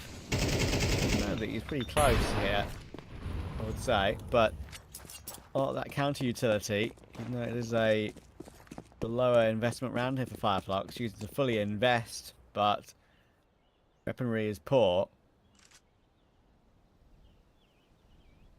Ecklot are just to fall back away and play some time. They have actually gone for a rotation round mid. There's 2 on the B site, 3 on A site, and just slowly creep up for mid control. I do like that decision on a round like this. Yeah, but it's a big roll of the dice for Fireflux to spend all their money here again. If they lose this, then Dynamo Ecklot have just leveled up the scoreline. At least now they've been spotted on that green forward. Paz with that AK has a job to do, and he will live up to that job as well. Great double kill found from him. Oh. And all the kills fall into place immediately afterwards. Fireflux will be able to get the job done here on the Force. Right? Right? He's got a Surely. opening. The player closest is underpass. Banjo's going apps. Obviously doesn't know if he's got a completely open site yet, but he's going to commit to it now. Banjo's here quite quickly, and Forzy's making a lot of noise. Oh, he's seen him though. Oh, what a jiggle tap. Wow. What a fast jiggle tap that one from Banjo. Yeah. Jesus. But yeah, that is a rough round for Ecklot, right? Because they take their time, they move into mid, they see there's nothing there, they try and move their way up con, and then they perfectly, and I mean perfectly, line up for Paz. It was like he was shooting one player, but they were like mirroring each other. Easy double spray down, and all the pistol kills for them to place after that. They recover the AWP, the two AKs. Best case scenario for Fireflux on a risky force fight.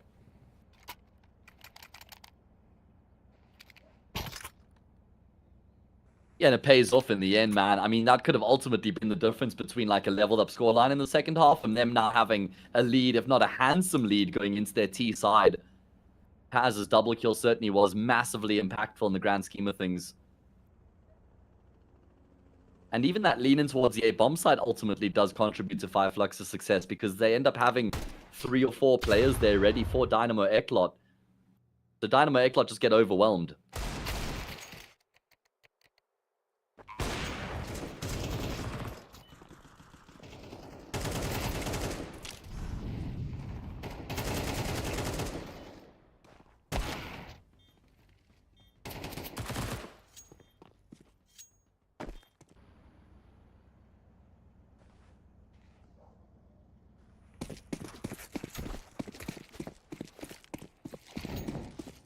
And need at least a tie on the half now.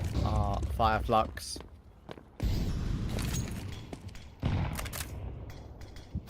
And Paz has had a particularly good series. I think it deserves to be said. As I said kind of before the game, often he can be the guy that just drops a normal sort of 1.0 rating, nothing too special, nothing too spectacular, does his job. He's really delivering here, and Dougie has got the first kill and walked away at ramp as well. And Soulfly's timing is unbelievable. He takes the ramp player first, actually, even though he probably sees the player below him first. All down to what your eyes focused on first, right? But in the end, it doesn't really matter because he sprays down 2 beautifully. Yes, this is exactly what I was saying with that force buy and what it could kind of enable here for Fireflux and could be the difference between a 6-all, maybe even them losing the half, and them having 7-5, maybe even 8-4 could even be 9-3. So, yeah, that force buy really has just boosted them massively in the first half, and that's a great multi-kill coming through from Soulfly. I mentioned we need to see a bit more from him if Fireflux are going to be able to get the job done here, and he delivers in that round, man. I mean, everybody has been delivering here on Mirage so far for Fireflux. In fact, almost across the server. In fact, maybe, just maybe, Mikey has been a little bit underwhelming this matchup, Trav. He's had his moments for sure, but just not consistently enough. There's another one of them. Yeah. But he is 29 and 30 for the series at large, outside of this map. So I think it's fair to say Mikey could be doing some more here. Maybe, maybe. Looks like Mikey's one dig was a bit of a hold of the cross toward A. Soulfly would probably have tried to cross the stairs. Absolutely destroyed him. Great crosshair placement.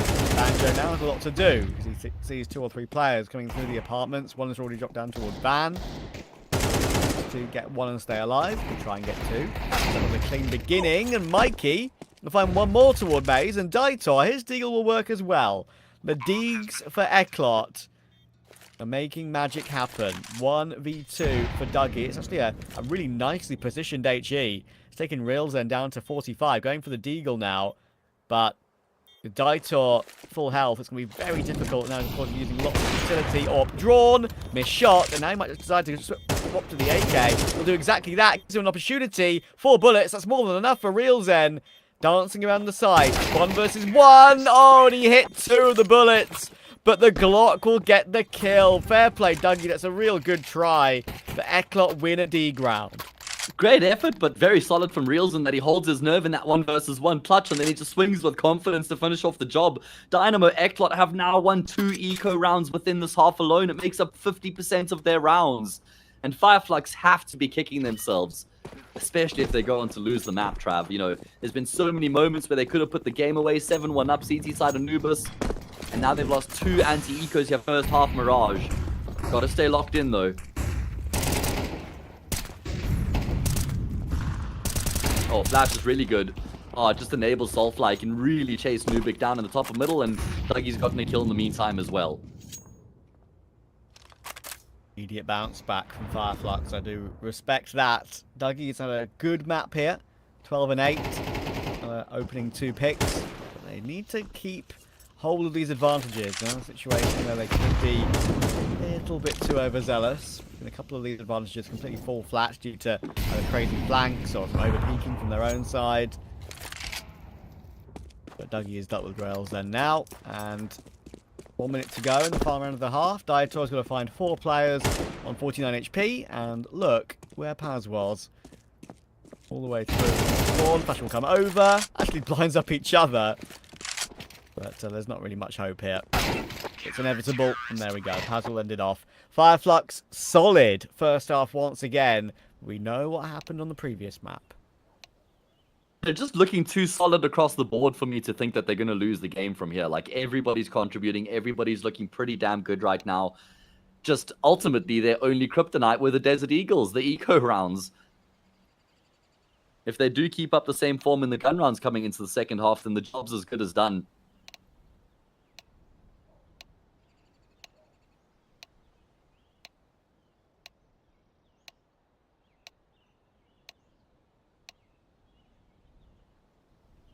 Sick. Sick.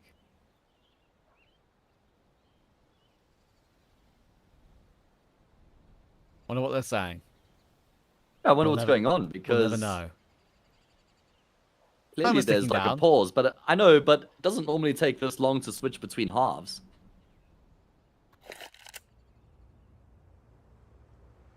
Got there eventually. Dynamo Ecklot are going to have to switch on from the word go here, Trav. No 2 ways about it. Going to have to be on the money from the opening round of the second half.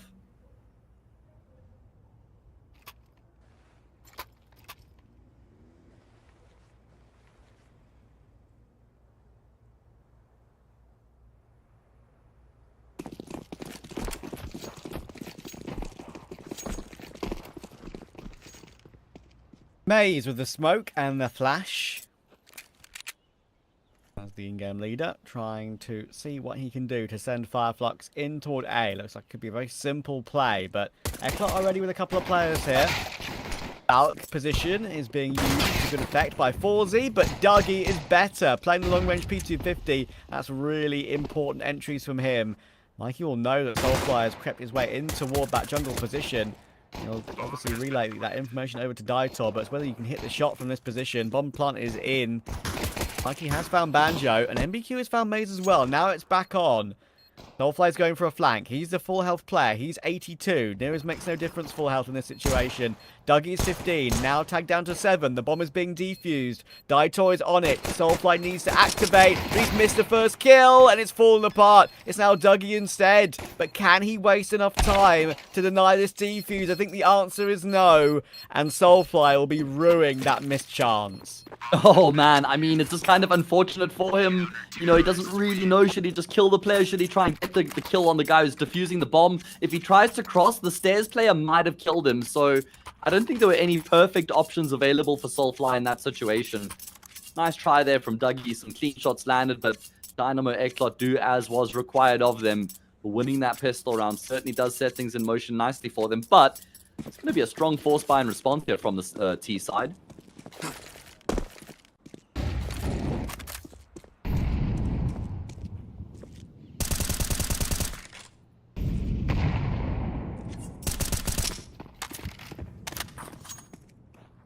Very strong force indeed. AK times 2. Megalil as well.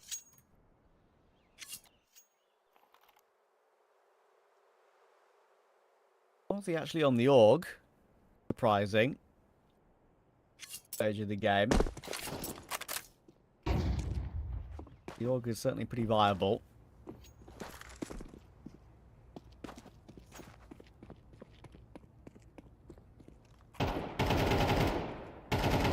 Still heard. Lucky bottom con. And actually 4 players would be on the way forward here. And Dougie, oh, he's going to deal with Mikey. And Forzy was definitely ready for that, jiggling around as he was. But the AUG will get destroyed by Soulfly. And the 2 AKs on Soulfly and Dougie were so ready to deliver in this round. Instant hit back. AUG recovered on Banjo.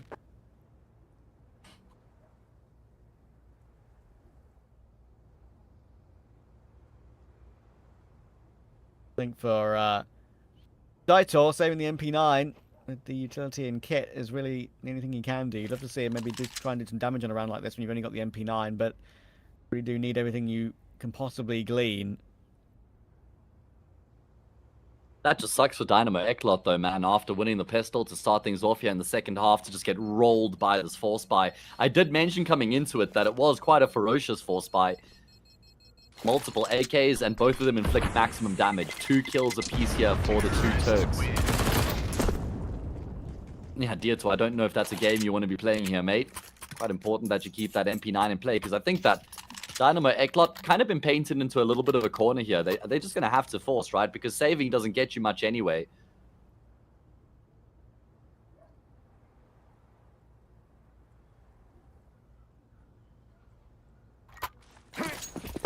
Yeah, they're going to go for it.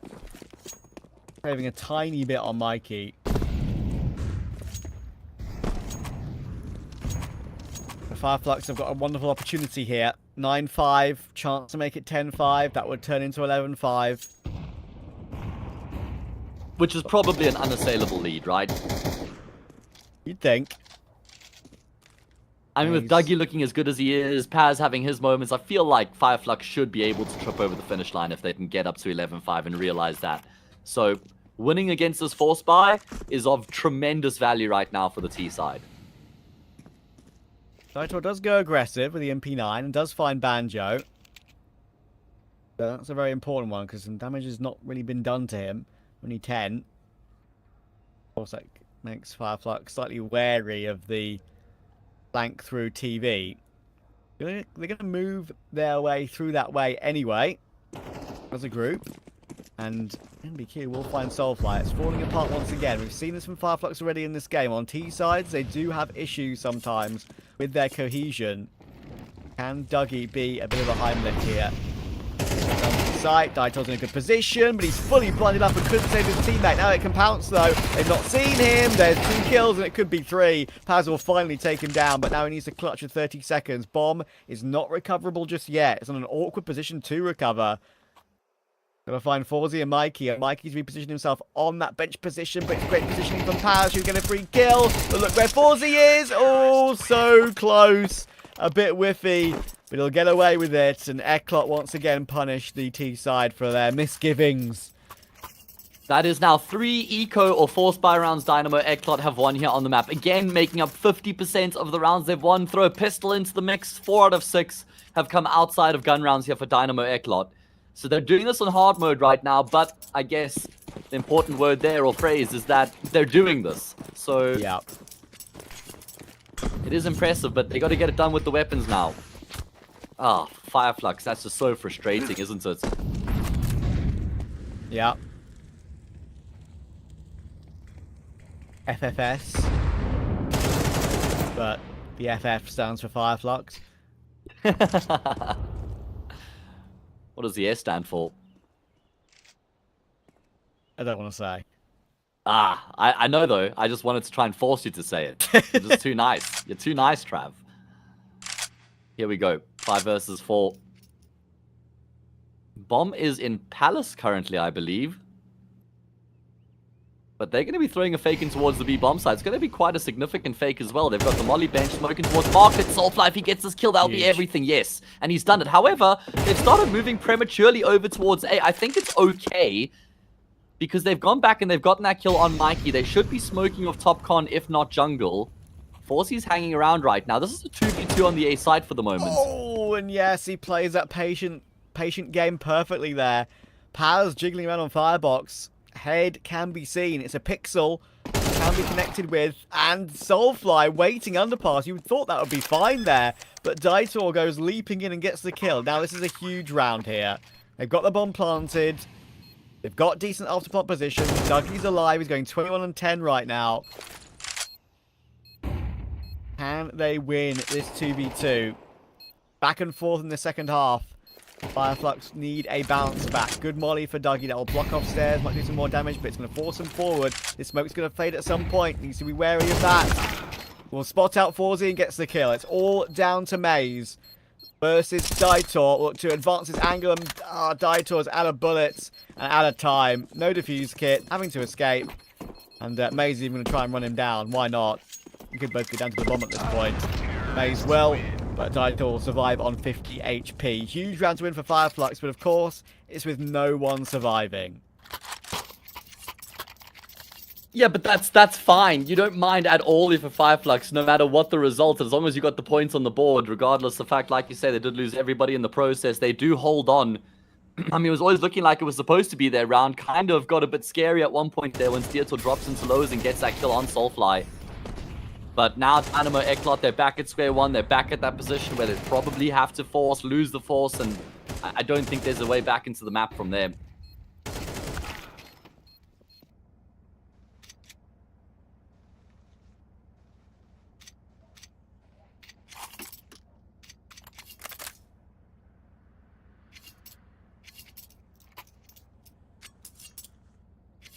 A rough bite, but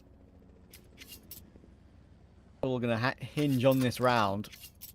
I know we had a quick discussion about Sensei versus Dougie the other day. How do you feel at this moment in time? Yeah, actually really liking what I've seen from Dougie in the series so far. I think he's been more consistent than Sensei. I think they're almost equally as flashy, but I think Sensei is probably slightly less consistent. So yeah, happy that Dougie has his chance. This is going to be a chance for Dynamo Ecklot. They're fully stacked on the safe bomb side right now. Doesn't seem like it's going to make much of a difference. Soulfly single-handedly has gotten 3 kills. 2 with the SMG, 1 with the Glock. And 4C is going to have to pack his bag and head for the hills. And with the Glock. Sorry, sounds funny. I like it. Yeah, I did it on purpose. I just like, yeah, no, I know. I just emphasized it. Glock's out. Glock's out for Harambe. That's an old meme. How about that one? We've got Forzy and MBQ trying to save what they've got here, but I don't think they're going to be allowed to. Fireflux all over them, and I really, really appreciate the take that Fireflux put into place. in this round, right? They were so aggressive with the Soulfly Mach 10. Exactly what you need to do when you have the weaponry like this. Incredible shot from Forzy, but the round was always over. And he was always going to die. But, you know, when you have that weaponry after surviving with no one alive in the previous round, even though you win, you're forced into making those moves. And, well, the chaining of the flashes, the raining of the Molotovs, there was just a complete mess on the site which Ecklot couldn't avoid. Yeah. Soulfly just rips right through them, man. Didn't let go of W. And they even get those last 2 kills as well to make sure that Dynamo Ecklot don't have anything, to work with coming into this following round here, man. They will be stacked up on the A-bomb side again, but they had more to work with in the previous, and they barely got anything done. This time with the USBs, they will be on the front lines. However, it's going to be the same outcome. 12-6, the eminent scoreline. Fireflux 1 round away from keeping themselves alive in the tournament and eliminating Dynamo Ecklot. Oh, Matt, what's happened to the Ecklot Mirage? 17 losses and 2 wins it will be in their last 19. When do you abandon the map? Like how long can you ride the curtails of the success that they had earlier on, like a month to 2 months ago? Problem is you can never really abandon Mirage, right? Everybody plays Mirage. You have to be able to play it. So it really is a rough thing for them at the moment. Oh my goodness, and it's not getting any better here in this round either. 4C committing to that early fight just gets taken down, makes it look way too easy, does Soulfly, and he's searching for more. Oh, beautiful. Beautiful. 17 kills for Soulfly, and Fireflux to try and put the cherry on top of this one, trying to get a little bit more aggressive now. Trying to be assertive to finish off this game. Daitor get himself 1, but only 1. Now Mikey probably needs 2. Finds the first, and will get swung on his right by Dougie. It's all down to the new in-game leader, the technical stand-in, the experiment that Ecklot CEO has mentioned they're trying, and he can't do a thing. It's another Mirage loss for Ecklot. They have a lot of issues they need to figure out. Fireflux will take the win, and a deserved win at that. And that wasn't just a loss on Mirage there for Dynamo Ecklot. They got hammered on Mirage, Trav. I'm pretty sure they only won 2 gun rounds because they won 2 ecos, they won a 4-spy, and they won the second half pistol round as well. And that made up 4 of the 6 rounds that they won. Like, unfortunately, just not nearly good enough in the gun rounds throughout the entirety of the Decider, which kind of sucks, right? Because they did really well to fight back on Anubis after being down 7-1, and there were a lot of good signs there as well. But once we do get to that 3rd map, they just kind of run out of steam, and as a result, they'll be running out of the tournament. They will, unfortunately, and yeah, that's kind of as I thought it would be, I think, in this series, actually. I mean, I think we went into this one both saying that, listen, it's time we get a long 3-mapper here. I think we're probably due one. It did go 3, but, you know, the maps that Fireflux won were very comfortable in the end, right? So, to be expected. Let's have a look at the schedule for the rest of the day coming in here. Because, of course, we've got 2 more matches to come. We will be handing over to some of our colleagues for those, of course, though. 9 versus 0 Tenacity. That's going to be a fun one. I actually can't pick a winner in that one. I think I'll probably have to take 9 after some of their recent results. And Monte versus Iberian Soul. Maybe I take Monte on that one, but Iberian Soul starting to find something. Starting to find some form that they've once lost, of course. But that's going to be it from us for now. There'll be a bit of an extended break, of course, until that next one. Maybe about 15 minutes or so, 15-20 minutes. Make sure you're back to catch the next 2 games of the day. But for us, we're signing off, and we'll see you soon.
All right, we're back here for some more CCT, and I'm big. It's okay.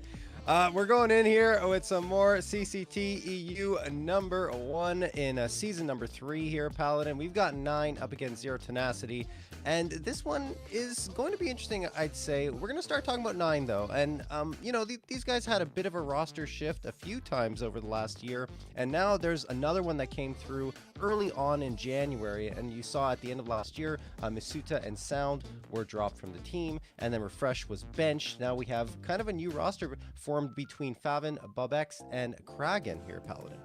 Yeah, Bob XD is an interesting one for me. Just that going into Swedish talent is always a tough one. I don't necessarily feel as though there is much talent. It feels like it's very like compartmentalized into like 2 or 3 teams. So getting him onto this lineup is a very interesting one, and I think he's done a fairly good job. Favin has also been great to watch, just in terms of the roles that he's been getting. It's when he's not on these more supportive roles where he can really shine, and he's done a favorable job there. But Kragan, I think, is the most interesting addition for me, because I think this guy has done some incredible work on Ecstatic, and after being dropped from that roster, it felt like things were a bit unruly for him. But yeah, I'm glad that he's got a stable roster now. But yeah, I think this 9 roster is a super exciting one, and I can't wait to get stuck into this best of 3. Yeah, definitely. We'll check out we'll bring up the roster for you guys so we can have a look at all the players on 9, of course. And yeah, you see them right in your screen. We already talked about them. You rightfully highlighted Kragan. Favin has been their best performer over the last 3 months, I would say. 1.17 rating for him, and then you look at his numbers are also very solid overall. 80.4 ADR, 1.17 impact and rating, they're both the exact same, and his firepower rating is 89. Is there anyone else you want to highlight here before we move on to the next roster? I mean, Monte's that very experienced guy that you're kind of hoping to produce on that AWP. Definitely hasn't been, what do you call it, like just the very old Monte that we had, where he was this exciting prospective opper, but he's definitely capable of having some highlight rounds when he's called upon, and could be a very valid difference maker when you go toe-to-toe against the likes of Zero Tenacity on the other end. All right, well, let's take a look at Zero Tenacity on the other end, as you kind of led into there, Paladin, and talk about this squad. One thing that's interesting for Zero Tenacity, and every time I cast them, I still can't get over it, but these guys have been together for a very, very long time, since 2021 in, I think it was October for them, for 4 of the players, Simk, Brute Monster, Jofo, and Nemanja, and then you look at AVN joining in 2022, so this core has been together for almost 3 years. That is actually crazy, Paladin. We don't really see that at all. Yeah, it's unprecedented, right? You think about the work that Forza did. They were a core that stayed together a long time, and obviously Virtus Pro stayed together for a long time. So there are definitely outliers to the rule, but most times in these kinds of situations, yeah, you'd break up maybe in like a year, or at least make a change in like a year. Yeah. But staying together for as long as they have has been really impressive. Yeah, but speaking of which, though, Paladin, you talk about needing a change after a while. Do they need one? Like, is this a team that can continue operating off of this same roster? If you look at their rankings and the shift in it, yes, you know, you've seen like an improvement, obviously, since 2022 from 2023. They kind of entered into that top 50 at one point, but now they're slipping back down again beyond it. Does a change need to be made? Yeah, I think there was. I think there is. I think there is a necessary need for a change, just because of the fact that they've lost their home territory of Anubis nowadays. They haven't necessarily found that identity again. They've slipped in terms of the major upsets that they've been getting, and now that they've become just a sleeper team within tier 2, tier 3, that I would start to point fingers and say, can we find a potential upgrade here and there? Because, you know, the Serbian scene still definitely has some players around when you think about what work that Partizan has done as well. So there is definitely an option here and an opportunity for Zero Tenacity to look elsewhere, and I hope they do, because if they can, they definitely have the core and the experience to potentially get back there. I think a couple of different pieces, and maybe looking beyond, you know, their region. I think that's another thing that could work out. Anyway, look, there's a lot of different options. We see North America do it, right? Go with players that are from Europe, and I don't know what the answer might be for them, or maybe there is no answer. Maybe we're speculating off of nothing. Perhaps they're just going to jump into the top 50 all of a sudden, make the next major, like who knows? Yeah. Anything can happen, of course. But let's highlight the players that have been standing out a little bit, and obviously Nemanja has been the one at the top of the rankings in terms of a 1.11 rating here and a 1.01 KD. Like, honestly, the numbers are pretty average overall in terms of KDR, in terms of ADR, everything. So it's more of the team as a whole comes together to win rather than having a star player, which may be another thing that needs to change. I'm not sure, Paladin. Yeah, it's a fragging by committee roster, and it always Yeah. has been. Nemanja's that guy, but you can look towards players like Brute Monster. Kyofo has done it as well, and you can't count out both Avian and Simka. So there is definitely a lot of players that you can call upon for a big highlight play, a big anchor play on those CT sides. But we could jump into the Veto, check out what's going on here, because as I mentioned before, Anubis is not necessarily a home map for Zero Tenacity as much these days, but they've still gone into it. They've still played it a ton, 23 times played, and you don't even get Nuke at the tail end, which is what I was actually thinking they would pick into. Instead, it's Train as a decider. I think this is a pretty 9-favored Veto all in all, and it really comes down to the reliance of how many maps have been played by Zero Tenacity, and if they can use that kind of experience and chemistry between these 5 players to potentially catch out a 9 roster that's still trying to figure out what their identity is. Yeah, perhaps so. Yeah, I think there's a possibility for Zero Tenacity there, but I'm also leaning 9 just based off of this Veto purely.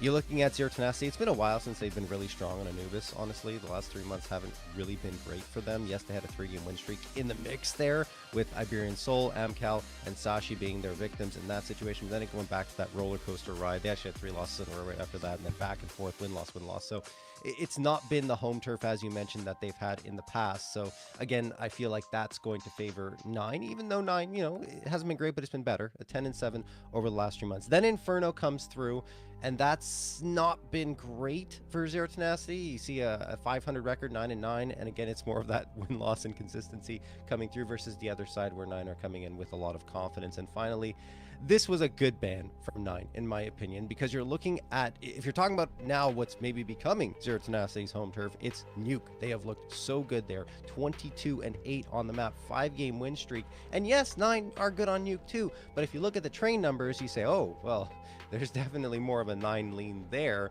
So I think 9 made the right choice in banning Nuke. Yeah, if you want to talk about calling as well, I think I take Rawls over Nemanja here. So I think even in that department, it's a good ban to go to something a little bit more technical and rely on your calling a little bit more. But it looks like all players are ready in the server, and we should be hopping in the game very soon. All in all, I think we're both kind of the same mind here, John, of 9 getting a favorable Veto, and even with the chemistry that the Zero Tenacity players might have, that you probably lean towards some of the individuals on 9 a little bit more. You'd probably take them on some of these maps as well, and consider them to potentially edge out in a 3-map affair. No, I do agree. And yeah, we're going to hop into the server in just a moment, guys, to get this one started. We speculated a lot on both of these squads, the chemistry of Zero Tenacity over the years. We do have one more thing to go over before we get into the server, guys. We do have a head-to-head to talk about here between these two guys here, Faval and Nemanja. We already talked about them a lot, of course, and you see these stats over the last 3 months are pretty impressive on each side, but the lean again is 9, even in the head-to-head. Yeah, Faval is a very interesting player to me. When you saw his work on Bleed, you kind of saw the very highs of him and the lows of him as well, where they gave him all the kind of space to play in the middle of the map and give him a lot of resources, and he shines. He gets you some brilliant ratings, but as soon as he got moved over to an anchor position and they brought in players like Jacob into the mix, it obviously felt like he got casted aside, and that's where his rating and his impact on the game definitely took a dip. I'm glad 9 have figured out what works for Faval and have actually leaned into that a little bit more and given him a little bit of more space. And with that, you get a result of a much more well-rounded player and a guy that can produce a lot of impact for you round in and round out. All right, well, with all that being said, guys, we are going to jump into the server to see who will be victorious here on map number 1 of Anubis. Let's take it away here, 9 versus 0 Tenacity. Well, that CT start here for Z10 and 9 more so on. This is a slow-paced round here. Smoke up in the middle, and a bit of a mid take here. Could still drop down an E-box. Okay, there. They'll commit to that mid play, and a late lurk here from Monte. But it's a B wrap. It's actually a B wrap, and Monte being that guy that could potentially punish the aggression to B main, but he gets found. Brute Monster, nice opener. Plant's still going to come through, so, I mean, despite the first frag, as you mentioned, coming through, it doesn't really necessarily have an impact on Nine's chances to win the round. That trade is, again, good for 0 Tenacity, but they need more. And there it is, Jofo on to Rals. Makes it a 4v1 now, in fact, with the Manha getting caught. And so Gobex, what can he do? Nothing. Brute Monster will take care of business, and a good pistol round recovery here for 0 Tenacity. Yeah, I mean, it was really just a bunch of 1v1s spread out across the map. No real tethering between any of these 9 players. I like the idea to get the bomb down, but you've got to have a little bit more, I don't know, chemistry between some of these players to potentially get these Glocks to doable crossfires. Instead, they push out into Beach, into Temple as well. And I think that's where they kind of overcomplicate things a bit too much. They do get the bomb down, and that means that they will have a purchase out. But with these 0 Tenacity guys, you've got to find a way to push them over the line by just some better fundamentals between some of your players. All right, Force Spy does come through, as you mentioned, Paladin, off of the bomb plant for 9. They are setting themselves up outside of A main. 3 players there, but 2 still remain lurking around that B site, and one of them's the bomb carrier, so you have to feel like this is going to be a B finish unless something crazy happens, and it will be, because the 3 players that were outside of A main are now crunching in towards E-box. There comes the util from 0 Tenacity trying to snuff out what 9 are up to, but now 9 are making their move, coming through E-box, trying to find some information, but an incendiary is thrown immediately, and now they decided to reroute. Maybe. Still caught between 2 lines. They're just trying to get E-box control, and they can't necessarily get it. Now that they've lost A main, it's a real problematic situation. They've got to go if they want to commit to this B bomb site, but the utility timing has been perfect, and it's just one point of attack now through this E-box side, and again, a Molotov deep makes their jobs a little more difficult, but Rawls and Kraken find 2. It's all up to AVN. Kyofo plays ahead of the smoke. What a play there between the 2, AVN and Kyofo, but a difficult round to pull through as soon as those 2 kills come in for the T's. Yeah. Wow. Kyofo managed to get some work done, but after that, it was Rawls and Kraken who cracked her into the bomb site. If it's not for AVN, that round might go the way of 9. Nice little individual effort coming through from him over on B. 0 Tenacity take the 2-0 lead, looking to make it 3 now. Deagles are out for 9. No armor, no util though. So it's just the aim that they'll have to rely on here to hit some shots and make some space.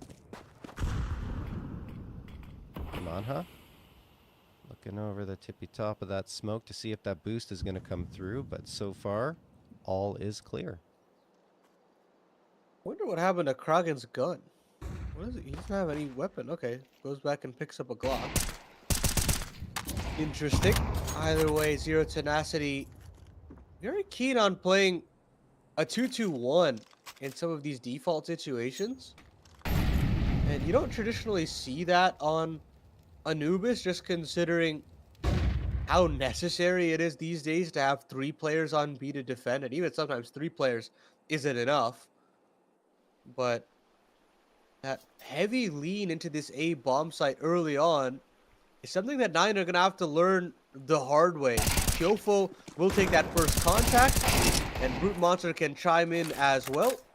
2 kills between them, and a nade through will chip down these players further. This should be a lock and key round for the Z10 boys, and it should be that 3rd round imminent. Yeah. Yeah, this is over. 5 and 20 HP, not long for this world, and Kyofo will manage to get that done for 0-10. So a great start for 0-10 overall. I mean, considering looking at the frags and everything that's coming through, and 9 hasn't really been able to have that much impact. Yes, in round number 2, there were a couple of frags that came through, but AVN took care of business and calmed it down before anything scary started to happen. Now the full loss bonus kicks in for 9. And of course, they're going to have a nice strong buy-up as a result. It's going to be 4 AKs, make that 5 AKs, and the full util for pretty much everyone going to be coming through. That said, what will they do with it? How do they deploy here on this first gun round to finally, hopefully for their sake anyway, have an impact? Sees the smoke bloom right in his face and throws an incendiary off to try and prevent a quick hit from coming through, and that does push 9 back quite a bit from that A main position. In fact, completely off of it. Now 3 players going into mid instead, and a smoke thrown for Sniper Beast. A nice early batch of utility here. Nothing can come up of early map control, so they have to go to this all approach in middle. They push back Namanha, but he's still living. There's still an extra crunch. 4 players coming in to deal with that mid presence. Unreal situation, and Kyofo will find his man. Namanha there to chime in with an extra flash. That mid prong is done for. That's going to activate the 9 folks into this B bomb site, and it's just Simka, but they're stuck behind smokes. They're stuck behind all of this utility that even if Kragan gets 1, wow, Simka will still find a double. That's a fantastic double from Simka. Mantu will plant this bomb down. The problem is he's got 3 targets to deal with, and if 0-10 handle things correctly, they'll be fine. And yeah, perfect. Brute Monster will find Mantu. That makes it 4-0 for Zero Tenacity. Now, I know it's early, Paladin, but it's Anubis. And 4-round CT side is already good, and it's not really trending well over on the 9 side. Yeah, I'm really disappointed with how 9 are approaching this. I think their reactions are really poor, where you're seeing a 4-player mid-hold, and the activation at that point is there could literally maximum be 1 player on the B bomb site that you just have to commit through utility.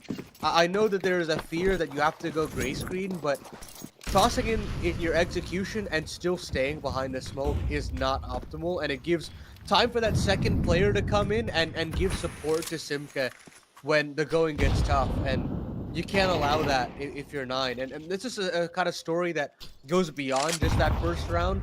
I mean, you had that moment there where Bob XD would go down in A main, and the reaction through E-Box was also slow. And now you finally get an opening through Bob X in middle. You gotta go off of that information and start to take some space. We'll see if they do that. Bob XD certainly helping out there for now with finally an opener coming through, but Simka deletes the advantage, spotting out Father, trying to steal anything else. Now Kyofo spamming on forward, and Namana is actually the one to find the next one. So that man advantage is now gone for 9, and it turns into a man advantage for 0-10, but only briefly as Kragan and Mantu finally crack through on that B site, and will make it a 3v2, although a precarious one with Kragan down to 39 HP. Finally, the bomb will hit the dirt. And here we go, post plant. This is one of the more doable rounds now for 9. Now that they've upped the tempo, they've got a little bit more of an attempt. Flash is good. Kyofo gets blinded up, and that's exactly what you're looking for. Namanha has nothing to do with this round. We'll have to back away. Keep a hold of that AK-47, but won't be able to do that. Kragan with a triple and an instant impact there from your aggressive rifler, and that's a little bit more like it there from 9. Yeah. Taking map control and actually doing something with it as soon as you get that map control. And that's the impact we expect to see, like you said, from Kragan. Taking those aggressive fights, getting the wins on them, and great utility usage and chemistry between the 9 roster. In terms of that peak towards CT, that just nullified the attempt by 0-10 to come through with the retake completely. So, pause going to be called here by 9. They still saw something, perhaps, that needs a little bit of tweaking. So they are going to discuss that as we move into the following round. Of course, it's still going to be a buy-up for Z10 because of how dominant that start was for them. Their economy built up nicely. They are buying down to pretty much 0, but it will still feature 4A1Ss, an AWP, and a good amount of util. Very serviceable round for them to try and get back to their winning ways. An AWP out for Brute Monster will be an interesting one. Definitely a guy that can have impact on that sniper when given the chance. But again, that double lean to the A bomb site is just continued to interest me and peak, just peak how I want to approach Zero Tenacity CT side. Alright, this way, the default again slowed down for 9. Bobbing it close to E-box. Oh, but the nade is a bit shallow there, so can't actually take the fight he's looking for. Monte does get the panel spam onto the mountain. So it will be a 5v4 in favor of 9. Again, for the second straight round. These rifles are starting to look quite strong for the 9 side. You see Kyofo behind the smoke here at A. There are 2 players on each bomb site, so it's a good defensive setup at the very least for 0. Oh no, that's not going to help. Kyofo, when hunting beyond the smoke, and is like, okay, sure, I'll take that. Rawls finds ABN trying to close the gap, and now Simka gets 2 back out of nothing. Favan and Kragan are gone. Thing is, the other side over on A is very vulnerable. Brute Monster has to get a quick shot, maybe even a second. There's the first, okay.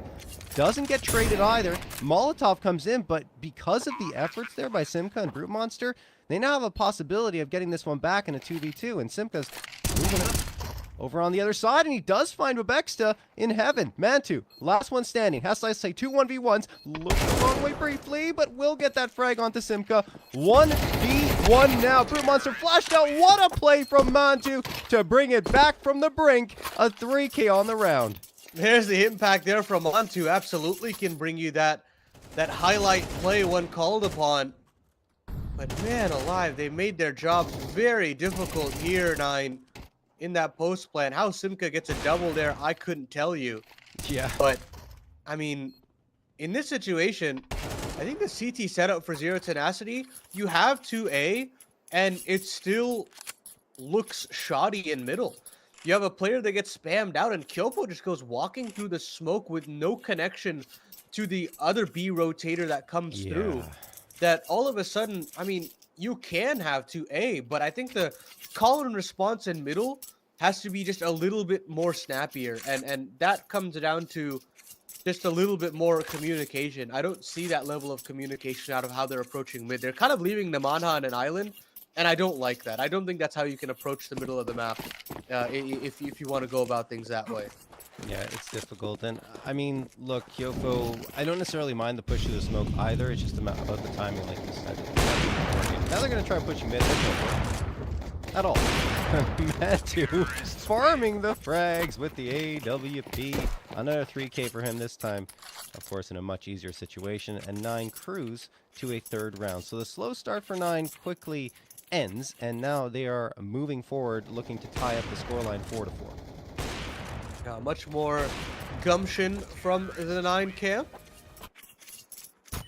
And no AWP for Brute Monster. Not able to actually bring enough impact. Had some kills that looked good, but couldn't actually get it over the line in that round number 6 play.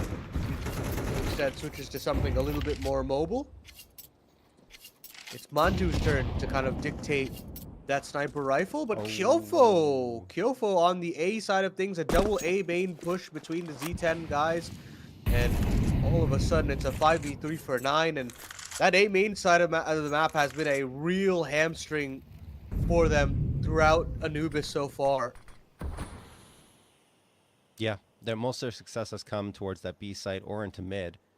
And look, still not done yet for 9, but Kyofo made a big play, I believe, pushing through the smoke again, but this time the support was there, right? He had that couple of players behind him and was able to deal the damage needed to give them a significant edge here in round number 8. 53 seconds left on the clock, and 9 are walking into the stack site potentially. 19 misses the shot, he's gone. Kyofo finds the 3rd. Rawls has to clutch it on the 1v5, does get 1, but 43 seconds left. And both paths to each site are blocked. He has to fight through. Rawls, what can you do with only 18 HP? Well, he does get Brute Monster down to 8. He's still alive somehow. There we go. Finally, the bullets connect from Namanha, and the round goes Z10's way. In that situation, again, you gotta smoke up. You have a chance to wrap it at the B bomb site. You spotted a double A main play as well. I think 9 are just overcomplicating their strategy in these situations. Even in 3v5s, the rounds are still doable. I mean, there's a reason why this map is as T-sided as it is. And it comes down to not only the fact that it's easier to get into bomb sites, but even if you're down a man or down 2 men, there's still a potential of a round win just by nature of how spread thin the CTs can be. And in that situation, I would have liked just a use of that utility. Great flash this time around, and that's the use of utility I'm looking for. Faval with the opener. Oh, then Babexta is going to get another one onto Kyofo, so yeah. Complete reversal of roles here in this round compared to the previous one.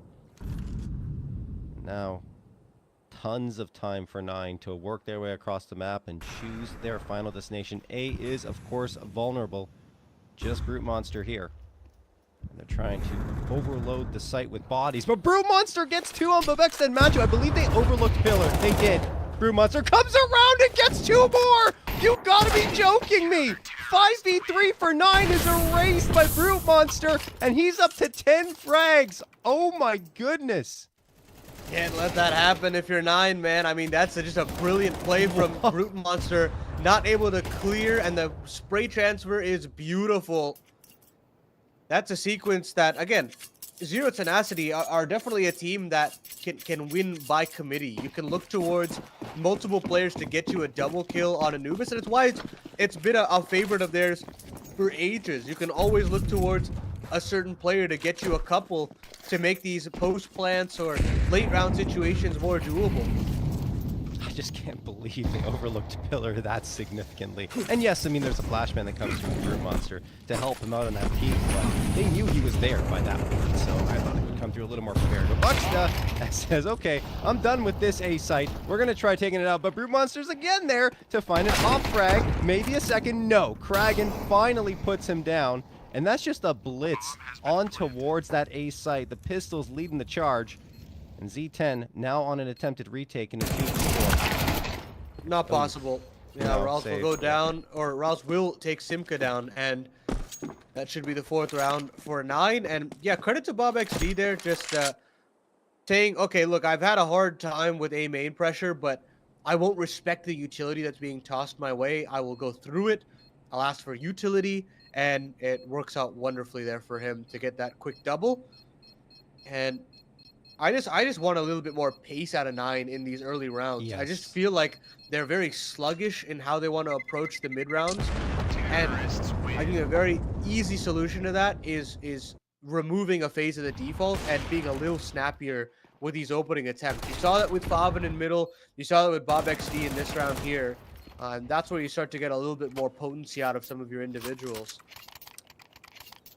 Yeah, I think when we've seen that faster pace come through from 9, that's absolutely when they found their success, whereas Z10 get more comfortable the longer the rounds go on and are able to come through with some pretty wicked plays, as you saw from Brute Monster a couple of rounds ago. But it is going to be a 4th for 9 at least. AVN wants to get aggressive here. Monte comes out with the Tech 9 to deal with Brute Monster, so no heroics from him this time, as he was playing over in the sniper nest position.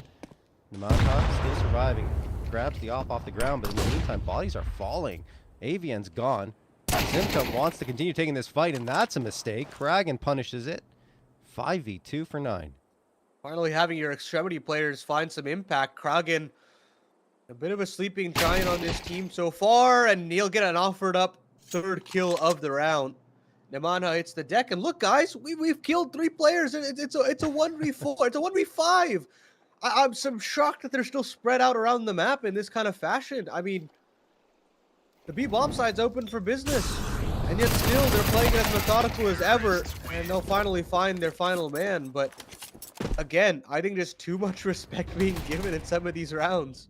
Yeah, well, I mean, I don't know. Can you really blame them after what happened with Brute Monster, right? They might be a little bit stunned still, so they're being cautious about their approach. Yeah, look. I thought Z10 could have built more off that Brute Monster clutch, but at the same time, 6-round CT side is very, very good. Yes, more than enough to come through with victory. Could make it 7 here, but it's going to be exceptionally difficult with only 2 MP9s and 3 5.7s. 9. Slowing it down just a touch, where Z10 are ratcheting up the pace. 2 players make that 3 come out, and Kyofo managed to get Babuxta, so that's going to be interesting here. 5v4 and an AK upgrade. Yeah, I mean, again, they go back to what works for them, and that's fighting fire with fire against BobXD, of just getting the nades up and making him feel pressured. As soon as they get that 5v4, though, it makes things a little easier. They've got to accelerate through that B bomb site after getting the kill through the smoke, but again, they slow down. Yeah. Why? They back away because of a gray screen, and they have to go back, clear out all of the map. This I don't like. This has been a huge, glaring issue for this team. And perhaps they can find an answer in the mid-round elsewhere.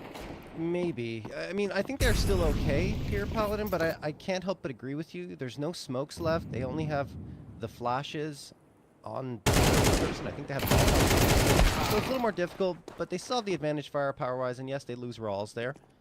But they will get the A site eventually. Oh, missed shot. Uh-oh. It's not over yet. Mantu down to 7 HP off the 5-7 ding. Iberian spamming through. Flashbang toss. It's a good one. Trying to buy time off of that bomb. Now Z10 coming in together. Mantu connects onto Avian. That should be good enough, and it absolutely is. 9 will secure a 6, but, you know, confidence certainly lacking on their side, I would say, on the T side of the map. Yeah, I think you got to credit Zero Tenacity for some of their brilliant anchoring plays. Kyofo, Simken, Brute Monster all having their moments in this map. And up on the 9 side of things, I think just very slow to start in this game. But I think you can also view it as glass half full, where they're playing their BC game and still able to amass 6 rounds on that T side. But here's the true test of whether or not they're awake and willing and ready to go on this first map of the series on that defensive end, where you're going to need that CT pistol to start things off to get the ball rolling. And you're going to have some really stellar work from players like BobXD and from players like Krogan to really get you over the line here and put Zero Tenacity in an uncomfortable situation. All right. Well, we've seen matches where, on Anubis anyway, it has leaned CT sometimes for both teams. But oftentimes, it is that strong CT side in that first half that can really create headaches for the team that takes it in the second one. All right, let's see if 9 have got what it takes here to deal with Z10 on Anubis. Used to be their home turf, as we talked about. Maybe they're trying to find their mojo again on it. It's good so far. Kyofo, what an opener. The decoy. We don't see it used often, but Favan obviously thought it was a flash, so he turned away. Simka, in the meantime, trades up with extra. And Kyofo will go down to Kragan. The thing is, I think Space was not gained towards the A side. I mean, they had the opportunity to push in, but instead decided to back off. Could be the wrong play. Ooh, and they actually boxed them in here. Krogan close range on the dual Berettas. They're aware of where his position is, but are they aware of Rawls? No, they're not. And he'll find the second one between the two of them. All of a sudden, it's all into Simka. And again, another overcomplication leading to a difficult situation here for the T side. But Simka picking up the bomb and finding one means he can get out of dodge. He can go into that A bomb site free of charge. It's still a 2v1. And both Krogan and Monte can play side by side, hand in hand, to potentially win this. It's still a lower HP Simka on these dual Berettas in a sort of mid-range duel. Oh, Simka gets one, and the opportunity at the second as well presents itself, and Simka clutches out the 1v2, just getting through to that A site, actually 1v3, getting through the A site after finding the first one, and Zero Tenacity managed to pull it off. Honestly, Simka did what they should have done in the first place, Paladin. Just should have gone into that A site. Instead, they back off and complicate the lives for themselves because there's players waiting, boxing them in. They already had the frags forward facing, so it's better to just take those fights. Don't have to second guess yourselves, so even though they do, they still come out with the round victory thanks to Simka. all 10 players in the server terrified of smokes all of a sudden, John. It's I crazy. don't know. Especially in tier 2, man. I mean, the respect for smokes are at an all-time low these days. You have nades to pop it open. Players just brute force it with 2 to 3 players. It's hard to create highlights, even if multiple players are in with smoke in their face. But all of the players in the server today respecting that smoke. I mean, I don't necessarily mind it if you respect the smoke, but they didn't have to fully back off. They could have just waited, seen what happened, posted up, watched the flank, and probably would have ended up in a similar situation in terms of getting that A site under their control. Anyway, speaking of A site control, no one's here for now. They stacked up B, and it will be an 8th round for Z10. Not going to say that it's a possible unicorn round, because every time I do, there is always going to be an engagement. And in this one, there's still a chance for it to happen. As EVN looks to exit through CT spawn. But Zero Tenacity now getting the perfect start that they're looking for on the offense. And automatically forcing a lot out of Nine's CT side buy rounds. Start this half. Yeah. See what 9 can do with the rifles out here. Opted not to force buy in round number 2. Went for the stack, didn't work. The good news, I guess, silver lining, I suppose, for 9 is that they didn't give up any kill bonus to Z10 because all 5 players stayed alive. But also, they didn't lose any bodies on Z10 side, so I don't know. It kind of cancels it out. Anyway, going into round number 15. Z10 are on a bonus. They've got the 3 max, the Galil, and the AK. Simka's been pretty solid so far with that AK. Let's see if he can do it here on the T side. Or at least when he got it on the side, I should say. Moving in, gets tagged here down to 19. Throws the Molotov in for backside, and that is going to make life difficult for Falvin. He forces the smoke out to him, and now the charge is on. Z10 going to get the opener. Falvin's position known, but he still manages to get one over onto AVN. Could get more as well as he's dipping and dancing inside this smoke. They can track him down. Rawls comes into support. This is problematic for Z10. They need to get Falvin sooner, or else this round could quickly slip away, and Simka will find that, but is it too late? It's still possible here. Monte encroaching upon the bomb planter. He knows Brute Monster is pinned into the corner. He sees a little bit of a shoulder. Jail is clear. It's a free kill for the pole. And now everything falls apart here for Zero Tenacity. It's all up to Simcon, 20 HP. Smoke up onto the bomb. There is no kit though, meaning it has to be a 10-second defuse, but no matter. They flush out Simka from the temple. 9 reclaim themselves the 7th round, and it all comes down to how long Favin stays alive in the back of dark there. I really thought there was a huge misplay from Kragen with a smoke out in hand after the utility starts to come through from the T side, but it's Favin that, sure, he's 4 and 10, but him staying alive for as long as he did completely changed the nature of that one. Absolutely, yeah. It gave Rawls a chance to come in and strike, and Z10, you saw them in the smoke. They were like, where did he go? Where is he? What happened? And once they finally frag him, the HP bars were so low that success was very unlikely for them in the round. That being said, let's not forget, it was a bonus. There were 3 MAC-10s in the mix there. And you also look at the fact they got the bomb plant, so that means that they'll be able to get a fairly strong buy up here in round 16. Yeah, that's nice to have at the very least that they had that 5-minute live. But at the same time, it's a glass cannon AWP for Brute Monster, which on the T side, with how much utility is being slung at you, that's an interesting one. We'll see if it comes back to haunt him. Early B main aggression here for the CT side, and they tear him to shreds. And as I mentioned before, Bob XD into Brute Monster. It's not a competition, and it's just Namanha and Simka in the 2v4. Yeah, that's a tough round there for Zero Tenacity, but I like the aggression from 9, right? They realized the situation, like, we have to take the fight to Z10 because we did not get enough T-side rounds, so this CT side round is going to have to be explosive. CT side half, I should say.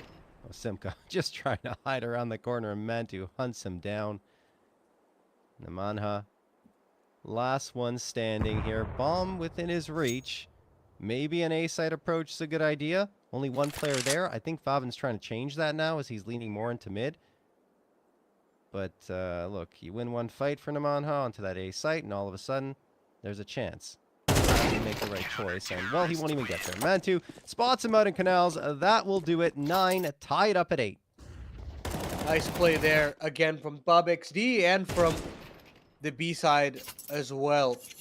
Multiple aggressive fronts, and traditionally you will just see one side of the map fall into place for that aggression, but both sides with some flair on the 9 end. And with that, a bit of an unorthodox round pushes Zero Tenacity out of cash and into a full eco. Don't even believe a single penny has been invested into this round from that T side. So, round for Rawls to bring up the eco stats. We'll see. Sometimes those blocks can give you headaches. Z10.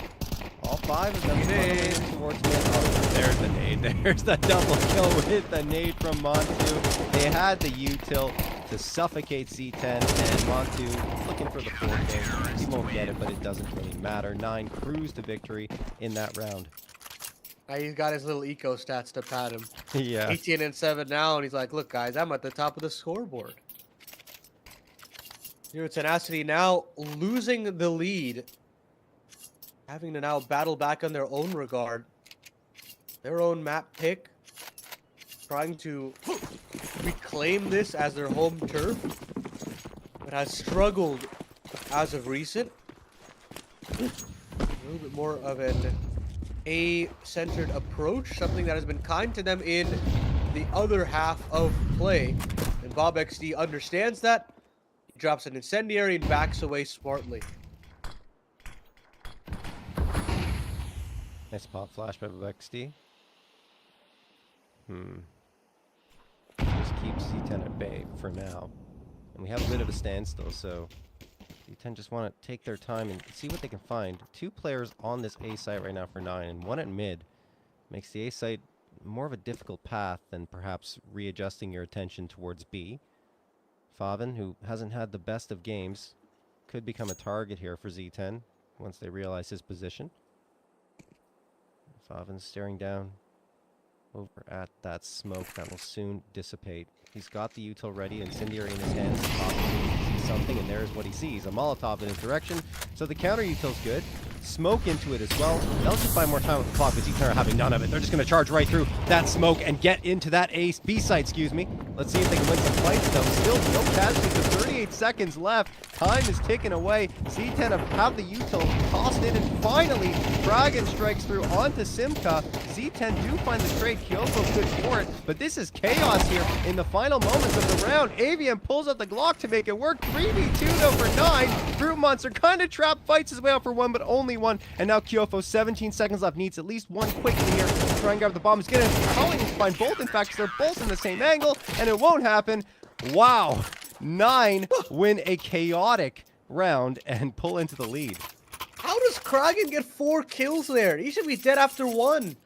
Pinned to the back of the bomb site, stuck in the corner of flat. I don't know. I mean, that's a one and done position at that point. But a smoke comes up in his face, finds a way to find more impact through that smoke. And as it fades, switches over to the USP, double swings with his teammate.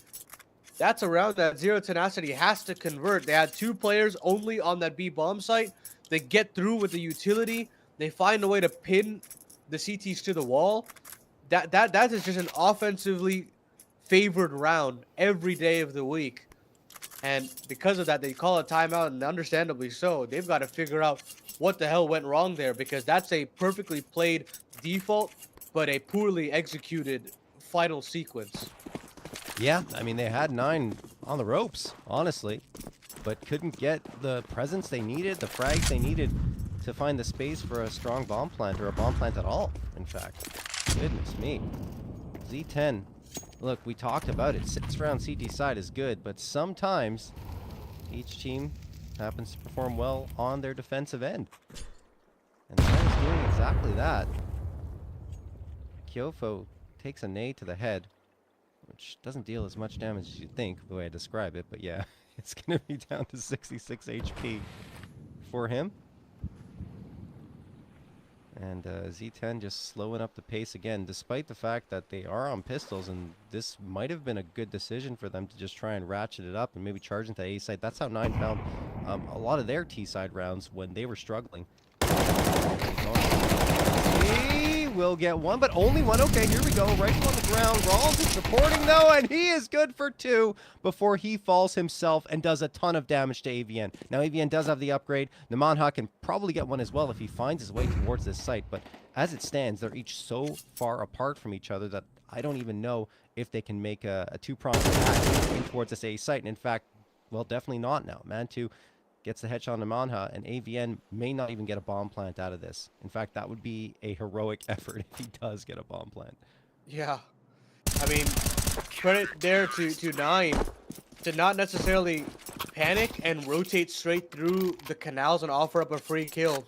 The middle of the map had not been cleared out from the CT side, so overcomplicating it there and potentially just trying to hit the go button to have the early flank could have been their undoing. Bob XD and Rawls, though, shut it down, get 3 kills between the two of them, put Zero Tenacity 3 rounds back and 2 rounds away to potentially snatch away their opponent's map pick. A great start here for Nine on this defensive end, and Zero Tenacity are truly running out of chances at this point. They want an early B pop, and they punish that aggression from Krogan. Way to silence him in the early round. Monte waiting here over on this B site. Z10, 3 players gearing up to charge in. The flashes are ready to go. I think there's actually maybe going to take a dry fight here. Manatu has got the support, and oh, Favin bumps into Monte. A bit of miscommunication there, and Z10 are going to capitalize. 3K for Brute Monster. As Z10 take B, and this round's over. Nine are probably going to be on the save, I would guess. I mean, yes, you have a lot of money, but you got to still keep your economy healthy, especially on that CT end. Rouse is thinking about it. Probably just playing for exits, I would guess. They'd have to, right? Yeah, there's really no reason to go in. But that's a bit of a freebie gifted over from Nine. Yeah. Miscommunication on the B aggression, lack of flashbangs to help support Krogan, and then the double onto the site proper, which should never be happening.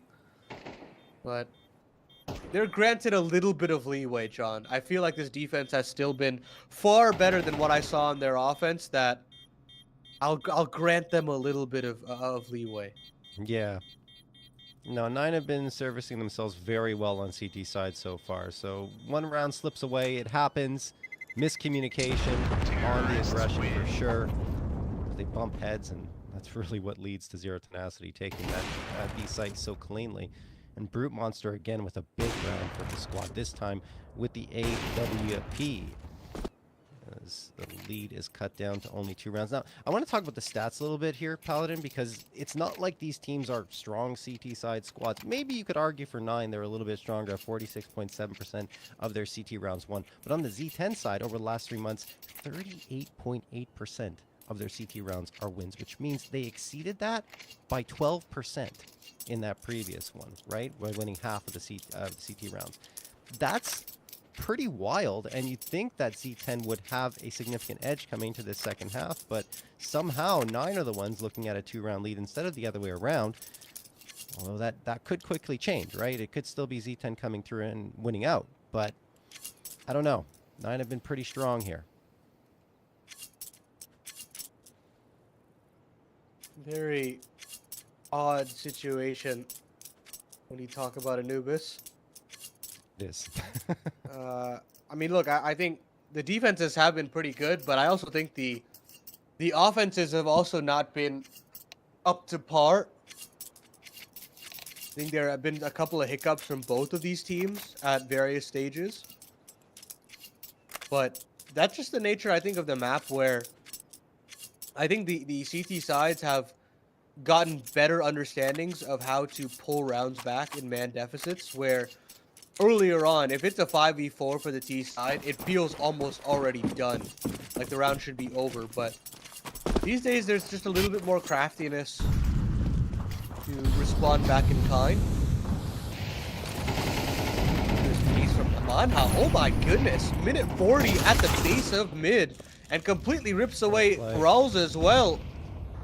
Again, another 5v3 granted to Zero Tenacity. This time through nature of the aggression. This A bomb site is under fire and it has fallen. It's Bob done. XD heads for the hills and Zero Tenacity have themselves their 10th blink and you miss it. That's just Namanha saying, you know what? I don't feel like I've necessarily had enough impact on this match. So I'm just going to take 2 fights in mid and see what happens. And he wins both of them. Survives as well with 10 HP. After that, you know, Simka came through with a key one as well. But look, that is what we were saying, right? For Z10, just take those aggressive fights. Even 9, right? Take those aggressive fights and maybe something's going to happen in your favor on that T side. And that is exactly the case. And maybe a little overthinking happening on the offensive sides, trying to outplay the CT side when really you have to understand how big of an advantage you have on T side of Anubis. So many paths you can take and so many directions the CTs have to swivel their heads to try and find you. Obexta trying to survive here now. Giving away his position. Hunt was on and Mantu's gone. Obexta should be fine. And he absolutely is. That said, 9 might not be. 10 rounds for Z10.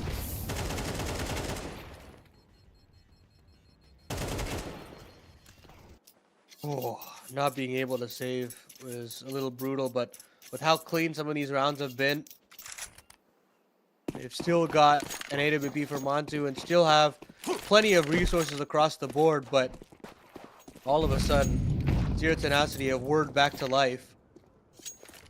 A little slower this time around. Anti-rush grenades being utilized straight away. A big volley of B utility tossed in by Zero Tenacity. 3 smokes being used, but nobody actually committing. It's only Namanha outside that that's B gonna help utility, so much. but he still gets one. And all of a sudden, it puts all the pressure on Bob XD. The lineup is there, and he can only find one. It's all up to Montu all of a sudden if they want to commit to this A play. And they absolutely will. A bit of slowness means Favin can also get to the scene of the crime as well. Shot in for Montu. He finds one, but Brute Monster's there for the trade.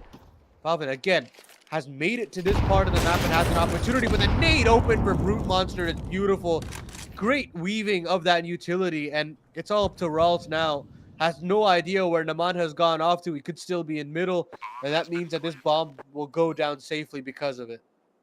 Honestly, getting that frag towards the B site really helped Z10's chances here. Even though a push comes out of A main and they realize, oh, well, there's 3 players here, they're probably going towards this site, and that is in fact the case, and then 9 adjusts. But, you know, Z10 just too strong at that point. They have the positioning, they get that opening frag, and then the follow-up as well, and Brute Monster continues to be very, very good here. 2 frags again for him on the round. Rawls trying to save. He does manage to take down Namanha. The chase may be on, but they're so far away. I don't know if they'll get here in time. And in fact, they don't really want much to do with it. 9 going to save 1 gun, but we are tied up at 11.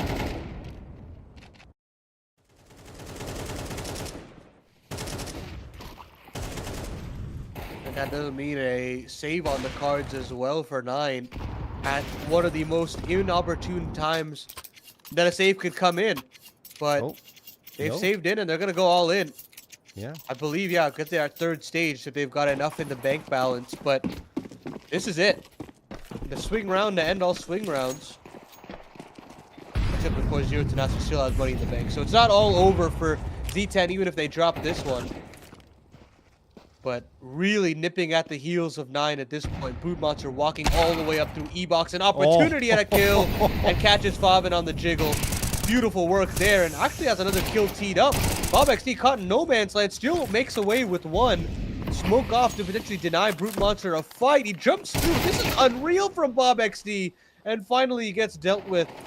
Kraken meanwhile on the B bomb site, still finding impact with 1 kill of his own. Trying to fall back, but has to fight forward, and Simka will still find the trade in. It's all up to Rawls on this B bomb site. Simka tries to push him out, but Rawls still stands tall. They don't have to go B. Not at all. They can pull away, and they absolutely will, John. They'll move back over to that A bomb site and force Rawls again to put up a tough clutch, and this is one that I think he has to go for. Oh no, they just doubled back up an E-box. That's actually what they're going to do. So they can swap over AVN to the AWP instead. I mean, yeah, that I guess was the plan. Also, perhaps they're hoping that Rawls will think they're going A, so they're trying to fake him out. But Rawls now in a 1v2, very, very winnable. 5 HP for AVN, 53 for Brute Monster, only 58 HP combined. He's going to creep up here, but AVN's watching CT, has that on lock, and Z10, despite a very slow start to their T side, are going to be on a map point. That's brutal. That's absolutely brutal, and it feels as though the mid play there and the Canals play there from Bob XD was a little unruly. And as you noticed there, that once he was stuck into the fight, he was kind of forced to stay and do some crazy things as he showed. But look at what that's done to the finances. 3 FAMASs and a lackluster amount of utility for the CT side. How quickly this game has spiraled out of control. And okay, sure. Rawls just goes swinging out middle. Brute Monster misses his shot, and Namana finds one, and Rawls is thinking for more. He wants to continue to fight here in middle. There is no way ABM's going to expect this, and he gets another one. That is absurd. With their backs against the wall here, 9 are going to get 3 openers. Bobexta beyond the smoker. This is actually a really strong spot as well. Bobexta does go down to Kyofo. Still a 4v2 edge. Z10, one benefit here is a lot of time on the clock, but that can quickly burn away if you're not taking the fights and winning some to try and give yourselves at least a little more breathing room. And 9 realizing, hey, we don't have to push up. They back off, take some more passive positions over on the B side. In fact, leave B kind of vacant. Only one player is here. That is Mantu. I say only. He's the best player on the team right now at 22 frags, so should be fine. 1 kill. That's all that's needed at this point from Monte if they do commit to this B bomb site. So the smoke will fade eventually, and Monte will be well aware of that smoke fade. And now Molly should indicate what's coming in. And the flank from Kragan is good as well. They know where Kyofo is. It's just a matter of time. USP out for Favin, and there you go. It is overtime here on the first map of this best of 3. And it's all off the back of the captain, Rawls. Credit to him for being as ballsy as he was in the middle of the map. But that riskiness pays off dividends. Yeah, beautifully done, honestly. And if you look back at that first half of action, right, 9 could have had a bigger lead, in fact. Not a bigger lead. They didn't get one at all. It was tied at 6-6. But because of Brute Monster, I think he's the key in this map for Zero Tenacity. They would probably... I don't want to, well, not probably would have lost. It could have been a loss without Brute Monster's efforts here, both on the CT and the T side. Now, well, they get pushed to overtime, but still a chance to come through with victory. Buy-ups for both sides now, though. Do you think anyone gains the edge, given that the economy is no longer an issue here? I think it's got to be 9. I feel as though this time they can be a little bit more risky with how they want to approach some of these early rounds. And what made their defense so exciting was just having the chance to go a little bit more aggressive on the sides of the map. I think Bob XD kind of pushed that a little too much as the game continued to go on. But on the B side, the work that Kragan did alongside Favin was awesome. I really liked what they did on that end. So hopefully we can see a little bit more of that, but a little bit more of the same from 9 to start things out here.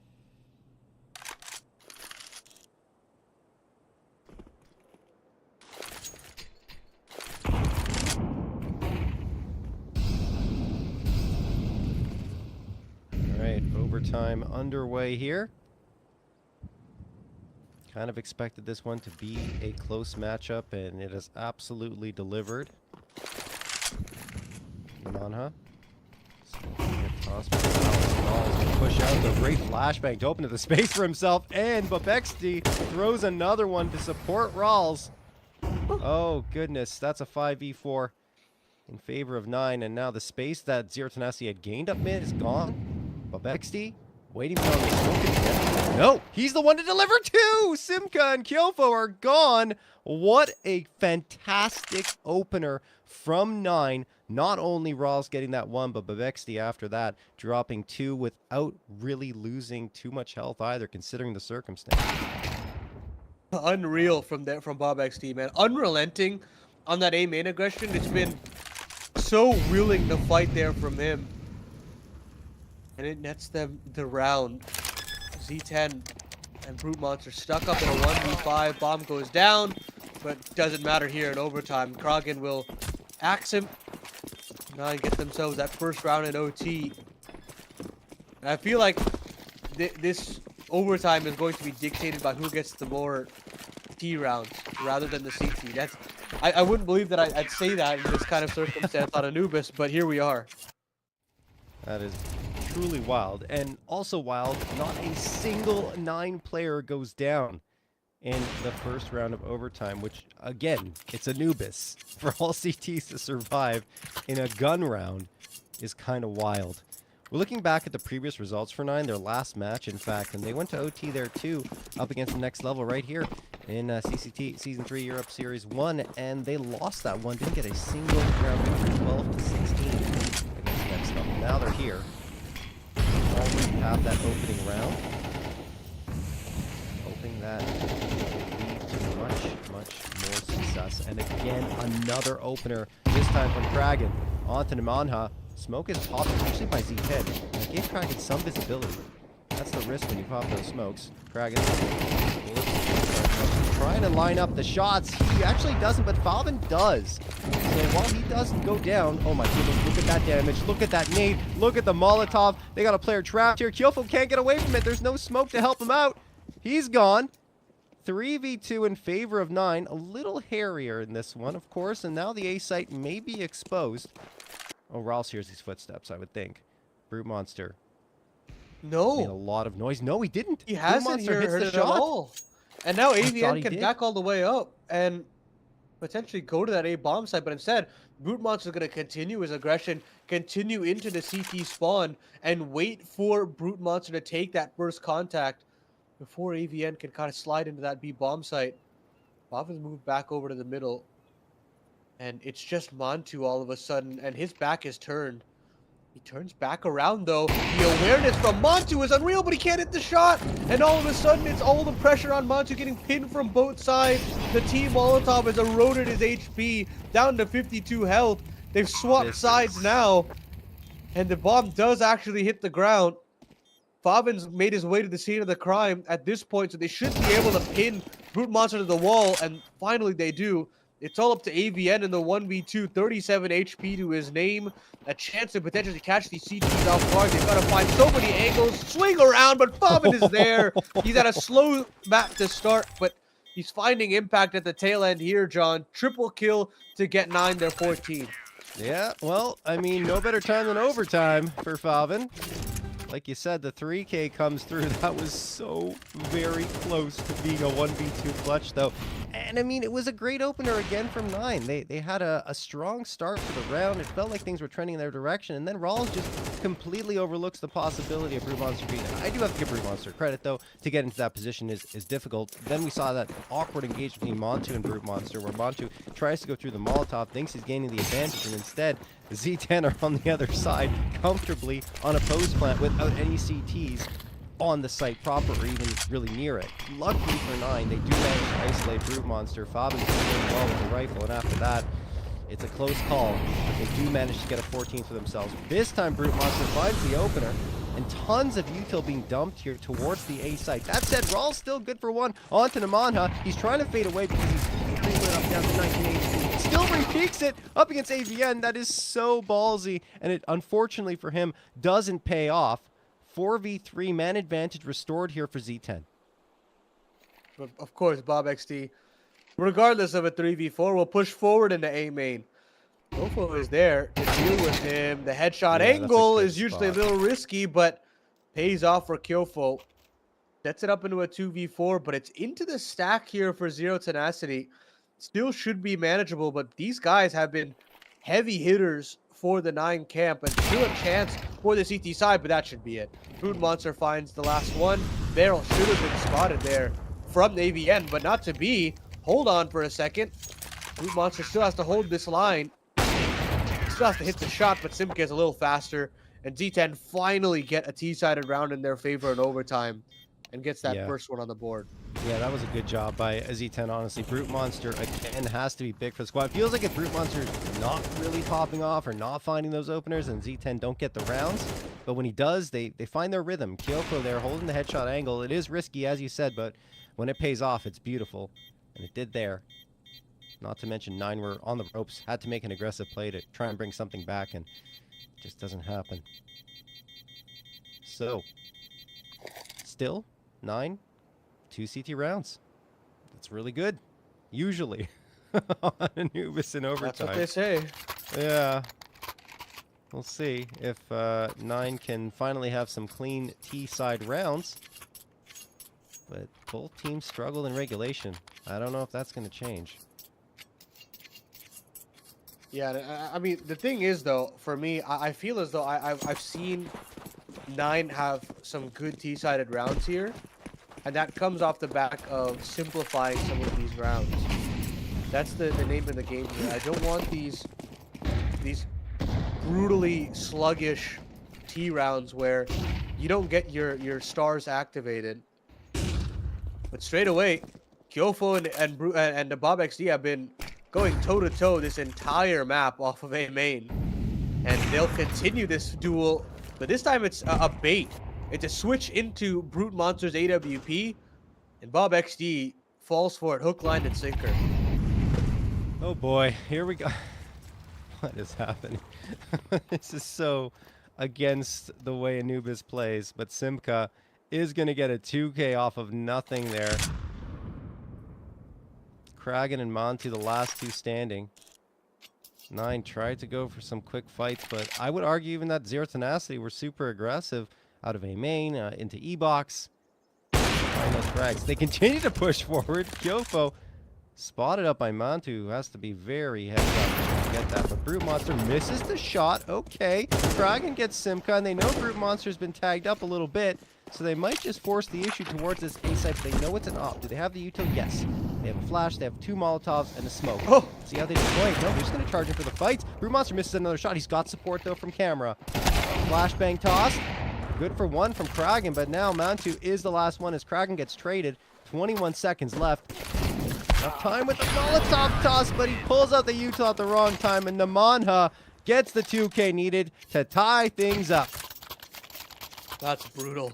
That's brutal there for Montu. Had a real shot at the clutch, but credit to Kragan to potentially make that one a doable round. 9 now. 14 apiece.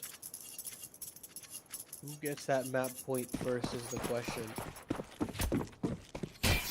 Does feel as though Zero Tenacity have just a little bit more power in them, stamina in them.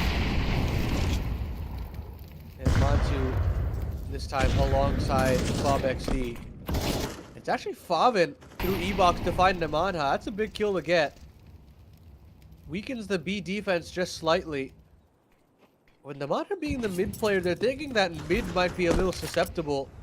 But Brute Monster gets caught out on the AWP, he misses his shot, and all of a sudden, Zero Tenacity are scampering. They're losing bodies everywhere they go. This B bomb site should have hit the deck. They've spotted out AVN as well, and they've figured this one out pretty well. AVN will still make his way back over the B bomb site, but a 4v1 essentially for him. This should still be a T round. Now AVN alone in a 1v5, and not only have the kills been strong for 9, no damage at all. That's the first damage in the round dealt by Z10 right there. With AVN against Mantu, but even then it's not a frag. So now AVN just off to save, although he doesn't really have to, obviously, since it's overtime. Well, he won't anyway. Rawls going to get the last. All 5 survive for 9. And now they have another opportunity, or I should say a first opportunity, to close things out here against C10. Well, see how much they can do with this opportunity that they've been given. Double op setup between Kyofo and Brute Monster. That's an interesting one. I don't necessarily see Kyofo on that secondary op all too often. If anybody, it's usually Nemanha. But here we go. Kyofo just a solo A defender with that sniper, giving the 3B start at a mid pressure from Brute. And it's an all-out B play. It's the raw B execution, and the read is absolutely there from Z10. And yet still they find the 2 kills.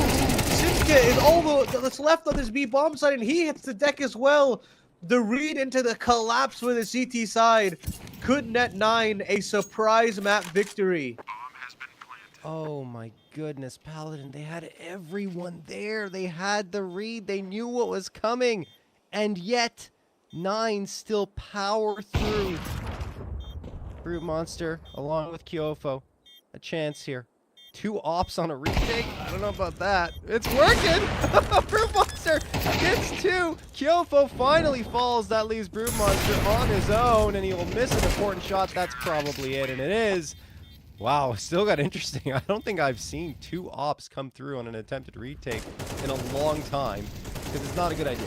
But anyway, Z10 will lose there, and it's going to be 9 in overtime to take map number 1, Paladin. Brutal scenes, but they get it done. It's not pretty. It's not the cleanest level of Counter-Strike, but it'll do. And 9 will be happy to take away Anubis from the pool. We move over to Inferno, where I think Rawls is a lot more stable as a caller. He's improved on that map a lot, in my opinion. And I think some of these players that you've got on this 9 roster feel a little bit more comfortable. And that's where you kind of push Zero Tenacity to their brink and say, how good are your fundamentals as a team? And I don't think that they can necessarily stack up, but I think the ball is absolutely in 9's court to just close this one out. Yeah, I think Brute Monster had an amazing game, obviously. Like, we saw it even towards the end. He got a couple of frags and made that attempted retake look winnable, but again, you know, missed a shot and that was it. If he performs like that on Inferno, we could have a case for Zero Tenacity to push it to map number 3, but I do agree with you, Paladin. It's going to be difficult. I think that 9 are just so much more comfortable on that map than Z10 are. That could be the factor that gives them the map and the series. Guys, we're going to take a quick break. When we come back, we will have that map 2 for you.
All right, we're back into it here on Inferno. 0 tenacity up against 9. That first map was pretty crazy, Paladin. It delivered in overtime, and it was a 9 victory, 16-14 in the end. Now we go to Inferno, and we'll see if the same stars will shine. For 0 tenacity, was Brute Monster popping off for a 1.44 rating, and on the other side, 9 at Kragan and Monte at 1.31 and 1.27 respectively. It was 25 frags apiece for Kragan and Monte.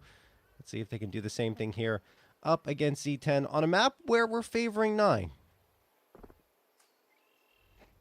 Well, looks like Damon how close to these barrels has a chance. The double dual Beretta setup, and it's going to be an absolutely brutal sequence here for Namana. Can't find anything, but there is backup, and Simca will get the job done in his own regard. I'd love to know how many bullets were fired in that sequence, because Yeah. boy, oh boy, that was a ton. I'd say about 60 or 70. Like, my guess. Something like that. Maybe lower. I don't know. Maybe I'm overestimating. But either way, Well done from Zero Tenacity to make this one pretty much done, I would say. There you go. Jumping around for a shot with Mantu, but Simka ends it with the dualies. 3K for him as Z10 will get the first round 1-0 in their favor. Z10's been pretty good on the pistols, honestly. They look strong overall, and that's actually a good thing to see from them here on Inferno, because of the fact that their pistol round win percentage is quite low, 38.9% over 18 maps played. Usually that's hovering on the 50-50 mark, which is exactly the case for 9. So for them to get that is something. Well, they all in approach straight away from Z10, or from 9 rather. And it's a pretty mediocre purchase. Tech 9's a Mac 10 and a Deagle for the offense. Yeah. I mean, no bomb plant, only 1 frag. Yeah. But they're still getting antsy here. Bob XD really close towards the apartment smoke. Nade open to potentially duel. But instead he actually just takes damage. 65 HP left on him. And I think we're just going to go for an apartment pop, if I'm not mistaken. But Kyofo plays ahead of the utility. This setup should be able to neutralize this setup. If you're about to know, they don't. Triple or a double kill for AVN. And a pick off from Brute Monster as well. Leaves Rawls alone on the art side. And Z10 look to quench the fires of the Force by quite swiftly. Yep. Done. Dusted. Brute Monster takes care of business with the 2K. I think Z10 are going to be looking towards him to do a lot more of that, especially once the op gets in his hands. That being said, 9, because they forced up in that previous round, won't have the 8Ks or the Galils out in this one. It'll just be an eco round with some upgraded pistols featured in it. 9.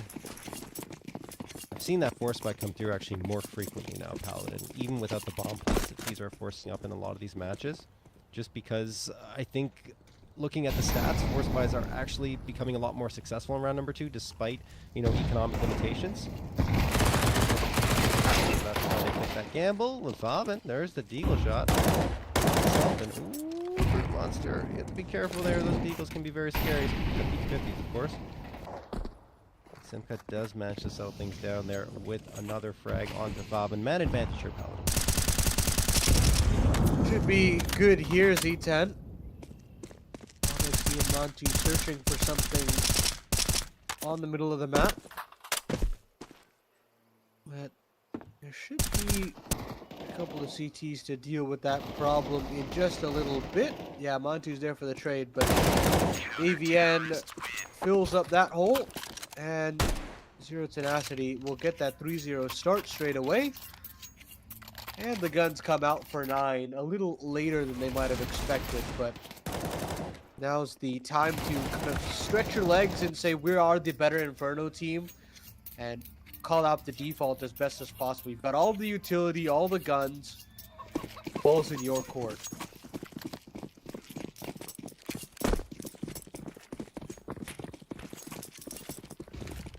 Z10 would certainly love to see this push to a map number 3. And that's a great start for them. Brute Monster, I talked about him in the pre-game here, or I should say the pre-map discussions, as a player that certainly Zero Tenacity would love to see continue his hot form, and he absolutely has in these early moments. Nemanja takes care of Kragan.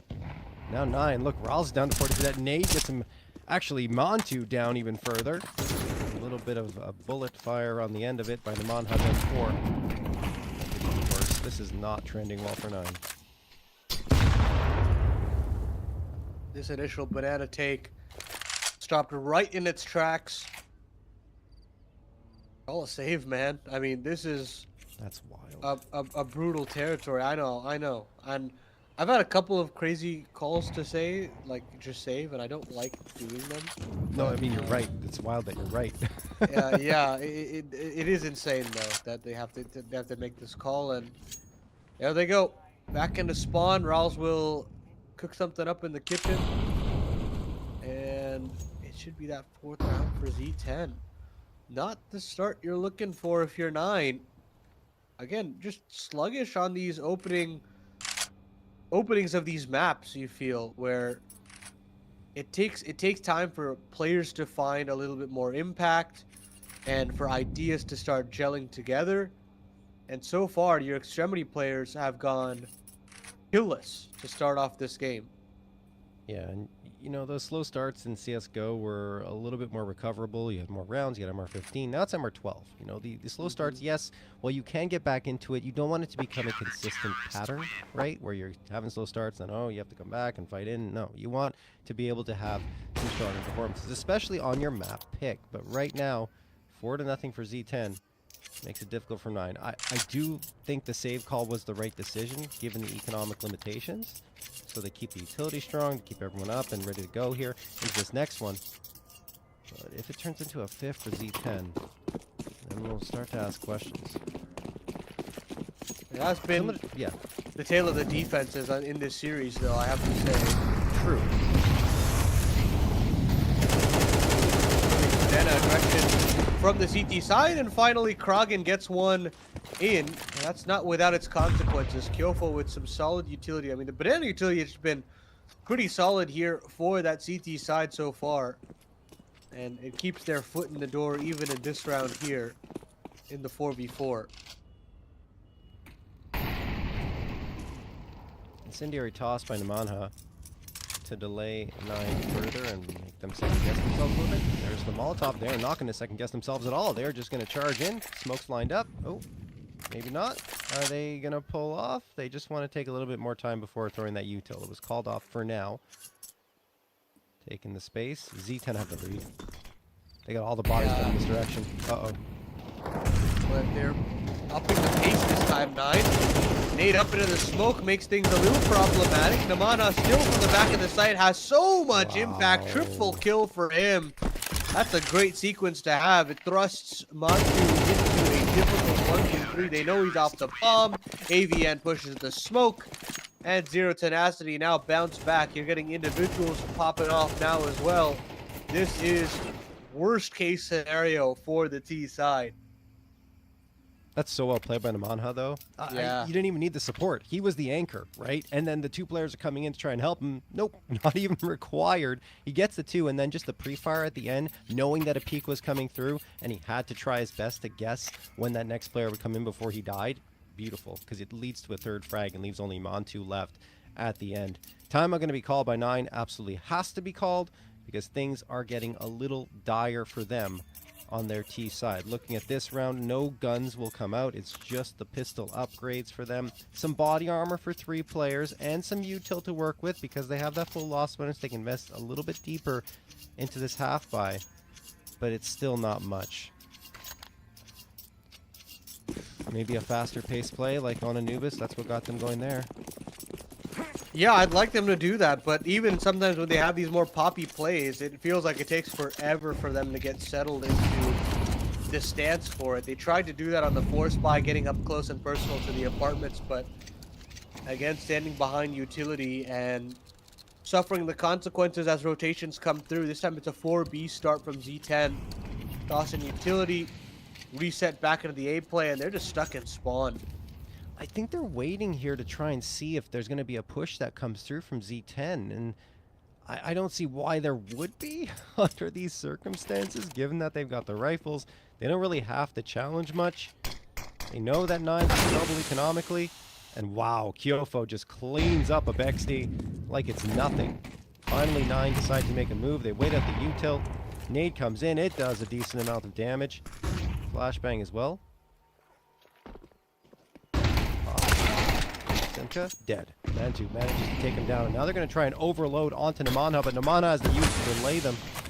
And will also throw a smoke of his own as counter util. They're going to charge 3s because they feel like they have to, and it's not a bad idea. The problem is, Namanha recovers, he does more damage, he has been so good on this B site so far, and it's only Montu left with 32 HP. Just a moment of respite there for 9, and they try to punish off the back of that entry. But again, Namanha falls for the flash from his teammate in CT, and even full blind this time around. Finds another triple kill on this B bomb site. It's closed for business, John. They got to go back over to that A side and try to figure things out there because Namanha is not letting them through whatsoever. Yeah, they're just banging their heads against the wall there, it seems, that they go back to B, and I agree with you. Naman has been very solid, even in situations where it felt like he was overloaded, right when he was trapped in dark with the AK. Still managed to get 3 frags off of that, which was insane. All right, look, we're in round number 7 now. Not a single round for 9 to speak of. Not even one where it got close.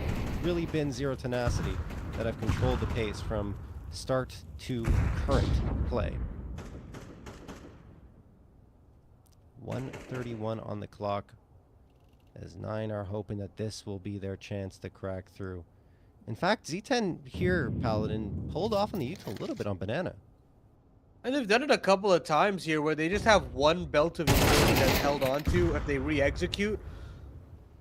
And this time around, they heeded our advice, John. They go back to brackets, and Bob XD finally gets onto the board with a huge opener to get themselves bracket control. Bobbin goes 1 for 1 with Bob XD. So that's on the B's end of the map. That does mean that they can't move back over, but that smoke being as deep as it is causes some concern. So it's a 1-1 split between these 2 remaining players. Monte goes swinging out and misses a sitter. He needs to nail that one, and he reorients. Good recovery there from the pole, and Nine will get themselves the bomb plant and surely their first round on the board. That's a bit more like it. Yeah, they're going to the A site instead, and it works out quite nicely. Avian had a second chance when he shouldn't have, though, man. Yeah. Makes good for it at the very least. That's Miss Smoke. Yeah. Smoke off the mark.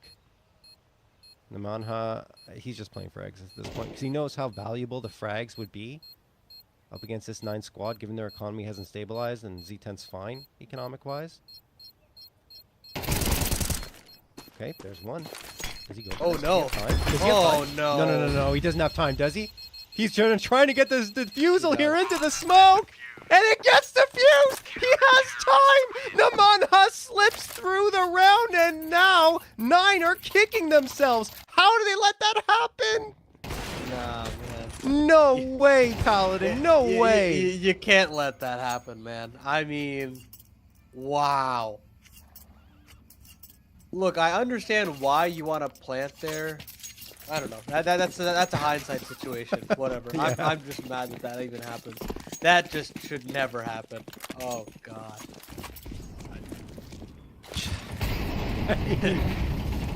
I don't even know what to say. It's just a ballsy play from Namanha in the first place, winning that duel over towards Pit, but you got to have a second player there. 9 were already all the way towards T-spawn by the time he made it in towards that bomb site. They needed to wait a little bit longer. A complete oversight. I do think as well, when you plant the bomb in that position, yeah, you can still stay in Pit. Like you can. Yes, that's why also you the plant case there. So there was legitimately no reason for them to be in T-spawn at this point. Yep. No, you're absolutely right, Paladin. It's another very valid point. Oh my goodness. That it's tough. It's tough. Look, let's see if they can bounce back here. They get another opening frag. Namanha, again, chance to strike. Doesn't. Babexti. We'll deal with that. Still some bodies left here on this A side, and Kyofa will get a clean one. No scope on the Brute Monster, and Kyofo falls by the wayside as well to Riles. So 9 making up for that previous round. Surely should they convert this. Yeah, it should be their first round this time. Simca will try to hold on to his guns here, but it's crazy that I need a player on the B bomb site when the bomb is planted A in a 1v4 to say that 9 have gotten their first round. It really is crazy. Oh boy. Well, Look, I mean, you can forget all about it, right? If they could string a couple rounds together here, that very quickly gets in your rearview mirror. So.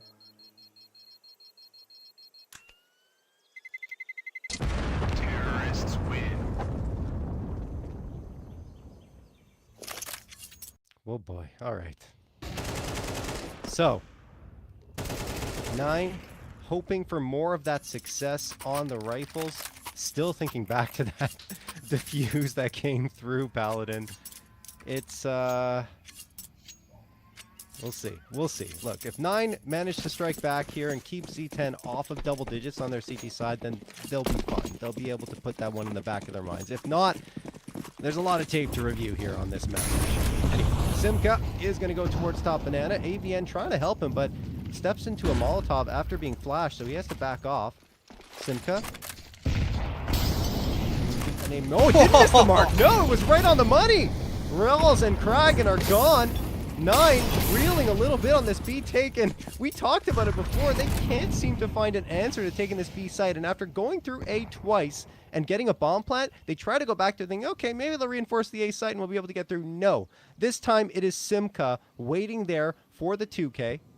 And Namanha was just in the back line saying, all right, Simka, I'll let you take some time in the limelight here. I like the idea that they're bringing towards that B bomb site there. They're starting 3B, but they're holding one belt of utility a little later and then reusing it to completely catch these players off guard as they're transitioning in a car. And it has just torched 2 bodies. Yeah. Monte now with an opportunity at an AWP frag, but can't hit the shot. Namana falls back just in the nick of time as it fades.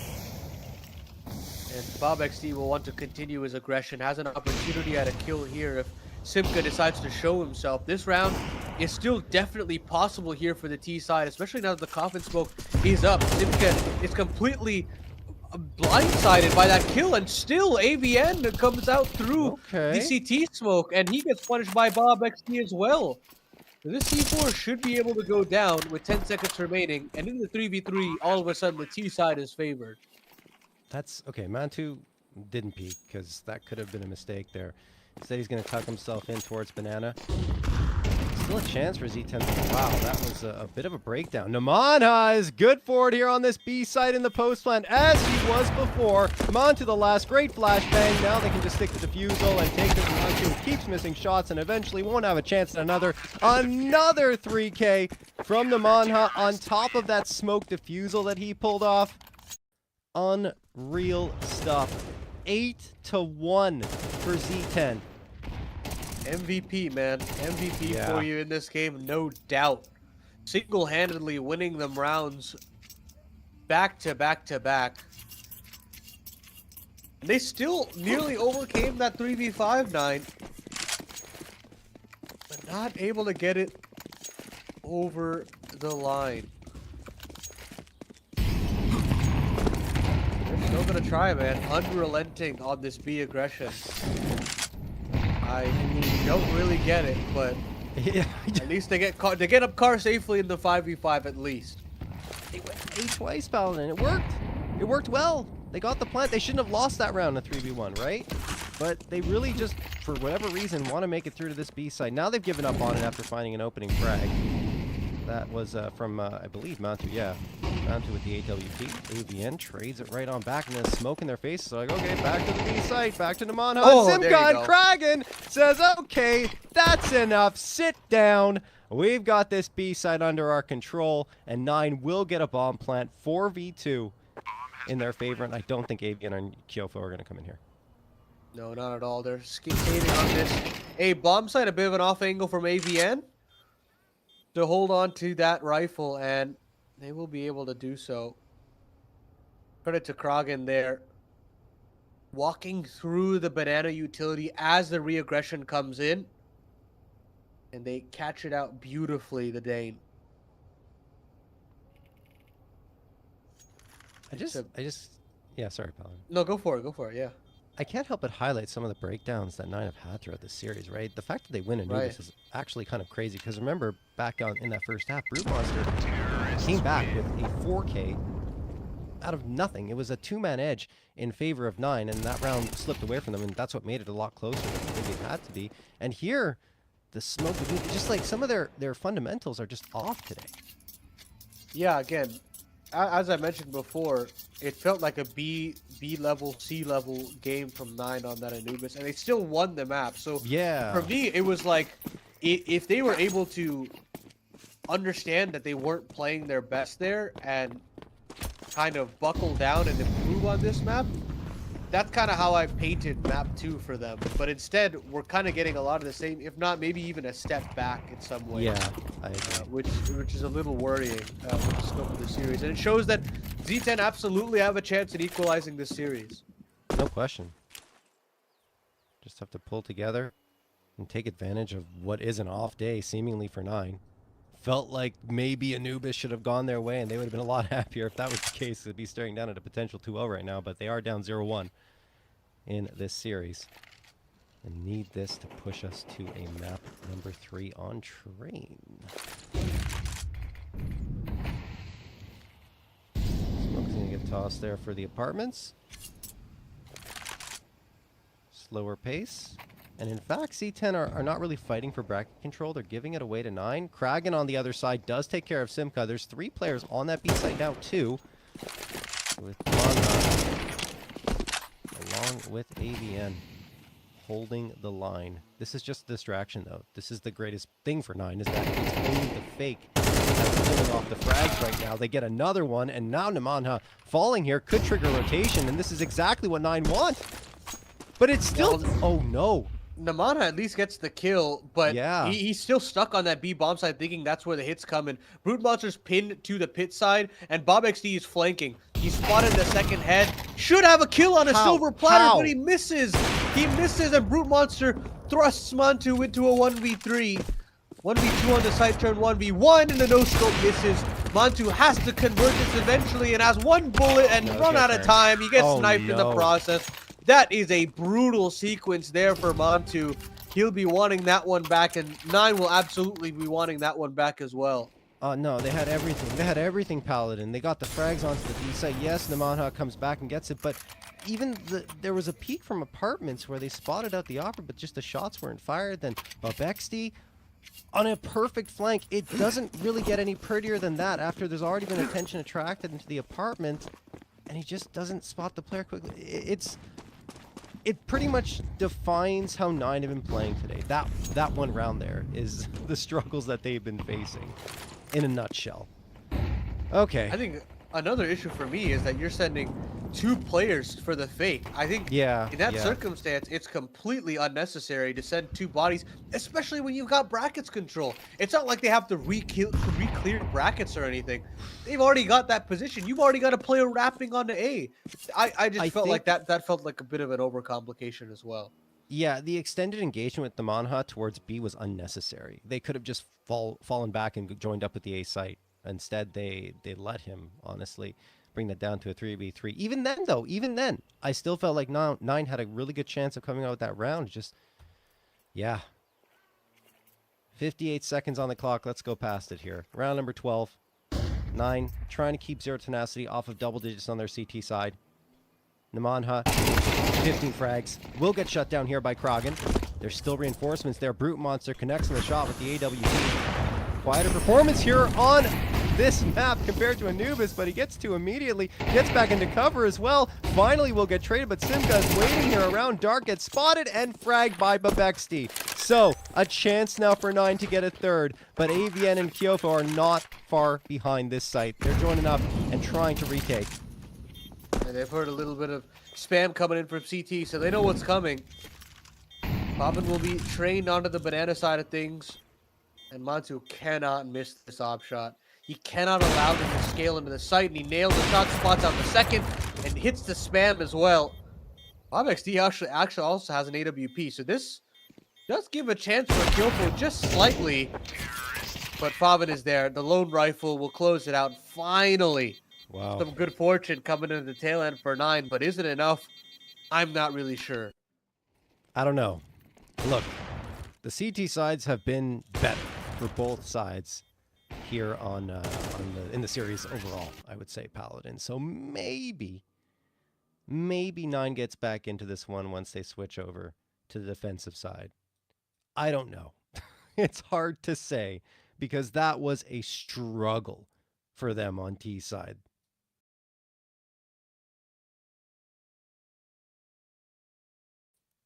Goodness me.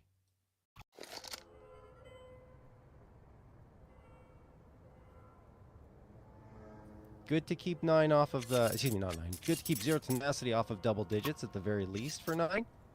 And a somewhat convincing finish, even though it still came down to only 2 players left for 9 at the end of it. Now they go over to what I can only imagine, at least today, is their favorite side.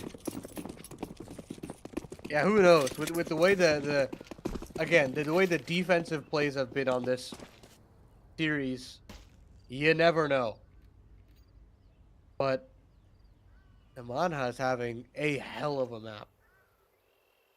Felt like constant impact in nearly every one of these Z10 1 rounds. And he'll go waltzing into this B bomb site slowly but surely. First contact in a Rawls, but Namanha will slow it down a little bit. 2 more players behind him. And no rotation coming in from 9. Still 3 players there. And it's actually Namanha going to be the late lurk to stay on this B bomb site. And a 4-player site hit into that A side of things.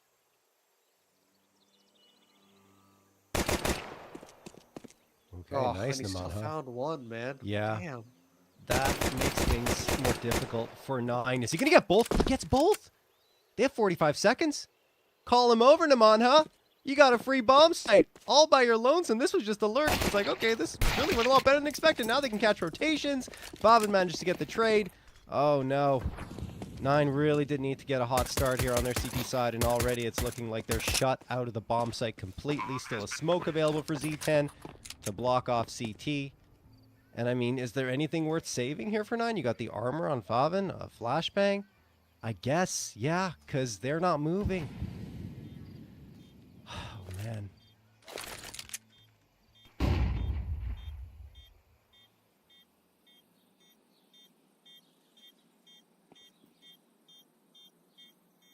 I mean, this is over. Pack it up. Don't know why my 2's hanging around. Yes, you get 1 kill. But that is for nothing. Yeah, I mean, he didn't really have much to save either, right? Just Yeah, the flashbang, so yeah. the kill actually That's nullifies the reason for saving. So yeah, it's fine. But at the same time, it really hasn't been great for 9. I think we've been saying that a lot. 10-3 in favor of Z10. 9, you gotta force. You gotta try something here. Down by too many rounds to start delaying and waiting for another one. They need something special to happen here. The problem is Z10's buy-up is actually really potent here in round number 2 of the second half. 2 AKs and 3 Galils already coming through, and lots of usage available. Molotov sails through. I don't know. I feel like train is coming. Oh, yeah. It is a very, very close thought at this point. Triple setup for 9 here on the apartments, and they give it up in 20 seconds. All of a sudden, it's just the MP9s that are alone here. And it's just paranoia across the board. And they've left Arch open. They've left Arch open, and they've allowed for Namanha to just walk up into this A bomb site. This 9 roster looks hopelessly lost on Inferno, and do not deserve this map win whatsoever. Yeah, they're just fumbling across the map, fumbling and stumbling. And this is not going to be good for them. 11-3 in favor of Z10. Rawls, only 1 frag. That's crazy. Had so much impact on Anubis, and to only get 1 here is really wild. Sure, I mean, Monte and I think it was Kragan were the ones we were highlighting. But this is just, in general, tough for 9. Terrorists win. Moving on, though, I want to also highlight the positives here, of course, for Zero Tenacity. Namanha is having a fantastic map. He looked a little sluggish on Anubis, had his moments, though, had some key plays, but here, he was the guy. He was the MVP for Zero Tenacity, assuming the win, of course. He's got my vote for sure. And then you look behind him, sure, there was a supporting cast. I'd say Brute Monster had some impactful op frags, but he's slowed down here on Mirage compared to the performance of the previous round. The Monte, they continue to challenge that B site, did 9 on their T side, and he seemed to always have the answer. All right, let's see. 9, they're forcing up again here. Not even saving for overtime. Okay. I guess, you know, there's not much of a choice when you're down by this much, right? Yeah, not really. They've already spotted out 1. They're going for some crazy gamble stacks. 3 players on this B bomb site. Flash forward for Rawls, but anti-flash from all 3 players. They knew what was coming. They know the shenanigans. And they get themselves a 5v4 in the process. Kragan now forced to deal with the consequences. Smoke in for that B bomb site, and an execution there from Zero Tenacity, but they think better of it with this smoke in their face. Yeah. Still have time for Kyofa to move around to the A side as well. Yeah, they're doing a really good job here of using the clock effectively. They got a couple players that are leaning in towards bracket now. They're going to realize that there isn't much of a presence here on this A site. If they get bomb and they can rotate over, but I think the problem now becomes what these bombers can, because the bomb hasn't really started to rotate. Uh-oh, they get caught towards Stop Banana. Kragan and Babexty find a couple of frags. The bomb slips away. The problem is Falvin's waiting right there, but Favin won't be able to get it done. So that will lead to a bomb plant. That got hairy for Z10, but they do at least get a post-plant situation. That said, still not over. 3v3. Babexty down to 30 HP. There is a spot there by Kragan towards Pit, but the nade is good, taking them down to around half health. They have to ratchet up the pace. They don't have a kit available, so they need these frags to come swiftly. And, well, Kragan gets one, but immediately traded. That might not be good enough because they've got this Pit position pretty much on lock. He might get something here. He does. They lose his teammate. He knows that there's a mini, and he does get the headshot. Okay. Does he have time, though? It's a full 10 seconds. No. No, he doesn't have time. Oh, boy. Great effort from 9 on the retake. But it will be 12-3 for Zero Tenacity regardless. Oh, just disaster. Disaster at every turn. And this is something that you just want to wipe from your brain if you're the 9 guys. Heartbreak after heartbreak on these retakes and the post plants in the late round. You name it, they fumbled it. Yeah, they were their own worst enemies here, no question. This easily could have been a much closer match, but 9 were dropping the ball all too often. Spam back and forth towards the B site. It will be even trades. No, not more damage. It's actually pretty much even damage done on both sides to the remaining 4 players. And now, 9 doesn't want to give this up. They want to continue fighting forward over at Banana. Zero does not readdress just yet, though, because they're sending in those 2 players for an A-pronged approach once more. Smoke going to get tossed here for Arch side. Flash as well.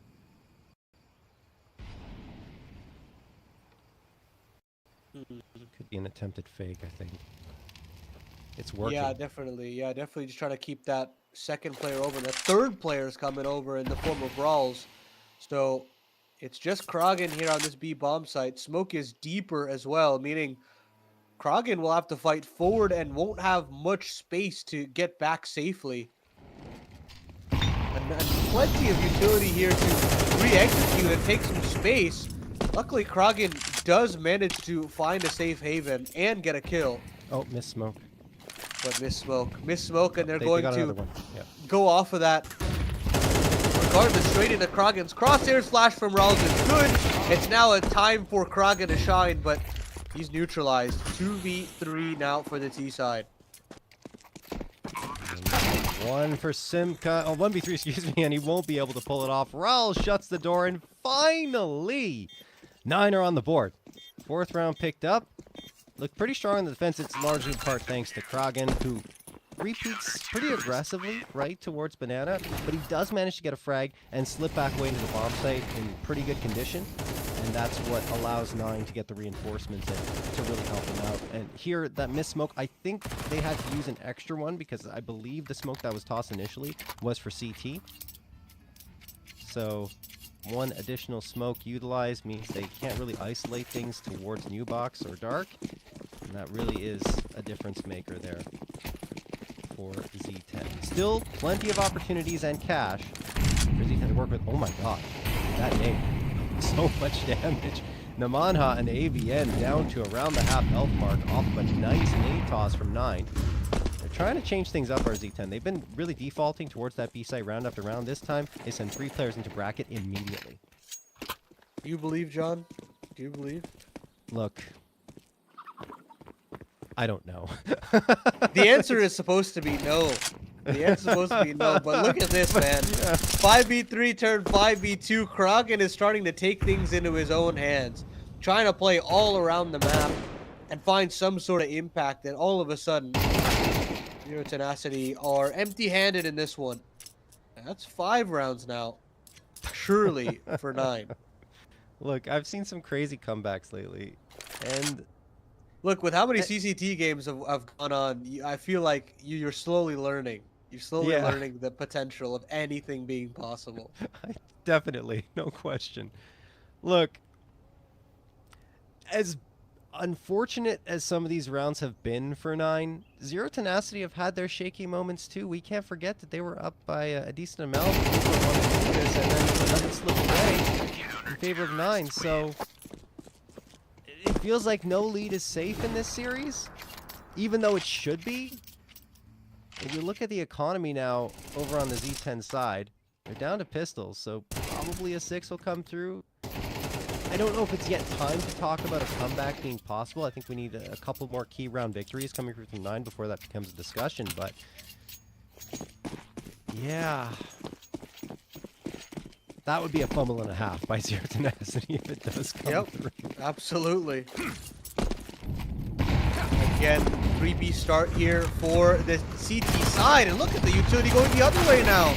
All the damage in for Rawls and Bob XD. They find a 2-for-1 trade. The deep Molotov will push these T's back half HP for so many of these players. Automatically gives a little bit of oomph to 9, and that extra nade also helps as well.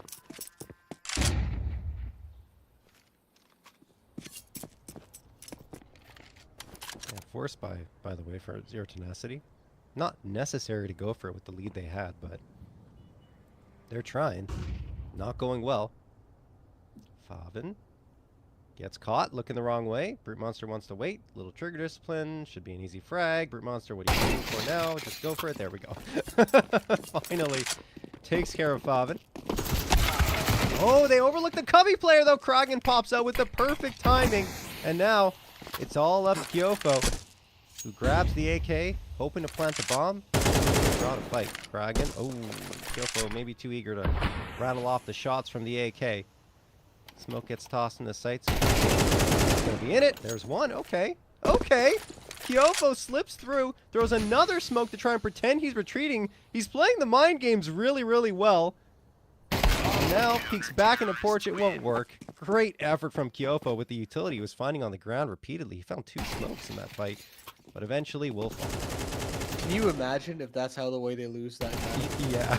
Just unreal. That really would have summed it all up, wouldn't it? Yeah, for sure. Well done. An opportunity now again for 9 to close this one back. If they would have chased there towards mid, then yeah, Kyofo might win that. Yeah, but they didn't. Now it's a save. It's a save for Zero Tenacity. They'll look to potentially bounce back in the round following. Just a couple of pistols for them, but no armor either. And extra banana control as well. It feels like that's been the name of the game throughout this series. Yeah. And particularly on Inferno, just that banana space that they've had. Also can't forget how dominant the CT side was for Zero Tenacity. And, well, previously 9 were really good on Anubis CT side, and here they go again. Just an anti-eco. But still, they shut it down without taking any damage at all. Flawless victory for 9. they make it up to 7. Here come the guns again for Z10. Should they lose this round? Then we really start talking about the possibility of overtime, because 9 will have broken their economy again. Yes, it's a $3,400 loss bonus, so maybe a bomb plant comes through and then Zero Tenacity will have another buyout, but still, momentum has shifted here. Yeah, they need this one, Zero Tenacity. Otherwise, it'll be a very worrying situation all of a sudden. Again, banana control in favor of the CTs early on here with that deep smoke being tossed in. I think Zero Tenacity are really considering moving back over to this A side and try to get some brackets control. Nice trade from the Manha there onto Faval after Kraken gets the opener.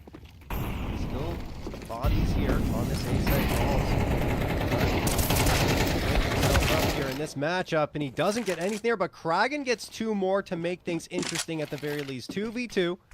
Bomb should be planted. Both players grouped up very close by our Monte and Baxday, which will help their chances at pulling this one off. Going for the higher ground. He loses the fight.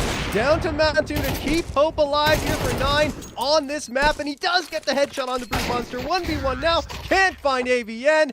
Zero Tenacity do indeed cruise past the finish line to make it 13-7 in their favor, Paladin. There was a scary little moment there, but at the end of it, they calm it down and do push us to a map 3 on train.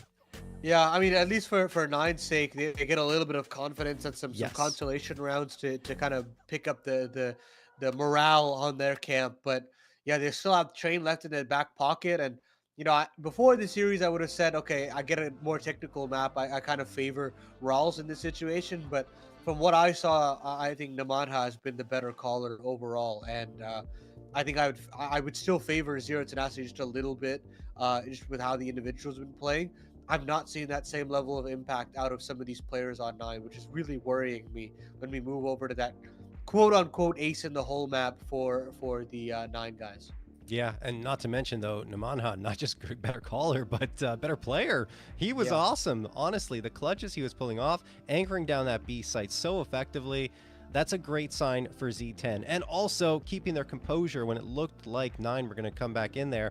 They got a nice A execute going, punch through, and it looked a little bit rough. And even though they did face some adversity in that round as well with a couple of frags coming through for 9, they still held on at the end. So there you go. That's the summary of where we've gone up to this point, guys. It's tied 1-1. When we come back, we'll have the final map here of the series on train.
Here we go. Map number 3 between Zero Tenacity and 9, which has seen some crazy moments, honestly. Especially over on Anubis. A great comeback coming through from 9 after struggling on their T side. But then on Mirage, it was another struggle on T side for 9. And that time, it was too tall of a task for them to get back into it. A 13-7 win for Zero Tenacity, which is why we're here on Train, where Zero Tenacity are no strangers to going to overtime or playing 24 rounds here on the map. Even though they have a losing record of 5-10, it's a little deceptive. We do have the 9th round first, and it looks like it will be a Z10. Choosing sides, and absolutely will choose CT side to kick things off. But, yeah, Paladin, I don't know.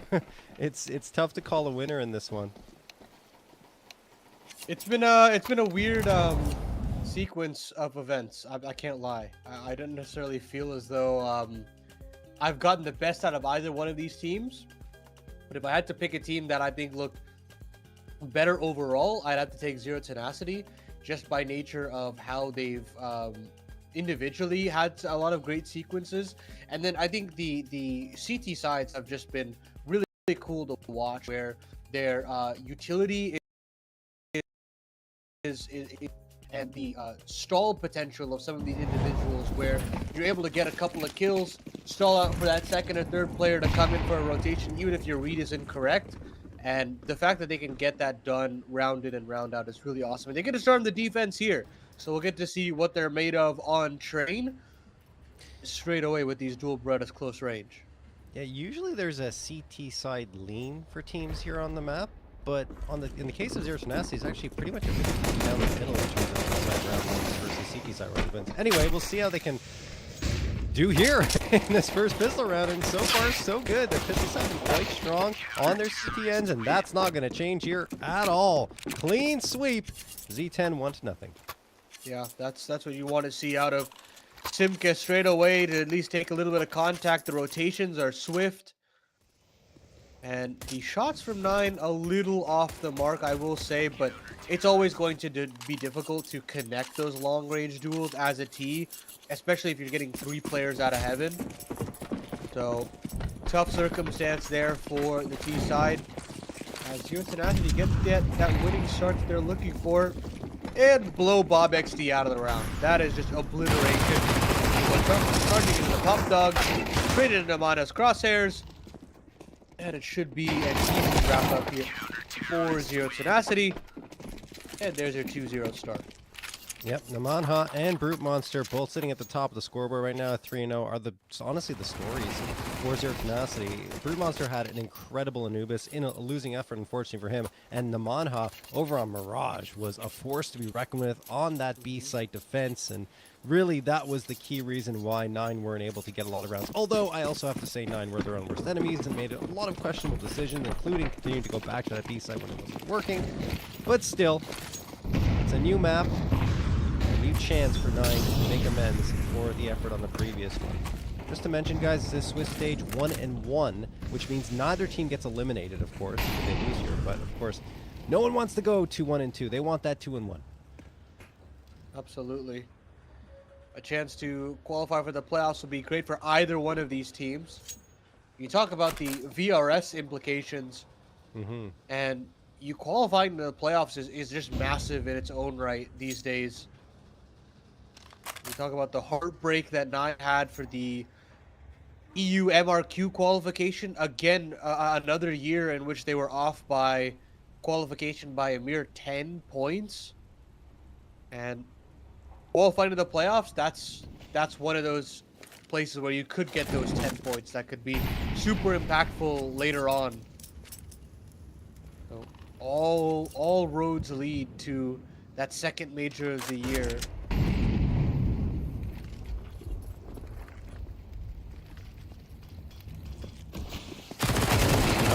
Goes to Pop Dog, a little unwise, but he still wins both fights. He should have been traded, but he wasn't. Rawls wasn't ready. He was pulling his gun out to try and deal with that because they were trying to set up the util.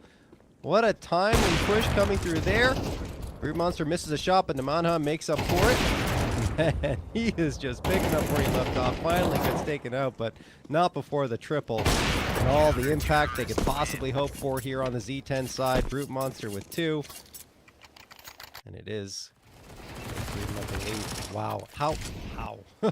I know. I mean, once he gets those 2 kills, the round is over. It doesn't matter Yeah. what Namanha does at that point. Even if he falls, the crossfire is set at back red. You've got a bomb train player that can deal with any E-box pressure. It is textbook collapse there for Z10 once they get that double. And as you mentioned, John, picking up where he left off, that just spells doom and gloom for 9 as Namanha will continue his winning ways with an opener onto Faval.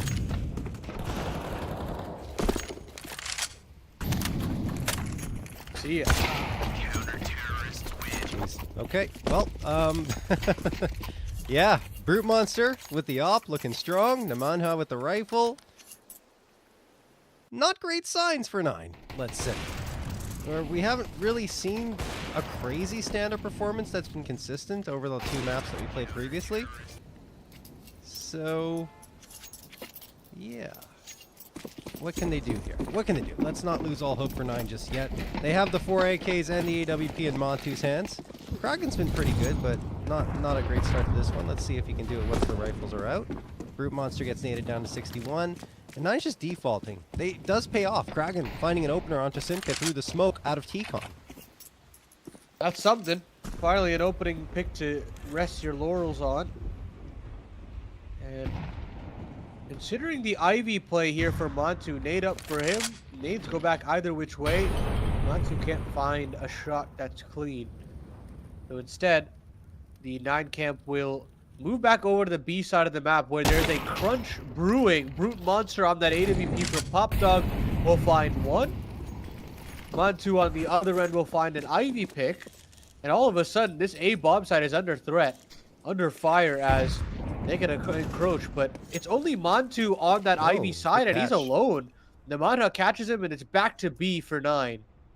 Yeah, they're just going back and forth. They can't seem to decide where they want to end up, and it's creating problems for them. AVN misses a shot there and will get punished for it, but Namanha's right there to find the trade. 2v2. He slips back behind. Oil Train here. Looking for another target. Finally, Kraken blindsides him. Good work there by Faval to distract. How fast he as is. Brute Monster's in a 1v2. He's so fast in this situation, and perhaps he could have used that to his advantage, but either way, brings it to a 1v1. Kraken all the way on back cloud, actually on, back cloud at this point. Oh, did you Hasn't see been him? spotted just yet. I don't think so. Completely at that other end. I think Brute Monster will give it a tap to at least try to bait him out. And the sound cue's been given, and Brute Monster hits the no-scope. Unreal sequence there. And the Bosnian gets their 5th round on the board. This is huge from Brute Monster. 11-0 to start out this game. Why did Kraken panic so much there? Jumps off Oil Train, completely exposing himself to Brute Monster, who just waits and says, okay, well, do that. I'll just no-scope, and that'll be that. All right.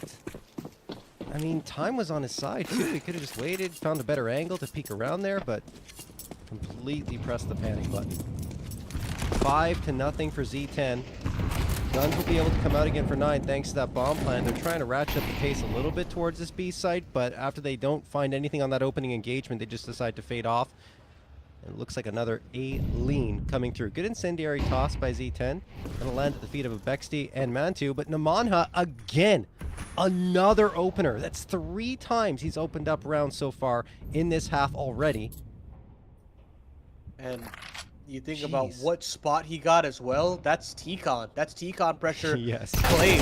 Bobexy's gonna try to pull one back alongside Mantu, and Mantu will get the 2 for 1.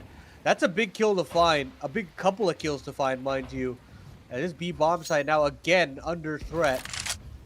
But Brute Monster responds in kind. All that space ripped away from the T side. And now they've got to go back to Ivy. Faval has made quite a ways ahead. And Rawls will be not too far behind him. But it's only Brute Monster on this A site. So he's got to keep his life intact, and he won't. Faval is on the flank here. It's just a matter of seeing if he can find a second player before he pulls the trigger. And It's just a matter of seconds at this point. Favin will finally pull the trigger. There we go. That should be the retake locked and loaded now for Zero Tenacity, but they're quite a ways away. And this should be another one of those T-favored rounds that they should try and convert. Should hopefully be able to on the 9 side. At least if you are 9, you're hoping that it's going to work out. Namanha staring into hell. Simka, they're kind of at the right angle to get one player here. Namanha spots that one out. Dodges the bullets. There's the flashbang thrown for the site. I think they're going to try and stick this. Oh, nope. Have to pull off of it to try and win the fights. There's Simka winning against Favin. Rawls is left. Over in Z. Defusal coming through, but cannot be secured. Simka will fall. Rawls with the 1v2 clutch. And finally 9 find a way on the board here on their T side. I can't lie, they nearly dropped the ball there too. A couple of whiffy sprays and a chance for Simka to claw it back.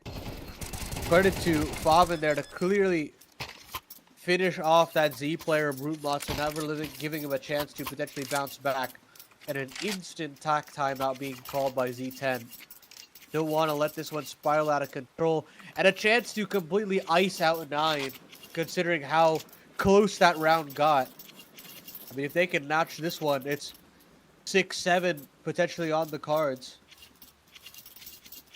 So, crossing their T's, dotting their I's, figuring out how they want to play this one is very important to them.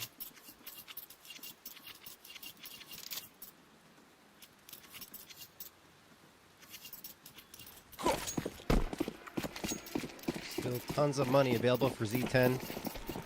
That was the first time that Brute Monster died, by the way, in that previous round. It's 12-0. Things feel like they might be aligning for Z10.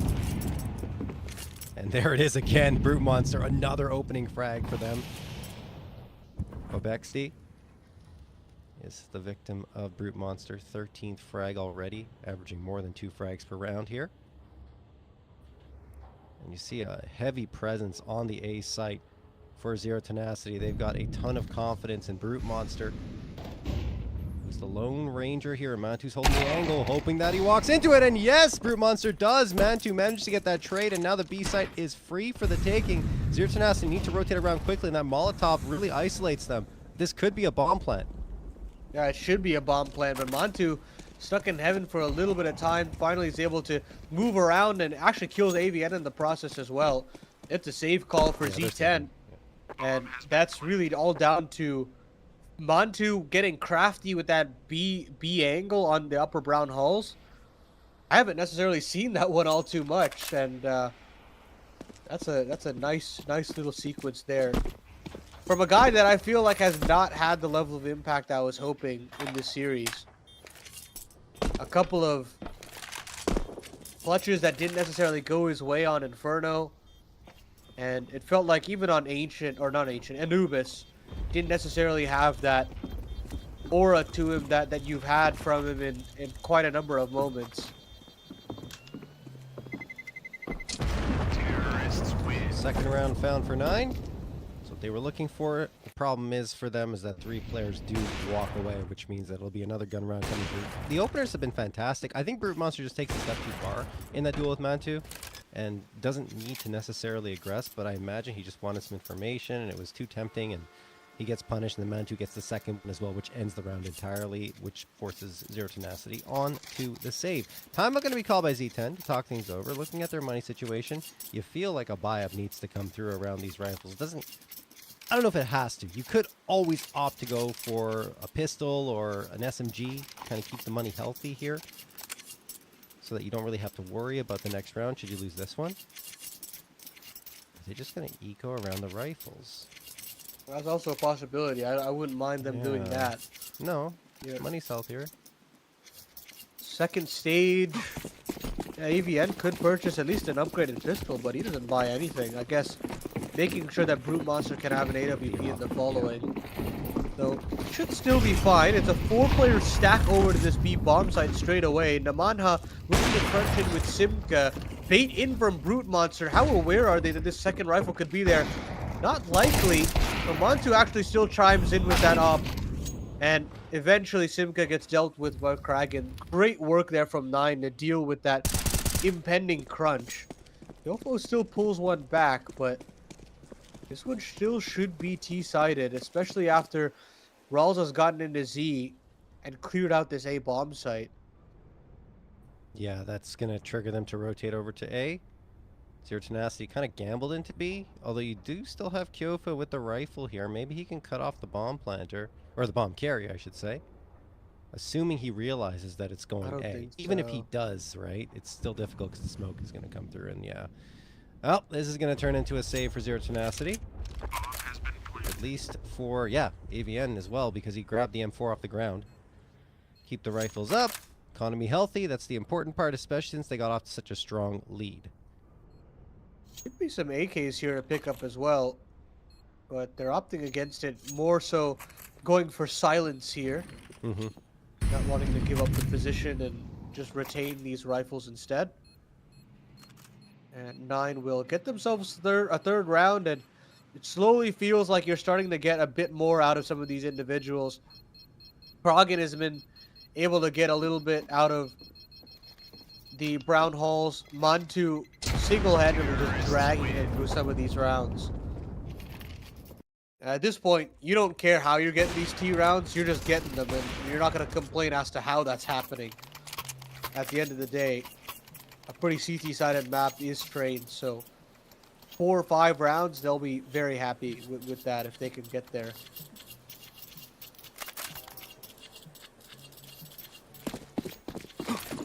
T-side is actually pretty good for Z10, better than most, sitting at 49.1% of their round victories, of the rounds they play on Z-side are victories, so that is actually much stronger.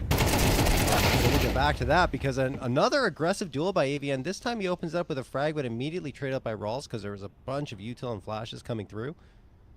And you have Simka pushed up all the way to top of Pop. Kyofo gets the second one off screen there. Rawls is down. 4v3 in favor of Z10. And now 9 are trying to readjust themselves. They try to clear out the brown halls and get a little bit of false information, thinking that it's open. It's actually a re-clear late from 9. Simka not necessarily been given a sound cue just yet. And Monte will have a tough off duel here and can't win it. As soon as he does fall, Simka will find that second on a Faval again. And it's just Kraken left up in the 1v4. He'll take out the AWP of Brute Monster, but 45 seconds left on the clock. Bomb all the way on the other end. This one is nigh impossible. And it ends. Definitely not possible for Kraken. 6-3 in favor of Z10. Get back to their winning ways. Brute Monster's actually quieted down a lot. And I feel like throughout the series, when that has happened, at least on Anubis when that was happening, it felt like Zero Tenacity couldn't get their rhythm. On Inferno, of course, the Manha was popping off, so they didn't need to rely on the op as much, which can be the case, of course, in that map. But right here, you need the op to be singing. It's important on a map like this. We'll see if we can come back into it. Nate's going to fly through. Blow open that smoke as the Manha finds a clear path into Olaf. 135 on the clock. Util's coming in for 9, and we've seen a very heavy lean towards the A site throughout a lot of these rounds for Z10. Leaves the B anchor a bit of a lonely spot. This time it's AVN. Namanha down to 43, gets caught off a little bit, so he'll have to retreat out of T-Con. Yeah, the early goings for Zero Tenacity, not the greatest. You don't have the deepest of T-Con pressure. You have been able to hold on to Ivy, though. Credit to Brute Monster there. Reloads back through and a reorient here from 9 after showing this much A main pressure. This B bomb site is what they have in their sights. EVN and Kyofo have done a decent job at holding strong here. And they're going to need to get maybe a third rotation potentially as this hit comes through. 33 seconds left. They gotta maybe get a move move on here, do 9. Avian gets only 1. Might not be good enough, and definitely not now with Favan finding the head of Synthon. Kyofo still waiting at oil, and yep, that is nice from Kragen. 4v2. Favor of 9. Do a great job on that 30-second execute. Namanha and Brute Monster are sent packing for a save. Yeah, nice little set piece there from 9. Well-placed Molotovs. And some great flashes as well. The layering of those flashes, the most important. And now 9 have really clawed their way back into this game all of a sudden. Say what you want about them, but they don't go quietly into the night, John. No, absolutely not. Even started to rev up their engines on Inferno before Pure Tenacity closed the door in their faces. There's that score we were talking about, right? And 4 rounds T-side isn't too shabby here on train. You know that Z10 tend to have better T-sides than a lot of other teams here on this map. So I don't know how much comfort that will give 9. But anything that's better than that 9-3 we saw on Inferno, I'm sure they're going to be happy about, which they're already past that point.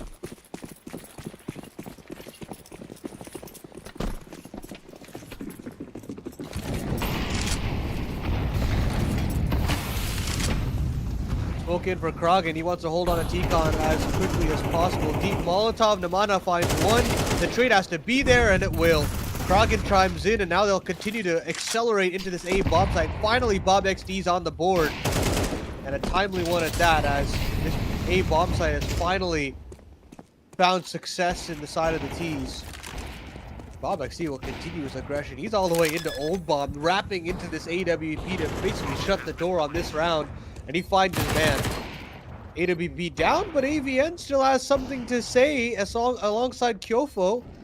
The B player is finding a little bit of impact. Raul's still that snake in the grass, though. Still that late round player that can potentially turn this round into the T side. And it just gets enough of AVN off the bomb. This still should be a round for 9, and it absolutely will be. Great work there between Bob XD and Kragen to shut the door on round number 11. Yeah, the XD did a really fantastic job in this round of 4K for him. In fact, didn't have a frag at all throughout the entirety of the first few rounds that were played here. Finally has an impact, and in a huge way. You know, with the quad kill for his squad. There's that 5th for 9, one step closer to tying it up at 6-6, as we saw over on Anubis. Kind of a similar story. But this time, this is not a T-sided map, of course. It's a CT-sided map that Zero Tenacity are hoping to find that 7th on. I would say 7-5 is pretty average for Train right now, right? In favor of That's not CT. bad. Yeah, For sure. I'd maybe say 8-4 if I had to lean CT. But all in all, still very nice for 9 in terms of more so the momentum of them clawing this back and finding different ways to win rounds. You're not relying anymore on Monte. You found some other options in Kragen, Bob XD, the guys that you've been looking to win your rounds. And now Kragen's found himself another opener. Bob XD chiming in with one of his own. They've spotted out that second player. If they want to accelerate to this A bomb site, they absolutely should. It looks like they will, as Ivy is in their presence.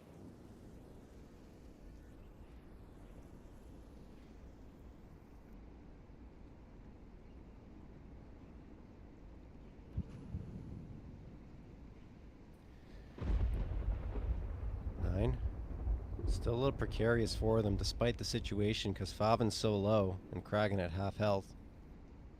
They still need to find a way into a bomb site, which they haven't done yet. Lots of time for them to do that. Seneca's waiting though. Seneca's position's really strong. They have for sure. They do. They're okay. TK comes through, but it doesn't really matter.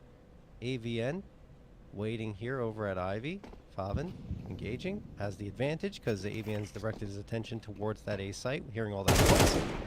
The Ivy player should be able to strike here. Uh-oh. AVN get a headshot onto Rawls. Monte stuck behind E-Box, and that was the bomb.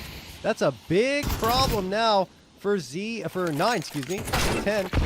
Can't do it still. Faval doesn't eventually strike from Ivy, and that will do it for 9 to tie things up at 6. He had his nade out as well, Faval. I was really worried there for a second, but all in all, even with the mistakes at hand, 9 get it over the line. And now you got to say that all of a sudden the ball's in their court to just close this series out. Forget everything that happened on Inferno. Yep. Absolutely. I think maybe getting a better performance in the second half from Faval would certainly help for 9. He has kind of been invisible throughout the entire series. Some moments here and there. As well, man. What's that? He's the highest rated player for this team. Yes, and exactly. he's been largely absent for this whole series. Which is strange. Not the usual performance from Zero Tenacity's top fragger. See if that changes here on CT side of train. Again, Zero Tenacity have a good T side usually. Let's see if that holds true here. Lebexty, waiting. Spotted the players, but this is risky, right? Having 2 players peeking you at the same time and going for those fights, you gotta fall off, and eventually Lebexty says, you know what, that is good enough, I have the information, I will fall back. Instead, they try to get out of this A bomb site. Namanha creates a lot of space for these 3 Pop Dog players to arrive to this A bomb site. Monte chimes in for 1, but Faval still has to be that impact player. Still has to find something to connect and Faval, can't. come on. Finally, Monte shuts it down with 2 of his own, and it leaves it all up to Brute Monster in the clutch. Players are low. So a couple of well-placed bullets here from Brute Monster could completely spell disaster. But now, all 3 players have made it to this B bomb site. Faval finally connects, switches back over to the USP. That's more like it. At 9, they take themselves the lead, 7-6. Yeah, Faval's just fighting his crosshair right now. You can tell it's not a great day for him. He's ready to put this one behind him, but hopes that it will be a victory for 9 regardless. 7-6 in their favor off of that pistol round. It still got pretty hairy, right? The good news for 9 is that the engagement. Excuse me, the good news. Yeah, for 9 was that they got the engagement with the highest HP player in that 1v3. It was Monte with 100 HP trying to deal with what I believe Brute Monster was throwing at him, and just wasn't enough. The shots didn't even connect in the first place. So, off of that, Zero Tenacity decide to up the tempo. They send a player out of T-Con trying to fake an A push, and instead of pushing B, gonna get the bomb planted. That's all they want here. The answer is a resounding no. Lebexty up to the task, gets the 3K, and Brute Monster's left alone towards A. That's not what you're looking for, if I had to put it simply. And 9 now should have themselves that 8th round on the board. Things look good here, especially when you have your anchor who has been silent in Bob XD. Try back in and put on a good anchor performance. That makes you excited.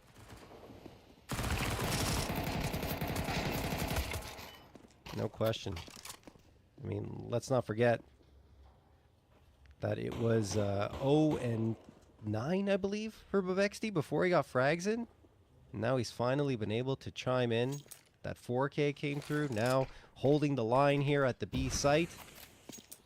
Just overall good news for 9, I would say.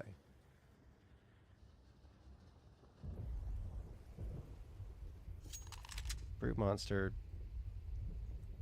because that happened so quickly at the beginning of the round, he's had a lot of time to rotate in, but Rawls doesn't get caught too off guard. He will connect, and that gives 9 an 8-6 lead.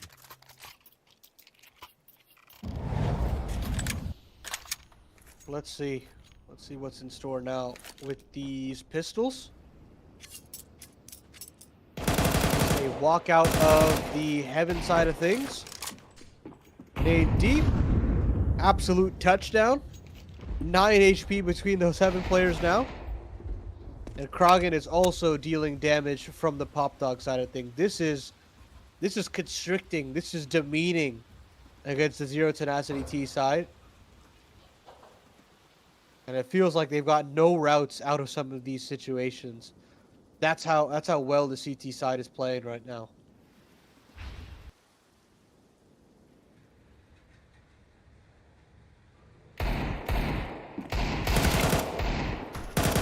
XD does see one of his players fall by the wayside. He should be able to deal with. No, he can't. Simka, nice shot. Okay.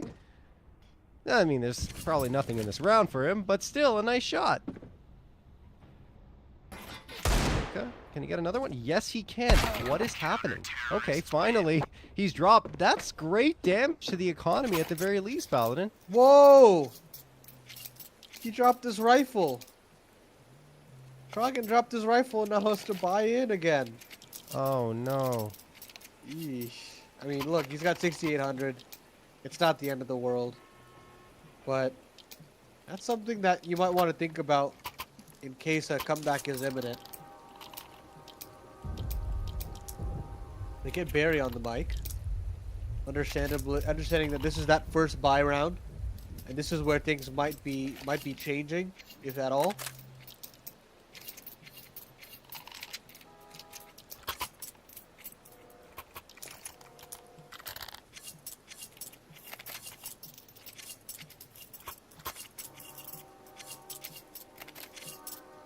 Playing with their knives and their guns here. R9 in CT spawn. Feels like they can't stand still. They're ready to go.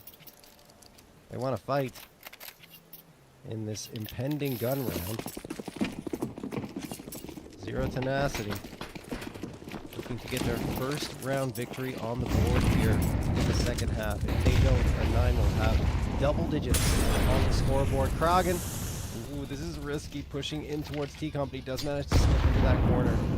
Imagine they're going to have lethal or bullets for it. Kyofo gets the second frag on the round. No, they don't clear it. Kragan manages to get it. Is he going to slip away? He does. 4v3 in favor of 9. Yeah. And Kyofo actually still walks out of T-Con. They are not expecting something as audacious as that.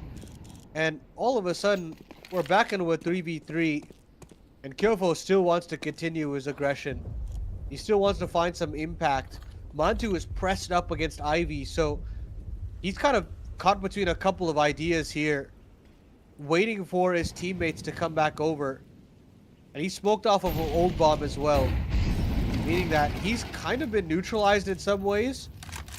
And it's up to Rawls to try and find a response on the other end. He's not going to be smoked off here, so he has a chance to duel. But Poop Monster does not take the shot as Bob XD comes in with the flank. He's found a double out of nowhere. And it's all under Kyofo. That bomb doesn't go down. The smoke fades. Montu finds his shot. And 9 reorient their way back in. Yeah, while Zero Tenacity are trying to work all that space in towards the A site, Babexty is taking his time, clearing out Pop Dog, going to Long Dog, and eventually striking at a critical moment for his squad. Not even watched here by Zero Tenacity. They thought it was already cleared out and not a concern. And Babexty shows them that that was not the case. 11 from Babexty. Quickly finding his way up that scoreboard. 10-6 for 9, and you see that because Zero Tenacity do have that full loss bonus kicking in, they can get a decent half buy through. An AK, a Galil, 3 pistols with 4 players having armor. A little bit of spam from Faval here, hoping to connect on something, but it's Monte dropping Simka immediately. That's the 2 gun players, right? The 2 riflers that are already gone. And AVN can recover, and he does have armor, so there's still potency for him to find some sort of impact. But you could slowly start to feel that Zero Tenacity's T-side endeavors have been less than ideal. Especially with how consistently Rawls has been able to get into T-Con, or just like into T-Spawn generally. How Kragan's been able to get into T-Con. And how Bob XD's been able to generate some solid flanks as well. He does it again.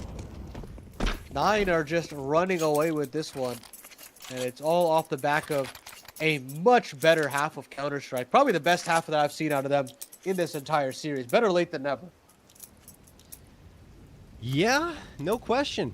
Good to see them come out strong. I mean, the T sides have been the biggest problem for both of these teams, and honestly, that trend didn't change here on Train, which is what we expected. I'm just a little surprised that Zero Tenacity haven't been able to pull anything together here on a T-sided Train that has been fairly good for them. As mentioned, they play a lot of overtimes, a lot of 24-round games. But right here, stumbling from the starting gate. No, there's At still least on time. the second half. I can't deny that there's still a chance here. Of course, But I don't blame you. Zero Tenacity, they have that in their name as we've seen. Zero Tenacity. 1-2 now. The flick potential doesn't land the shot. Has to give away pop control, and it instantly moves back over to Ivy. I'm aware it's Kyofo. Not at all. I mean, that is just beautiful repositioning there from Monte, and he gets rewarded.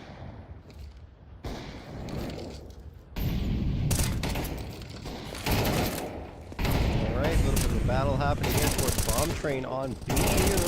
And can he get it? Yes, he gets one. Needs another one for sure, and won't find that. It's falling apart for Zero Tenacity. Simka makes an argument for this, but it's not a strong one. Nade sails out, utility doing damage, the bullets do as well. There it is, 12-6 for 9. They have 6 opportunities to close out this series and go to 2-1 in the Swiss stage. Yeah, what a turnaround here from Bob XD. Felt like what he was 0-9 at one point, now 14-14. His turnaround has been immense. On that B bomb site, many multi-kills to speak of. Impactful ones at that. Top to bottom improvements here from 9. It's a last effort to get out of T connector. Simka goes charging through. The spam is good from Rawls. And Faval chimes in as well. But hold the phone. Kyofo and Brute Monster have found 2 kills between them. And they've still got a shot at bouncing back in this round here. Obviously pushed back to Z connector in case a rotation has to come through. Zero Tenacity hit the pause button.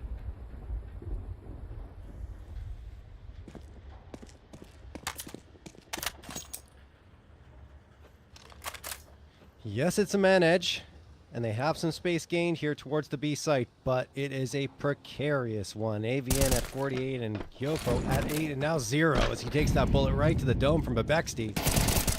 Bebexti finds the follow-up, and maybe even the last. Does get dinked and will fall to Brute Monster. Look at this flank, though. Monte should have this one in the bag. He does. Great patience, and 9 secure it. A clean second half, not a single round given up against Zero Tenacity, and they do find that 2-1 record. It was tough, a struggle the whole way there, honestly, Paladin, but they do find a way to victory regardless. They needed that one, man. After just a grueling series for them, not necessarily showing up on Anubis even with the map victory. Inferno also was a struggle bus and a half, but on Train, they locked into place. Every player finally showcasing their strength as an individual, and I mean, they get rewarded for that as well. I look at the VRS forecast. They get 6 spots to jump up off of that win. So huge stuff for them as they move over to that 2-1 bracket and have a couple of opportunities here to get a playoff berth here in the Series 1 of CCT. All right, well, that wraps up our third match of the day. Our final one is coming up in just a little bit. It'll be Monte versus Iberian Soul. Before we get there, I'm going to take a little break, and when we come back, we'll have that for you. Keep it locked here on CCT.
We're here.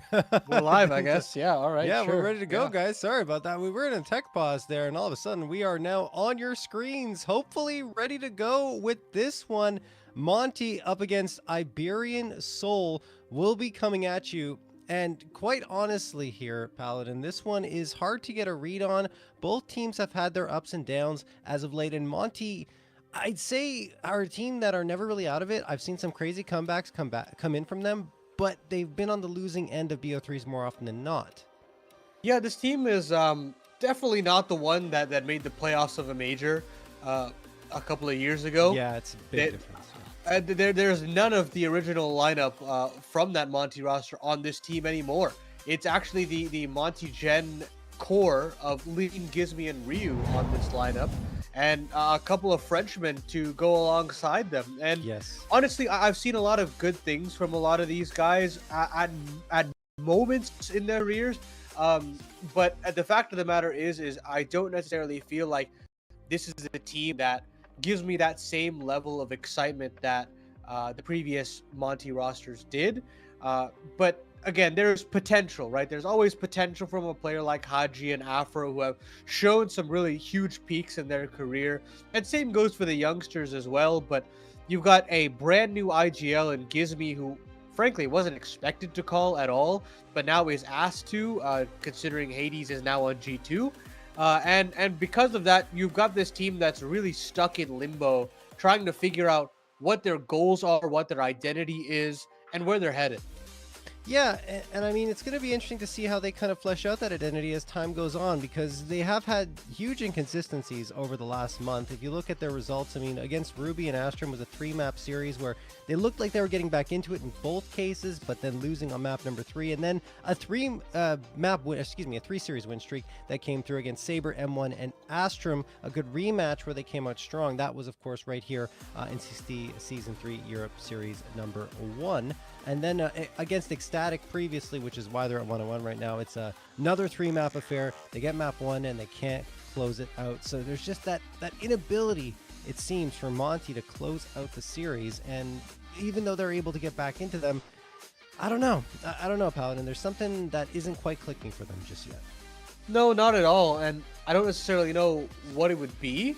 And we're going to have to basically figure out live as to what those answers might be for this situation.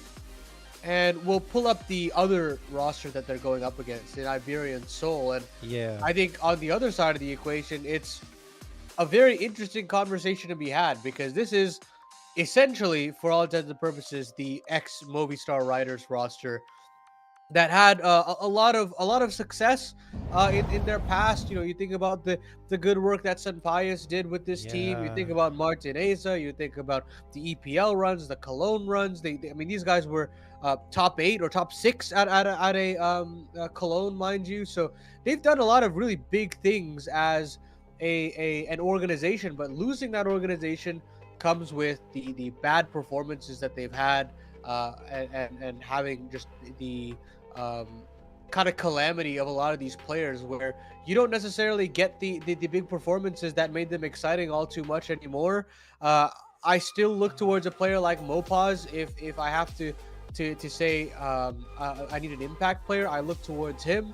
And I'd see what Alex has on offer from the calling department, who had a huge stint on NIP, playing in very competitive rosters and competitive tournaments, expected to produce but never could. But maybe with this roster back in his mother tongue, he might have a little bit of a better shot.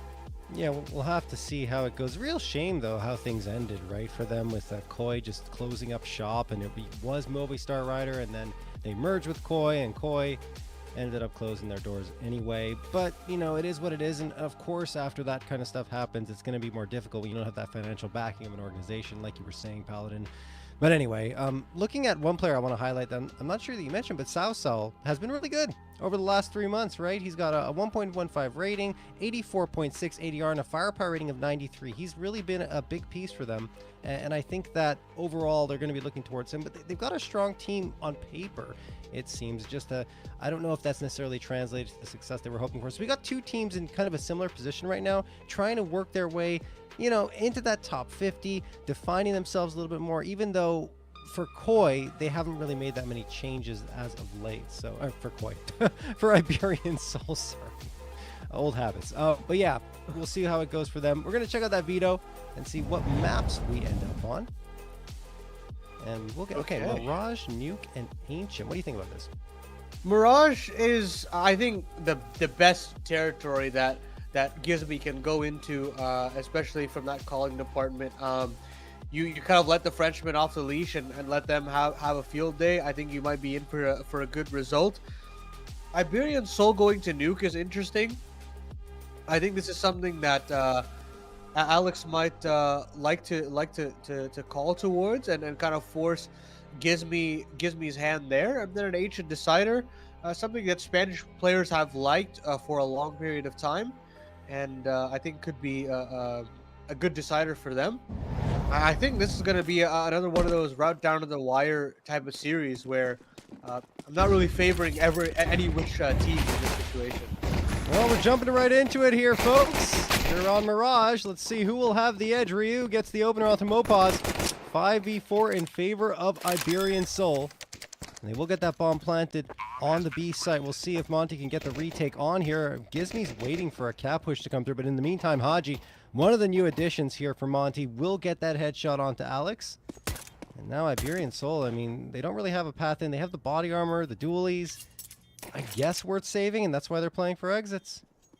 Yeah, if Sosol and Stadodo can get away from the bomb and not take any ticks in the armor, then you've got a $350 investment for the helmet as well. But Stadodo's taking damage. Davi G has as well. And Sosol will likely take damage as well here. He'll actually just go down straight up. So those helmet investments won't be there, but at the very least the vests are. So and investment is possible here for Iberian Soul if they want to double dip. But for right now, it does seem as though Monte have gotten themselves the start they're looking for. Nice simple execution onto that B bomb site, and it works wonders. Yeah, I think the first two maps, like we were kind of alluding to, do lean Monte's way, I would say, because Mirage seems like a bit of a punish pick coming through for Monte, even though they don't play it that much. It hasn't been good for Iberian Soul, especially the last four. They only won one map, and that's against Sinners. Other than that, it was losses to TNL, and Amiga, and Novak. So there's definitely an opportunity for Monte to punish here. That's why they pick into it. And then even on Nuke, right, it's still a good map for Monte, even though... Yeah, they played it over the last month, I think 7 times actually. That's pretty frequent for them. So I'm surprised that Iberian Soul are picking into it, but it is a map that they're comfortable with. So I guess that makes sense on their side as we go into round number 2. And it will be a force buy for Iberian Soul. Yeah, absolutely. That vest save from both Stadodo and Davi G will result in a scout and a FAMAS. But again, reorient back into the B side of the map. Mid control established for Monte. Gizmy working his way up the catwalk. Smoke in, flash is good, and this B bomb site should be open for business. Lean just gotta be aware that there could still be a player cat. There's the fight from Davi G. Still not necessarily supposed to be able to live for this long, and finally Lean activates. A double kill from him. 2v3 as the dust settles. Make that... Yeah, there's still a 2v3. 2v2 now. But bomb not being able to get planted is the real issue here. It's caught in no man's land, and you've got great positioning from both Stadodo and Alex. Alex trying to come through here. That was hurt and spotted. Nice peek from Haji up close from E-Box. So Alex is gone. Now they can grab that bomb and go and plant it. 9 seconds left. It's going to be tight. They have to plant it and avoid getting fragged. And in fact, no, the bomb doesn't even need to go down to dirt. Afro, a nice 2K to close it out. Some scary moments for Monte in that round. But they end it the way they hoped at the very least. Although it will require 3 reinvestments here. That was a force buy from Iberian Soul. So they're going to be on an eco regardless. Yeah, not the way Iberian Soul wanted that one to go. But credit to Monte there for bouncing back and slowing the pace of the round down, allowing Lean to find a couple of kills in the middle of the map. And Revving back up on that B bomb site. G and Afro. Four players stacked towards this connector position. Sedona will take the first engagement. Will hit the deck. And straight away, a 5v4 for Monte. His T side is looking pretty solid. Catch Mopaz as well. Davy with one frag, but Alex is the last one standing after Davy has taken that shot from Davy again. Lines up another, but hits the chest instead of the head, and that's not going to do it. Haji will end the round. Again, decent damage done by Iberian Soul onto Monte, but it is the T side, so it's easier to recover from it than it is on CT side, and you see the money is absolutely there. Afro is going to get the AWP in his hands. Now Iberian Soul will have a chance to crack through with a potential first round victory. Sedona with the AWP as usual, and then the 4 A1Ss. Well, actually, this is an M4. Actually, there is an A. Yes. Well, look at this. Sedona going a bit aggressive in the B apartment straight away to go toe-to-toe with Sawsall. And that actually comes out the favor of the CT. Might have been that truck angle for Sawsall to get the opening. The opening gambit fails. The bomb is actually caught in... Okay, it's not in apartments. In the back of mid there. It is recovered. And mid control, again, still established here for the side. Whoa! Still on the side of the Spaniards. But Gizmi just pull one back. That's the B anchor. And that does force Davy hand to now dedicate that B anchor role. Yeah, Alex is trying to hold into window room here from broken wall, so maybe that could work. Oh, excuse me, he's in jungle, not broken wall. So that's a pretty good hold from him. Now the smoke comes in. Come on. Oh, Afro. Both him and Sedona missing their shots. The smoke fills in again after that smoke pop comes through. So now they're going to work in towards this B side on Monte. Davy waiting here with his teammate. Davy lines one up. Alex supporting. There goes Davy back and forth. The trades have been good from both sides. Look at the health here. Not favoring Monte. That said, they win the duel against Alex. The B site mostly cleared out. Do they expect the flank to be on? In the meantime, well, Sedona's going to connect on Market. So that attracts tension there. That's actually really good for Mopaz, who can come in here and strike at a perfect moment. But Afro is aware of the possibility to actually pull off the bomb plant. As a result, this is not great. 8 seconds left now. 6 seconds left. They still haven't planted the bomb. 4 seconds. It looks like it isn't going to happen here. Afro just doesn't have the ability, and he will lose the round, but at least get the frag onto Mopaz. Can't even switch back over to the AWP on the tail end. But that is an interesting round from Monte, considering, I mean, I thought Gizmi called that round very well. Yeah. You know, you get that one B pick back, you force a one singular anchor to sit there on the site, you split into cat effectively, they don't lose any players on the cat approach. Yet still a little bit of clutchability out of players like Mopaz, players like Sedona. And now, Monte are going to simplify things a bit more. They're just going to go charging into this A bomb site, and credit to Ryu, he's gotten that opener to make this 4v4 post plant doable. Kind of a bog standard blitz to A, executing immediately. Ooh, that smoke from jungle is dangerous for Monte. I don't know if they were watching, but either way, Afro is going to get that frag on the South.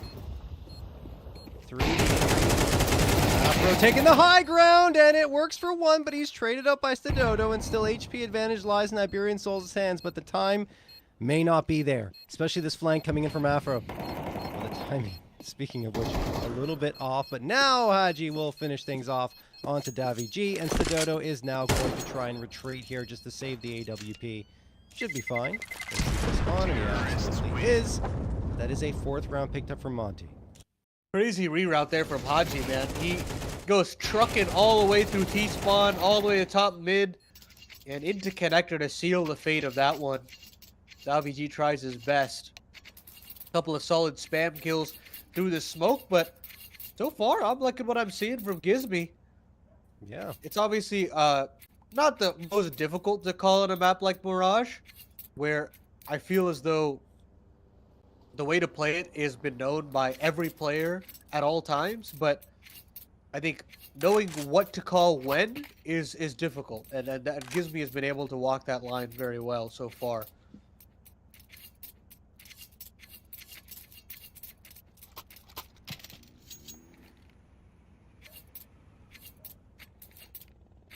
All right, a little bit of investment around the AWP, a couple of 5.7, some body armor for Sausal.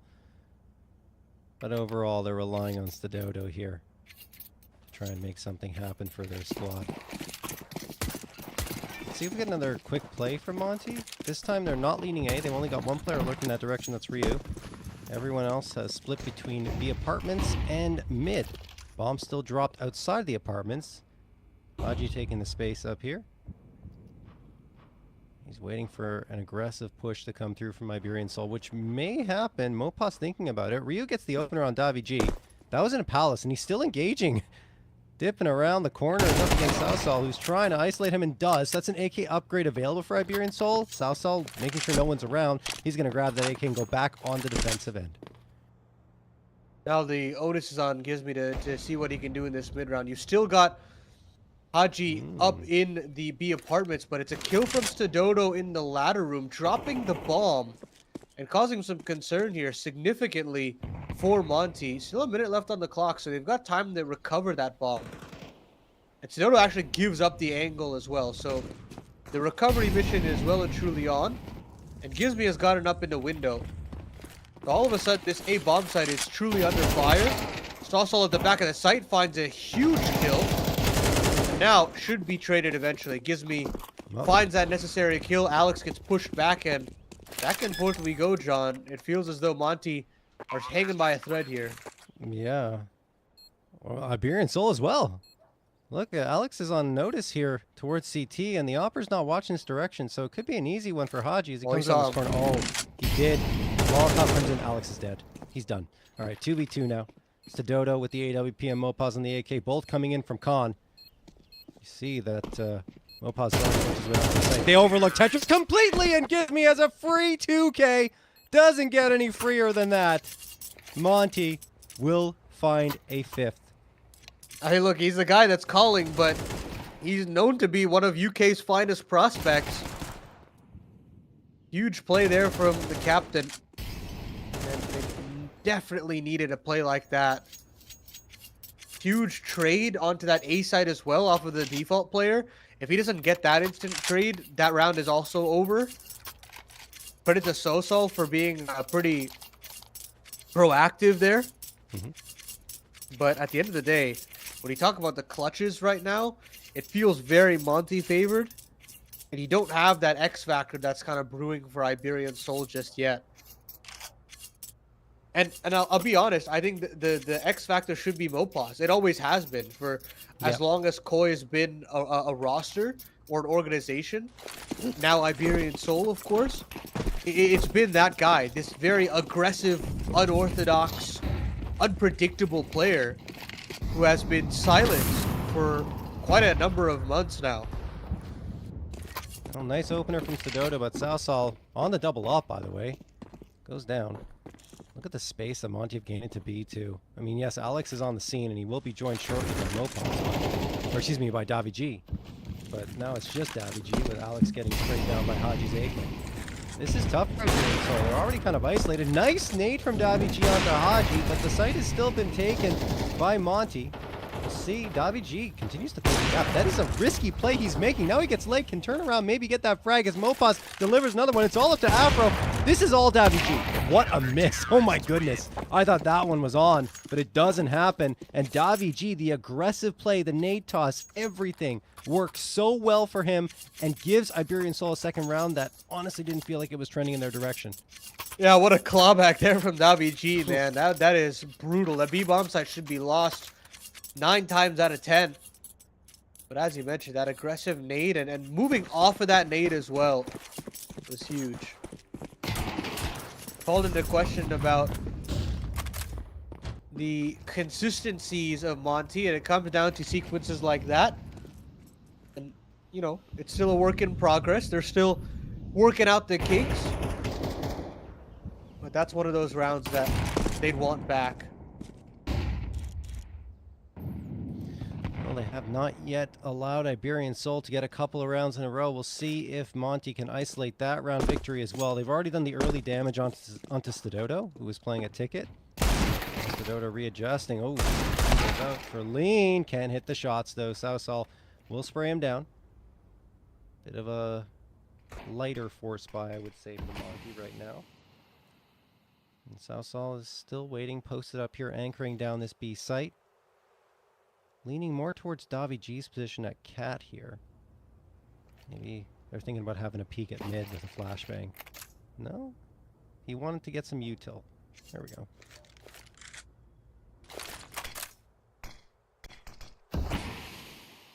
Look in, but they're walking through that. They're walking all the way through that. Gives me Afro Haji with an opportunity to potentially catch Sosal off guard, and it completely does. He gets destroyed by Afro's Deagle. Haji finds one. The two Frenchmen crack open the B bomb site. Nice nade from Alex. Haji gone, and then he gets the follow-up on Afro. Now he's pulling off the aggression that Davi G did in the previous round. Oh, but through the smoke, Gizmi catches him off guard, blindsided by the Deagle. Sadoto, the first one to take damage, is the last one standing, and he will also be the last one to fall. Ryu, the spray down from the Galil, and Monte are really starting to take control here. 6-2. That was the force buy that panned out for them. And looking at the economy here of Iberian Soul, yes, they can justify maybe a force buy on their side as well, but I'd be surprised if it happens. Well, we already have Mopaz going down. No, he sold it. He sold the gun. They call for the eco.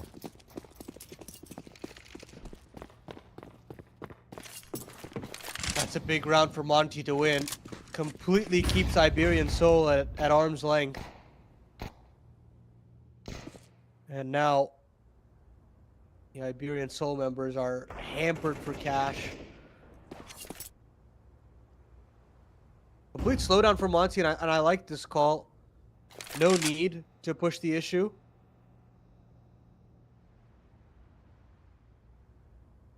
And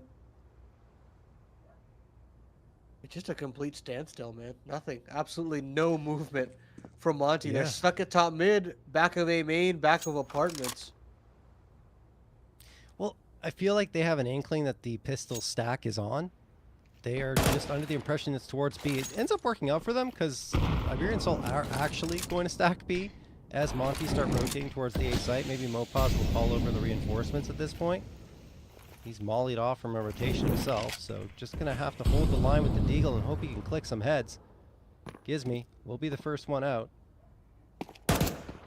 As he goes around this corner, looks away from jungle. That is where the player is. Now they've heard it, so they can isolate that with the Molotov. And it's going to be a bomb plant. I'd be surprised if Iberian Soul get anything out of this round, but Mopaz feeling a little cheeky. Gonna hunker down in this smoke and hope that when it fades, he'll have a free target.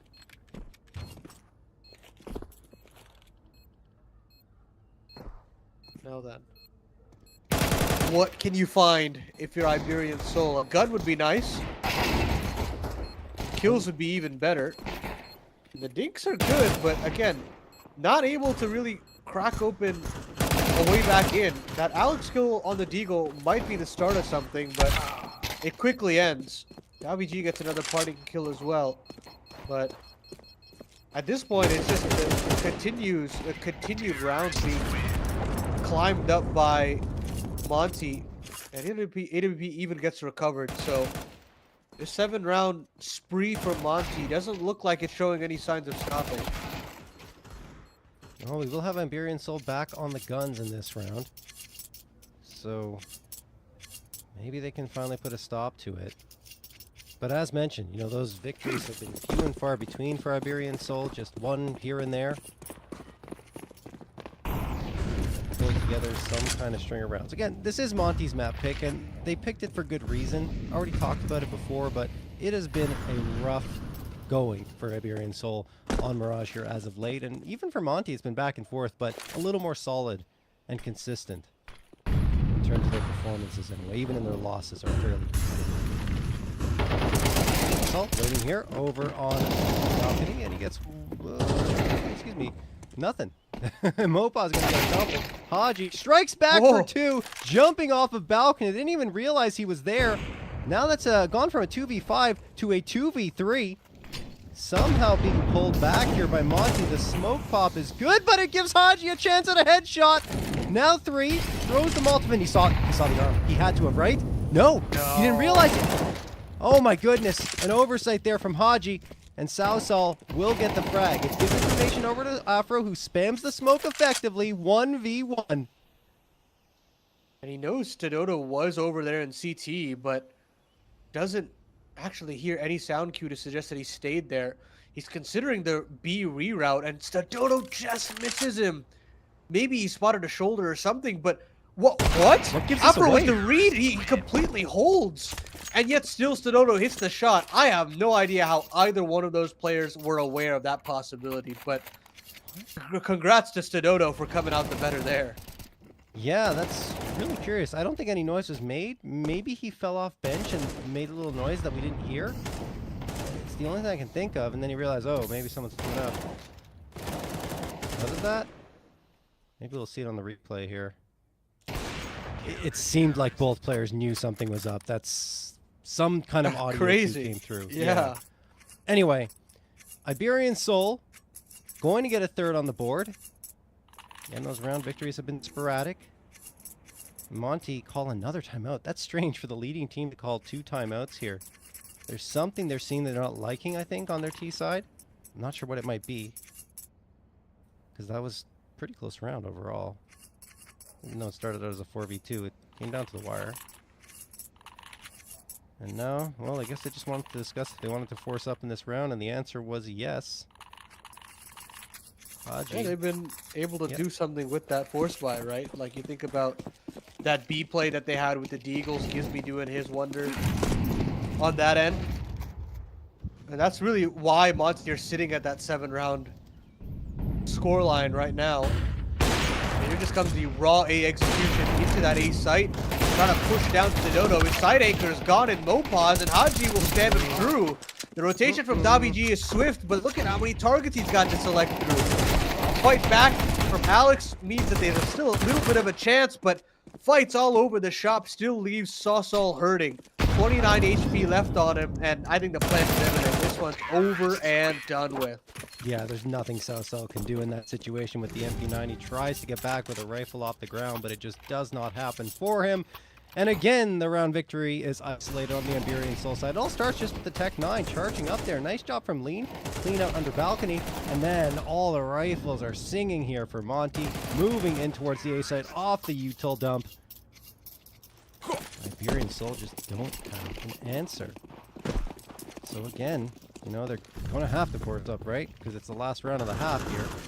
2 FAMASs. Nope, only 1. Another frag in the first 10 seconds. For Monte. This time Alex deleted. Davi G trying to fade off here and gain a better angle. Monte are just pouring on. Yeah, 4 players just wide swing out middle. And Gizby tries to get fancy in the apartments, but can't find the kill. Also lives to tell the tale. And now it's a standstill. Haji is in the window, looking for an extra kill as the smoke fades, but doesn't find it. Comes back in a ladder in case they want to go back in the cat. And I think they have their eyes set on this beast, but look at Mopaz. Mopaz is in the apartments, has got the bomb planter completely back turned. Oh my goodness, he's considering a knife as well, but I don't necessarily know if you need to. I mean, this round could just be over. He's going to tell his teammates to not peek at all. Knife comes through. Op is collected, but the scale is still coming in. Yeah, 40 seconds left on the clock. They don't know about Davi G though, and I think that's the snake in the grass. He gets that 1 kill, makes things a lot easier. They don't have the bomb recovered. Ryu and Lean, the Academy prodigies, will have to try and pull this one back with 25 seconds left on the clock. A jump up for Davi G, and that might cost him. That might cost him, and now it's all up to Mopaz on the AWP. This is an easier line to hold with that sniper rifle, but they've got a flash, and they're going to continue to push him down. 14 seconds, 10 seconds now. Ryu's got him pinned to the wall, and Ryu still finds it. There's no way that Monte get away with that one. He didn't have to fight. I don't think he had to. 20 seconds left to go into the apartments, find a frag, and then plant the bomb and run all the way back to the site. I mean, look at this. before they even got into the apartments. 15 seconds left. Charging down. I mean, it has to take at least 5 seconds just for the run, not to mention the fight. He could have backed off from that. He chose not to. Oh my goodness. Yeah, that's maybe didn't check the clock. I don't know. That's a tough one for Iberian Soul. And again, they don't find 2-round victories in a row, even though it felt like they had it there, the flank and everything. Oh boy. 9-3 for Monte. They had the Molotov as well, John. He did, yes. And then You're he absolutely tossed it. right. So he throws it, and he doesn't throw it to Balk. He actually throws it to the bottom of the van. And when it drops there, I mean, you could just go up to the Yeah. left side on the boxes and get out unscathed. But He didn't have to throw it then, I guess is the point, right? He could have just Yeah. held on to it. he could have held onto it and dropped it Or on the thrown it bomb more itself shallow. if he wanted Yeah. to. Yeah, I was Yeah. thinking shallow to Balk and Yeah. force them to take like, what, 50-odd damage at that point. But Ay, hindsight, I guess. It's a we tale of always have coulda, the woulda, luxury of shoulda for hindsight, Iberian right? Soul. Yeah, that's us as casters, right? We have the chance to do that, but for the players, they've got to shrug it off. Well, not the first half that Iberian Soul had drawn up here on Mirage, but they have to forget about it, as you say, and move forward. Here into this pistol. Slow approach. Afro. Oh, nice shot. That is a laser precise shot coming through from Afro. And he backs off pretty cleanly as well, only taking 11 HP of damage. Iberian Soul hoping for something. They have this slow approach, but they keep getting picked off one by one. Yeah, it gives me finding another one. Smoke is available in case you want to slow things down, but I think he's gonna hold on to it. You never know if a post plan has to come through and a defusal has to be imminent. A regroup back from Alex and Davi G to this B bomb site. Saucel tries to sell a little bit of a fake from the palace. Keeps Gizmi available, and Gizmi will actually throw in that smoke here. So it's Wow. up to Haji and it's up to Lean on this B bomb site. That's actually great work from Saucel to draw out that last piece of util and keep 3 players on the A side. Now they're scratching their heads wondering, okay, what's going on? Haji's going to get the call here. Can he hit the shots? Yes, there's one. The second, well, still a cover. Hasn't really taken that much damage and finds it as well. They are not doing a good job of isolating that player. It will be Saucel in a 1v5 clutch attempt with 22 seconds left. It feels unlikely, but he does manage to get a couple here. They just have to tuck in, but they want the fights and they win it anyway. Afro the headshot to cap it off. Big round there from Afro, man. Tapping out the underpass player, slowing down their mid approach, and then closing out the round here. And of course, Haji doing some great work on the USP back jail. We're usually one of those one and done positions, but he finds a multi out of it. And it's really the Frenchmen that have been doing some serious heavy lifting so far. The experienced ones to bring up the youngsters here. And it's an automatic force buy from Iberian Soul. This feels as though they're essentially throwing in the towel of sorts. If this round is gone, then so does their map's chances. Yeah. Well, they feel confident. Quick execute. They're just going for it right away. Flashbang's out. Ryu dodges it. He has a freebie. Onto Daviju at back turn, hoping that the flashbang would help him, but it was a little off time in terms of the throw. We're going to get a couple. And yeah, Monte's not bust at all. The Dodo overlooked Firebox. Yeah, I got a little scary, but it's okay. Haji on for the last, and yep, there it goes. Down the drain. No bomb plant either, so the economy is in a very, very tough spot. This is probably a 12 for Monte. Timeout going to be called by Yeah, you gotta call that tack, right? I mean, do you see that flash as well, where that flash Yeah. was thrown and they don't actually get out of the entrance there?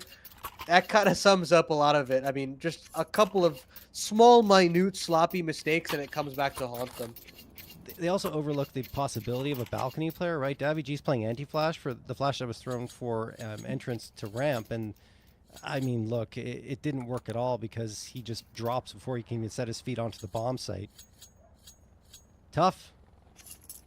Going to get even tougher here for Iberian Soul, who do have a light investment coming through because they have a decent loss bonus, 3rd stage loss bonus.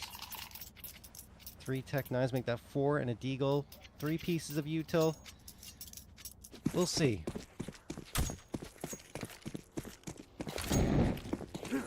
Bit of armor on the back of it. Not your traditional 3rd round buy, but they're trying to make it work and see what they can get done on this B bomb site. 3 players to start things off. It's a bit of an A fake. The right side smoke coming in, and then they'll go charging through this smoke, completely dry, mind you. They don't have any flashes or anything. It's up to Gizmi to just hit some stellar shots. And if you look at the reaction from Monte, there is no response. They don't move their setup. Either way, Oh, Davi G has found himself an entry, and there's still a shot at this one for Iberian Soul. I'm not sure why Haji pulls with the util in that situation. Just should have kept the gun out. Anyway, Davi G and Salsa are going to get a couple Save here, now. and this is Oh, the wow. eco round that is turning around fortunes for Iberian Soul. Lean, the last one, and I don't really feel like he has a path in, and neither does he. Waiting. Oh my goodness, almost whiffs the spray there.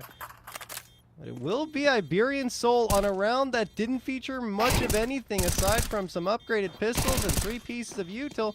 They got it, although they do pay the price in terms of bodies here on that chase.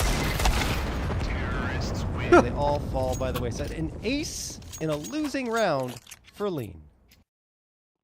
Yeah, that's a interesting strategy there from Alex. They basically throw the right-hand smokes, and as soon as the ramp player is spotted, they expend a lot of utility trying to deal with that. It's a really smart play to go immediately after that utility is thrown. And, of course, Gizmi has to basically get one there for it to be meaningful, and he doesn't find anything. I'm not a fan of Gizmi playing top of Van as the anchor in that situation with no one really close, right? It's such an exposed position, often one and done, even against the pistols. Better to tuck yourself in right next to Plat underneath it than to be that exposed. Anyway, look, they're up 11-4 now.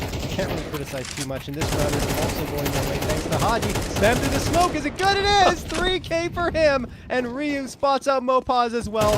That round, they can just forget about it because Davi G is now in a 1v5 situation. Made it a 1v4 with that frag, of course, but still, they've got control here. Just have to play this intelligently, and they'll be good to go for 12 rounds, and there it is, Paladin. Wow, man. Haji just taking the game into his own hands. And that's the explosiveness this guy can offer. 24-8 over 16 rounds of play. What more could you ask for out of your new addition? Iberian Soul will take their last time out with just some bits and bobs of pistols and utility and hope to God that they can get themselves back into this game. But an 8-round comeback off of this type of a bye, it's a doozy.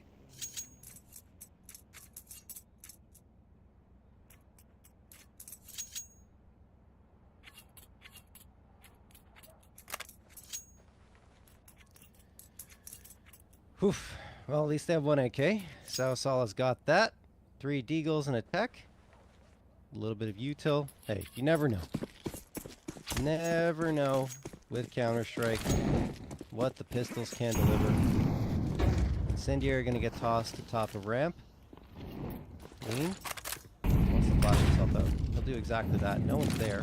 So tosses that smoke. Basically, of course, from connector if someone's there. But Davi G manages to get one. I believe an incendiary's toss, but this is quickly melting away in favor of Iberian Soul. I think they're going to have some guns available to them eventually. Oh, and they're playing the smoke well, too. Mopa's boosted up there. Sees over top of it and catches Gizmi getting too aggressive over towards that B site again. How is it always these rounds? It's like these 3 sequences of like mistakes from all 3 of these players. You got the initial play from Lean, very whiffy spray. He's had a couple of them in this map, surprisingly. Haji going for an aggressive trade with nobody to help. And then Gizmi giving away a sound cue with that weird flashbang being thrown from the window, which, by the way, doesn't even actually connect to where he was trying to throw it to. And now, Iberian Soul get themselves on the board. They capitalize on their opponent's mistakes. Flash is not good enough. But Afro does go down. And Ryu at the last tick, man. He was dead. One more half a second there and he's dead. Lucky to survive. That will I'm looking at the money. I was going to say with 2 guns saved, it probably would have been a guaranteed buy for Monte, but instead here, they still are going to go for it. Okay. MP9 has to be settled for by Gizmy. Let's see if they adjust the way they're playing here. Nope, they're still going to go for that mid-aggression. Ryu alone anchoring down this A site. Iberian Soul looks like they want to go fast out of here towards A. They got 3 players already grouped up at the tippy top of that ramp. And that's Southall in Palace. Working down mid, this is what they're waiting for. They're waiting to see what Alex can find and if he can connect with them from connector. Haji on the box here in window. Alex kind of looking for it. I don't know if he spotted a leg or not, or if he's got any information here. Lean. Afro, Ryu, they're all trying to collapse on the mid. They find Alex. That means that the A players have to move now. And they do right in time.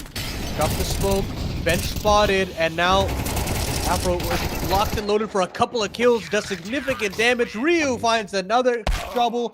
That's all over. The bounce back from Monte through every single one of these scenarios just feels so sick, man. I mean, I think that just the response timing from players like this is very admirable, especially from Haji. Yeah, no, Haji was great. Ryu as well. There was some very bright spots on the Monte side, and on the other end for Iberian Soul, just some question marks. In particular, Mopaz in that 1v2, I still come back to it thinking what could have been, because all he had to do was throw a Molotov on the bomb or back off, take a more passive approach. Everything was on his side, and he misplayed it, unfortunately. Look, it would have still only been one more round added on in a map that really wasn't favoring them at all, but still, every little bit counts, and maybe they could have built off that momentum with a more positive finish to the half. Yeah, definitely. Regardless, yeah. It is unfortunate that they weren't able to get it over the line there, but they'll have a chance to bounce back on their own map pick, and we'll take a little bit of a break, and when we come back, that second map in this best-of-3 series between Monte and Iberian Soul.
Alrighty, here we go. New Duke is map number 2 here between Iberian Soul and Monte. Monte were absolutely dominant on map number 1 there, Paladin. Not really much of a competition from Iberian Soul. Looking at the numbers, we already talked about Haji, Ryu, and Afro were the stars of the show. Haji in particular with 126.4 ADR, and right behind him was Afro at 108.7.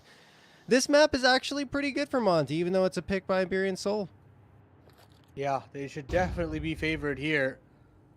Ryu already getting aggressive towards the ramp, sees the bomb, move back to the lobby. They should be aware of what's coming, but can they actually stop it is a real question, because Tenodo's found an entry, gives me response in kind, and he quickly gets dealt with. So Afro is just trying to chase the bomb carrier.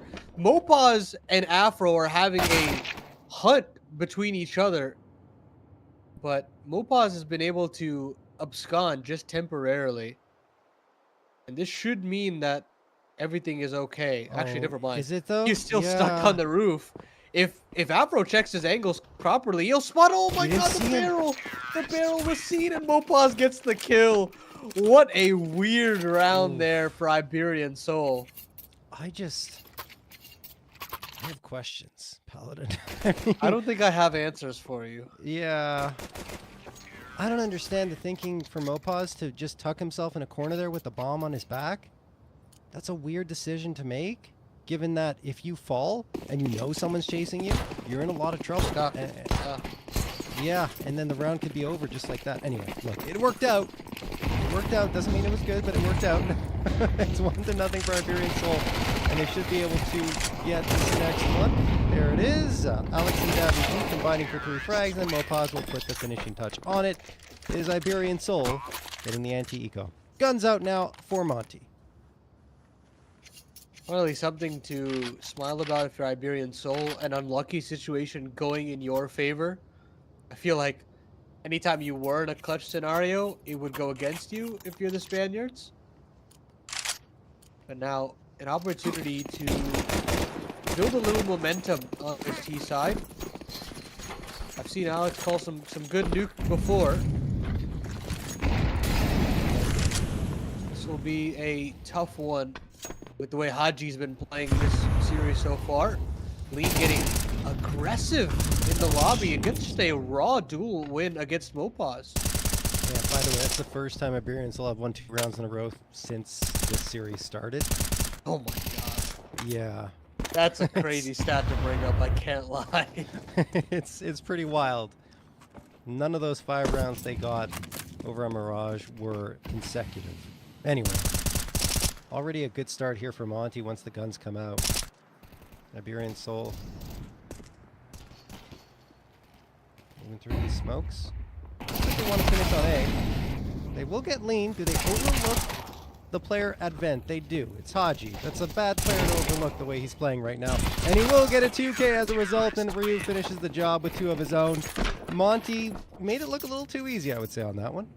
Yeah, I think Davi G is that extra X factor there that sneaks in through the mini smoke, completely catches at least one player off guard, but you're not expecting necessarily for there to be a vent and mini setup there. It's either you're playing one or the other position.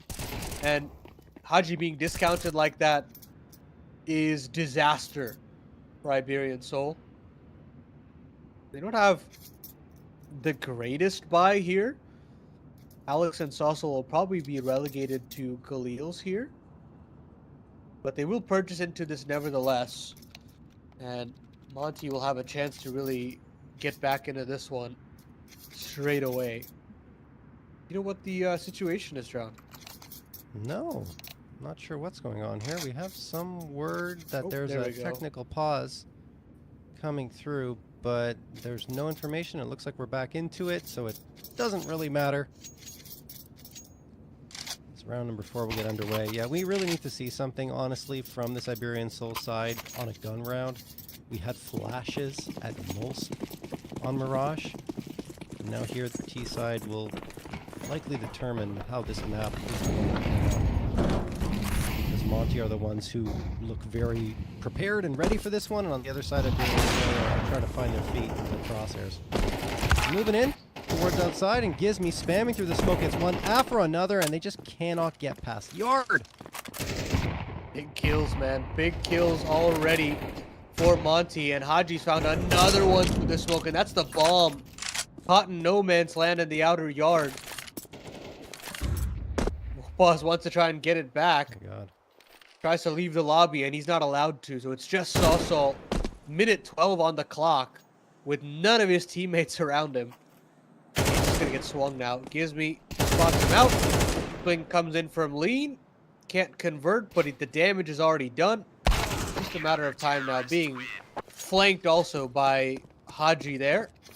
Monte equalize the odds. Relegate Iberian Soul to pistols. And this firepower continues to hit like a truck against Iberian Soul. Yeah. Just getting plastered for the last 2 rounds once the guns came out. Now Iberian Soul are relegated down to the pistols. They have a Zeus. I don't know what is Mopaz thinking with that one.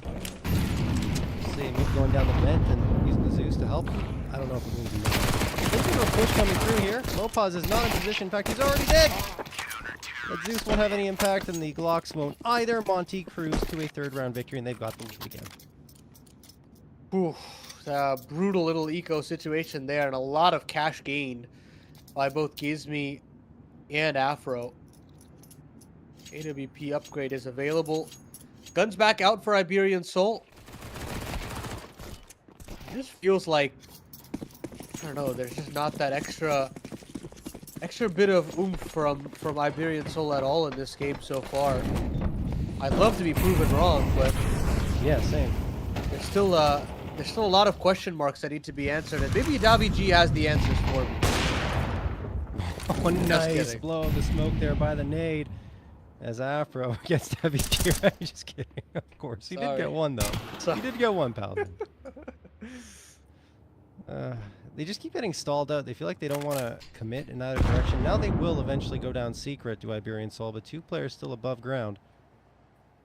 While the other 2 hunt for information. There we go. Okay. Mopaz does catch Haji. That's a man advantage for Iberian Soul, which they haven't seen since round number 2. Look at Lean go. He's looking for information himself, going into lobby. Can communicate with his teammates that no one's here. So maybe the B side is the right direction to be in. I'm thinking that they just might save if Ryu can't find enough impact here. There's a chance that Lean could get a bit of a sound cue. Oh, Mopaz has heard everything. He knows the ramp rotation's coming in. And there's still a chance for Mopaz to have some impact in this round, but he actually doesn't commit. He goes back around, allows the rotation to come through, and all of a sudden, all 3 players for Monte are available to deal with this problem. They can still go back up the vent, and that's what they'll do. Credit to them that they don't overcomplicate it after Mopaz does some great work at getting those sound cues and putting together a really good idea.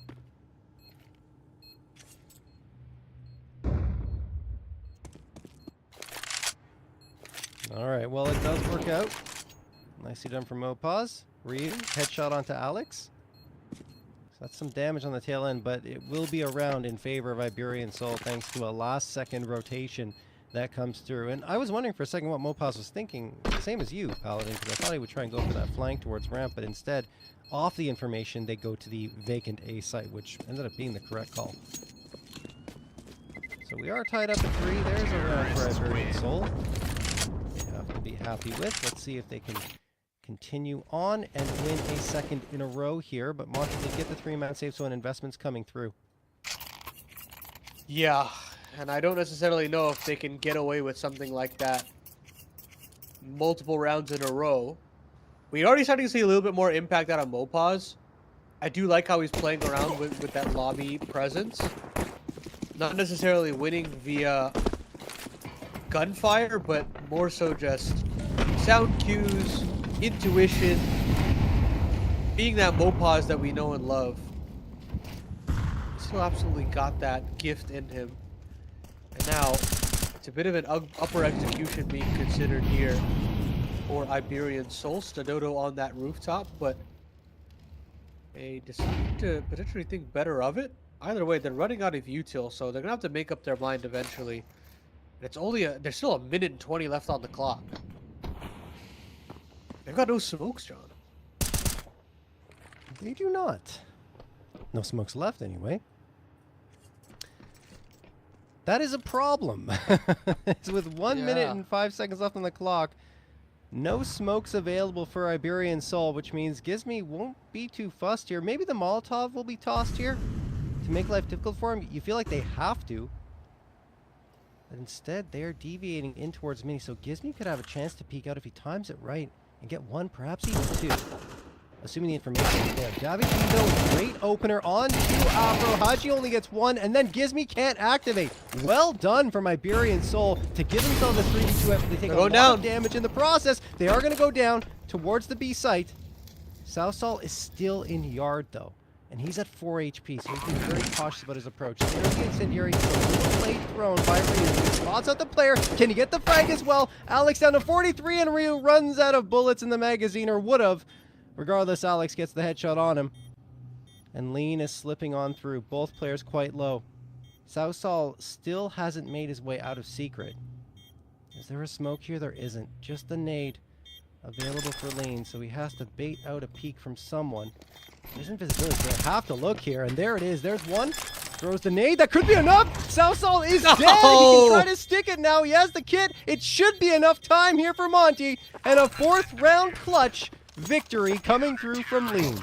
Oh, he wasn't even expecting that nade to go as deep as it did, maybe Saucel, but he still takes the brunt of that damage. He didn't have any to spare. What a round there from Lean. And a great idea there from Iberian Soul. I thought they had a great mid-round there. You take all that space outside completely dry, catch out the Opera, you kill the mini player, you deny the garage player a multi-kill as well. Then diving down into B after you see the topside anchor, it's great flight pathing from Iberian Soul, but it comes back to that main issue of just who's that guy? Who's that guy that's going to get you an extra 2 kills instead of just the 1-for-1? Because if you can't do that, then you have really lopsided clutches like this happening to you, and you can't string together rounds.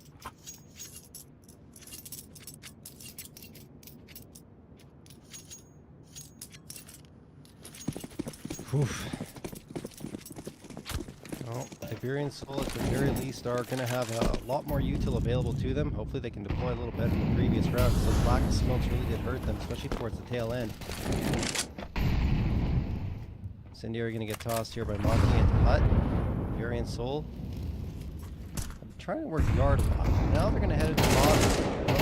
Alex dodges the bullet. Can't dodge the second volley, although Lean does get traded. That is information gained here from Monte. You're going to try collapsing in the lobby position, or at least get the bodies ready for a potential A hit. Here they come now, and everyone is here. It's up to Iberian Soul to fight it. Oh no, out of bullets. I think that was Gizmy. Afro does manage to connect on one, maybe a second. Misses the shot, goes wide into Hut. Can't get the second shot off, and Mopaz and Davi G do cap off a chaotic 8th round of play. Yeah, great for Iberian Soul there to up the tempo and just go bursting into that A bomb site. As soon as the kill comes in, a couple of mistakes, I'd say, from some of these side anchors. You had a player at his gun go dry, willing to stick in with just the 1 bullet on the rifle instead of just switching over to the secondary.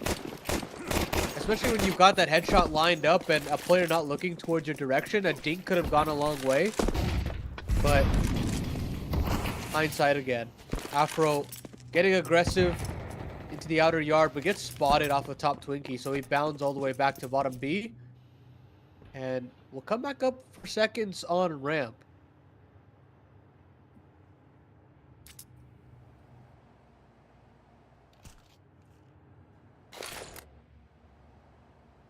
Okay, so biding their time here. I believe 3 players going into yard. There's the util dump. 4 yard. I'm not sure what they're planning on doing here. Yeah, they're just trying to take that space, and they have done it pretty effectively. You still have, I think it's Ryu here. Waiting in garage. Yeah, there it is. Davi G doesn't clear that angle, and now Alex is going to try to get that frag in the trade. It's really important when the nade will connect for a bit of damage, a lot actually. Getting to Alex down to 49, but Alex gets the all-important frag. Then Mopaz the follow-up. Big kill to find. Afro hits the flick though. Still a little bit of a chance. Dodo tries to jiggle out a shot, but Afro doesn't pull the trigger. Meanwhile, Dossal still finding some impact in that upper sight. Wopa is still around the corner, but Haji wins a duel.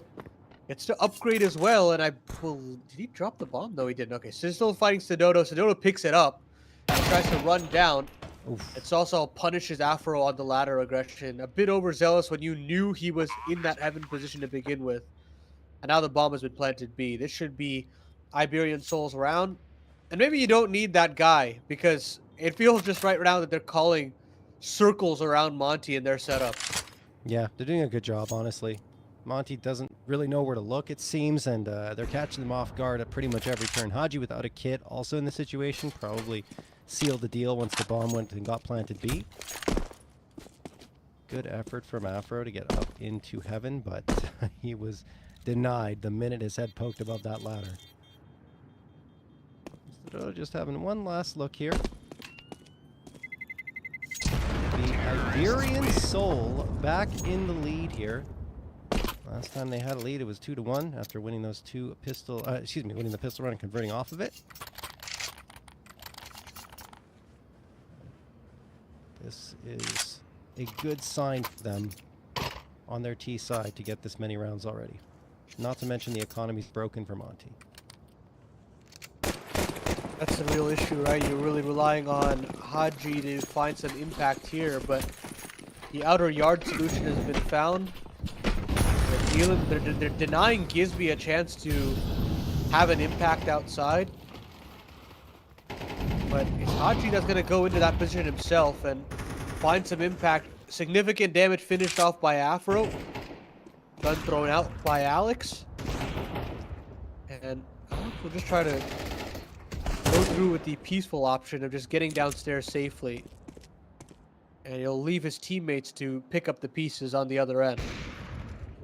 Lean looking for something. Haji trying to play the fade. Still a shot here for some damage for the CTs.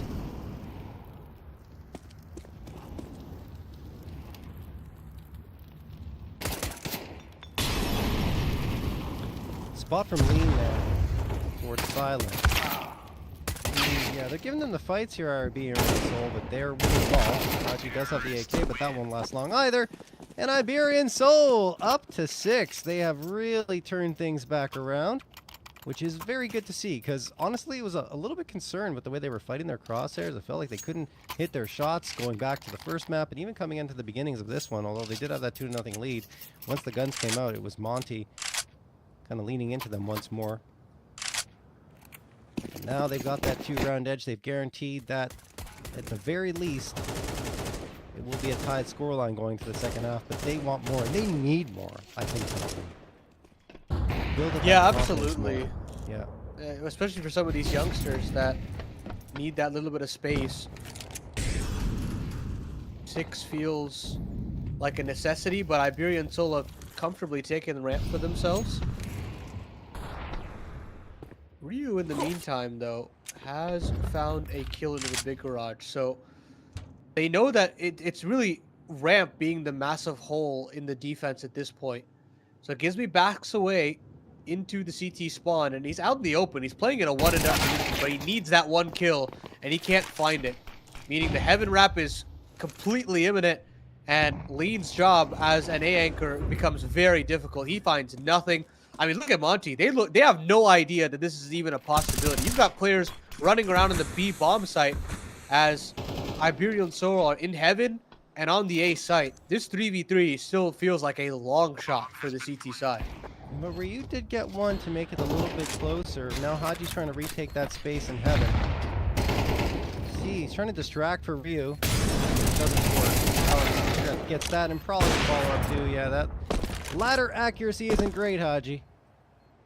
Not sure if you got the memo, but you know, just kidding. Of course, Afro's the last one standing. 1v3. And it will be a save here. Great work from Iberian Soul. That's going to be 7. Not what you want to see if you are a Monte fan. And Afro will not even be able to fire off a shot there. Clinical work here from Alex. As I mentioned before, I've seen him call a good T side before, and already starting to see that out of these guys today. Still a lot of work to be done, though. 8 on the cards, considering the buy that they're going up against. And for Monte, this 5th is absolutely paramount. A T-sided comeback on Nuke with the fashion in which these setups have been looking. It's going to be tough. And look at that. Gabiji just going through the smoke. Haji jumping Famas. Manages to get one at the tail end. I'm pretty sure I'm hearing some typing. I'm thinking that's an NS in chat. But this lobby take is a bit late because they're downstairs and Lean just has an MP9. Ooh, tons of pressure onto Lean. Obviously, Monte realizing this, saying, okay, we got to go help Lean. No one's here. Lean waiting. Pretty aggressive spot. Feels like a one and done as well. Yeah, they have to, because the door didn't open completely and they get surrounded. Not even one. Sedodo finding Ryu. This is all Iberian Soul now. What a run for them. Should be 8-4. Afro's going to give it a try, because he has to, in the 1v4. But, I mean, he's already going to have half his time off the bomb by the time he even sets foot near it, and it will not even be a foot near it. Mopaz shuts him right down, and Iberian Soul have an 8-4 lead on their T side of Mute. That's much better there from the Spaniards, really figuring it out now. Where, yes, you've got the significant impact from players like Mopaz, but just a well-constructed T side. The pack understanding where they want to end. These mid-rounds are sublime with the way they were working that ramp position. And on the Monte side of things, honestly, they felt pretty lost throughout that map. Especially after how the comeback looked and how they were able to start to string some stuff back to the other way. They haven't really found an identity on this map just yet. Gizmi is going to have his work cut out for him now that he's got to call up a good T side. Iberian Soul now in the driver's seat. Expected to close this one out at this point and send us to a third. Yeah, I mean, even with a stronger T side from Monte in this situation, it's still going to be difficult. And they do have a good T side, right? Their T round win percentage is 54.5%, and their distribution of one rounds is actually in favor of T side with 52%. So there's a chance here for Monte still, especially off a pistol round victory.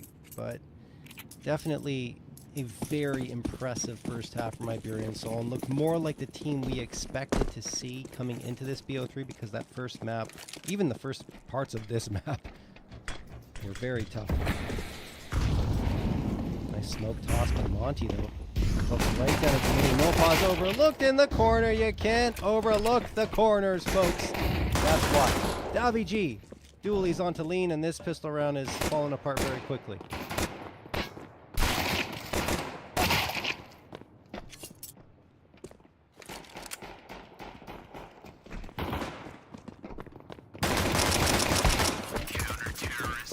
Alright, and that'll do it, Paladin.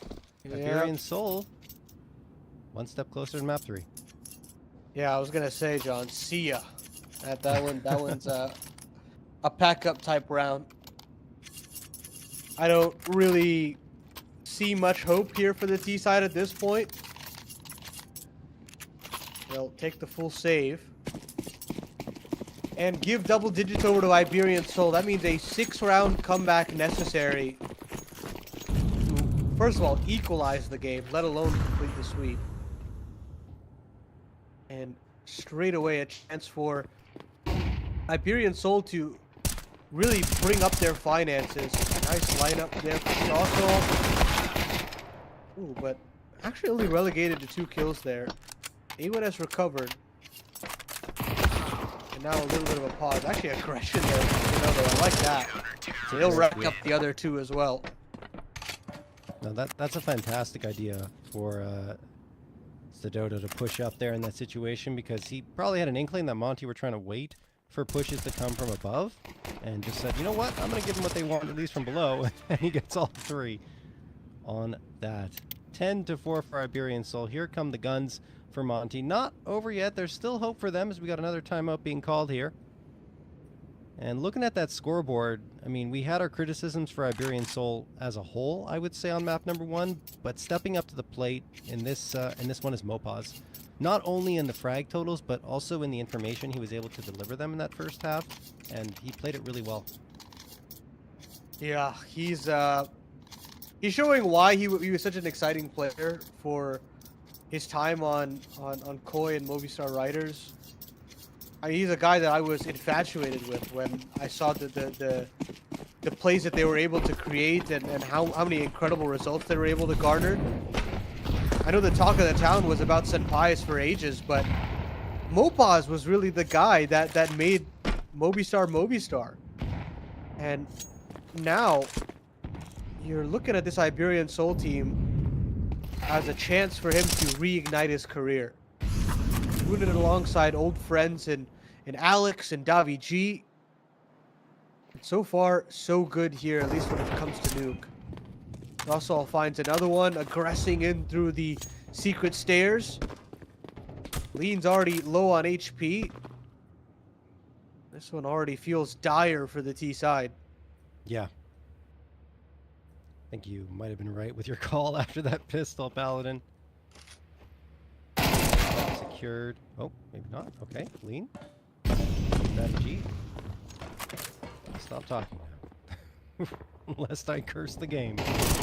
So, Southsalt, out there, Alex comes out with you, and then Southsalt creeps up on Afro from behind and gets the M4 shots to the back. Mopaz finishes it off. Iberian Soul are the ones dominating now, 11-4, and Monte are on an eco. Whew. Really sad to see that Monte have just completely dissipated in Nuke here. But again, I think it comes down to the calling department and how they operate in the mid-round on this map. Yes, they've got a higher win percentage, but to me, I see an Iberian Soul roster that understands Nuke a lot better than Monte does on both halves so far.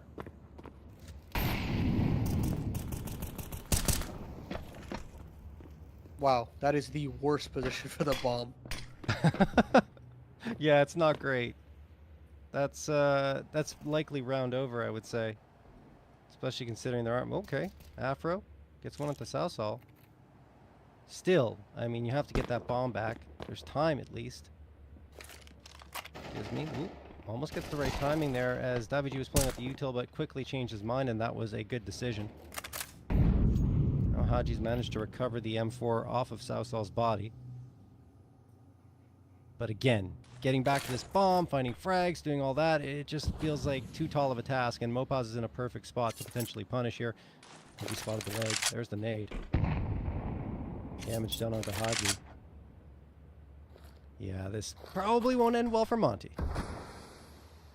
You can say that again. They swapped guns because of that nade. But come on, boys. Gotta make a move on eventually. And they're just gonna stand there. Afro gets out of dodge, tries to actually set up a crossfire. But it's denied. Of course it's denied. Iberian Soul get themselves map point.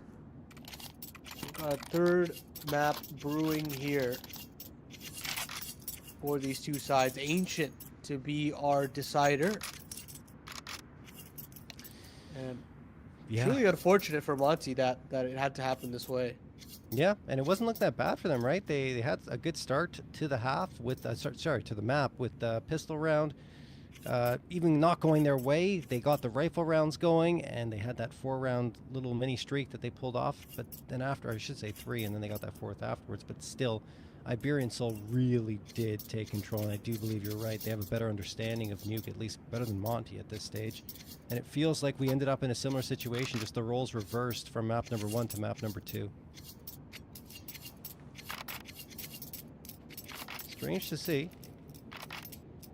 especially given Monte's results on Nuke, excuse me. 16-8 over the last 3 months. I mean, that's phenomenal.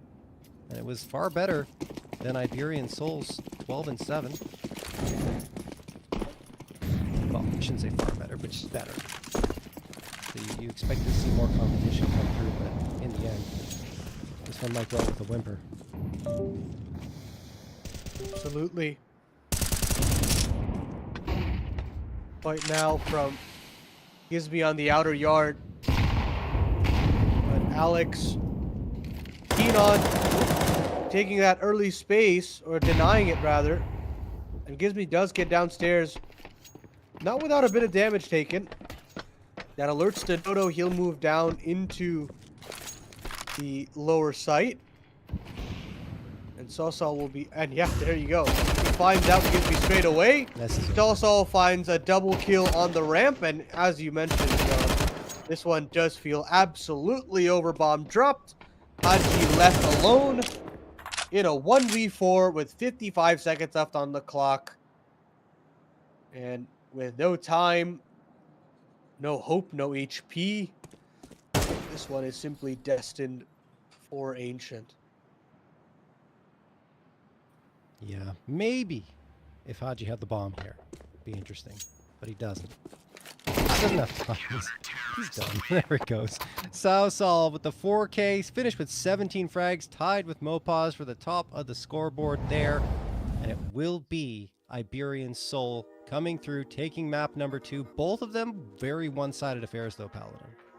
Yeah, and not necessarily what I was expecting, especially how they ended that map, Iberian Soul, but it's clear that both of these teams on their respective opponents' map picks looked completely lost. And it doesn't necessarily suggest that when you look at the win percentages and the statistics on both ends, you'd consider them to be pretty even on both ends. But look, 2 quick maps, we'll get a decider of Ancient where, again, similar statistics. And I think at that point, you're just hoping for a little bit more competition to round it out.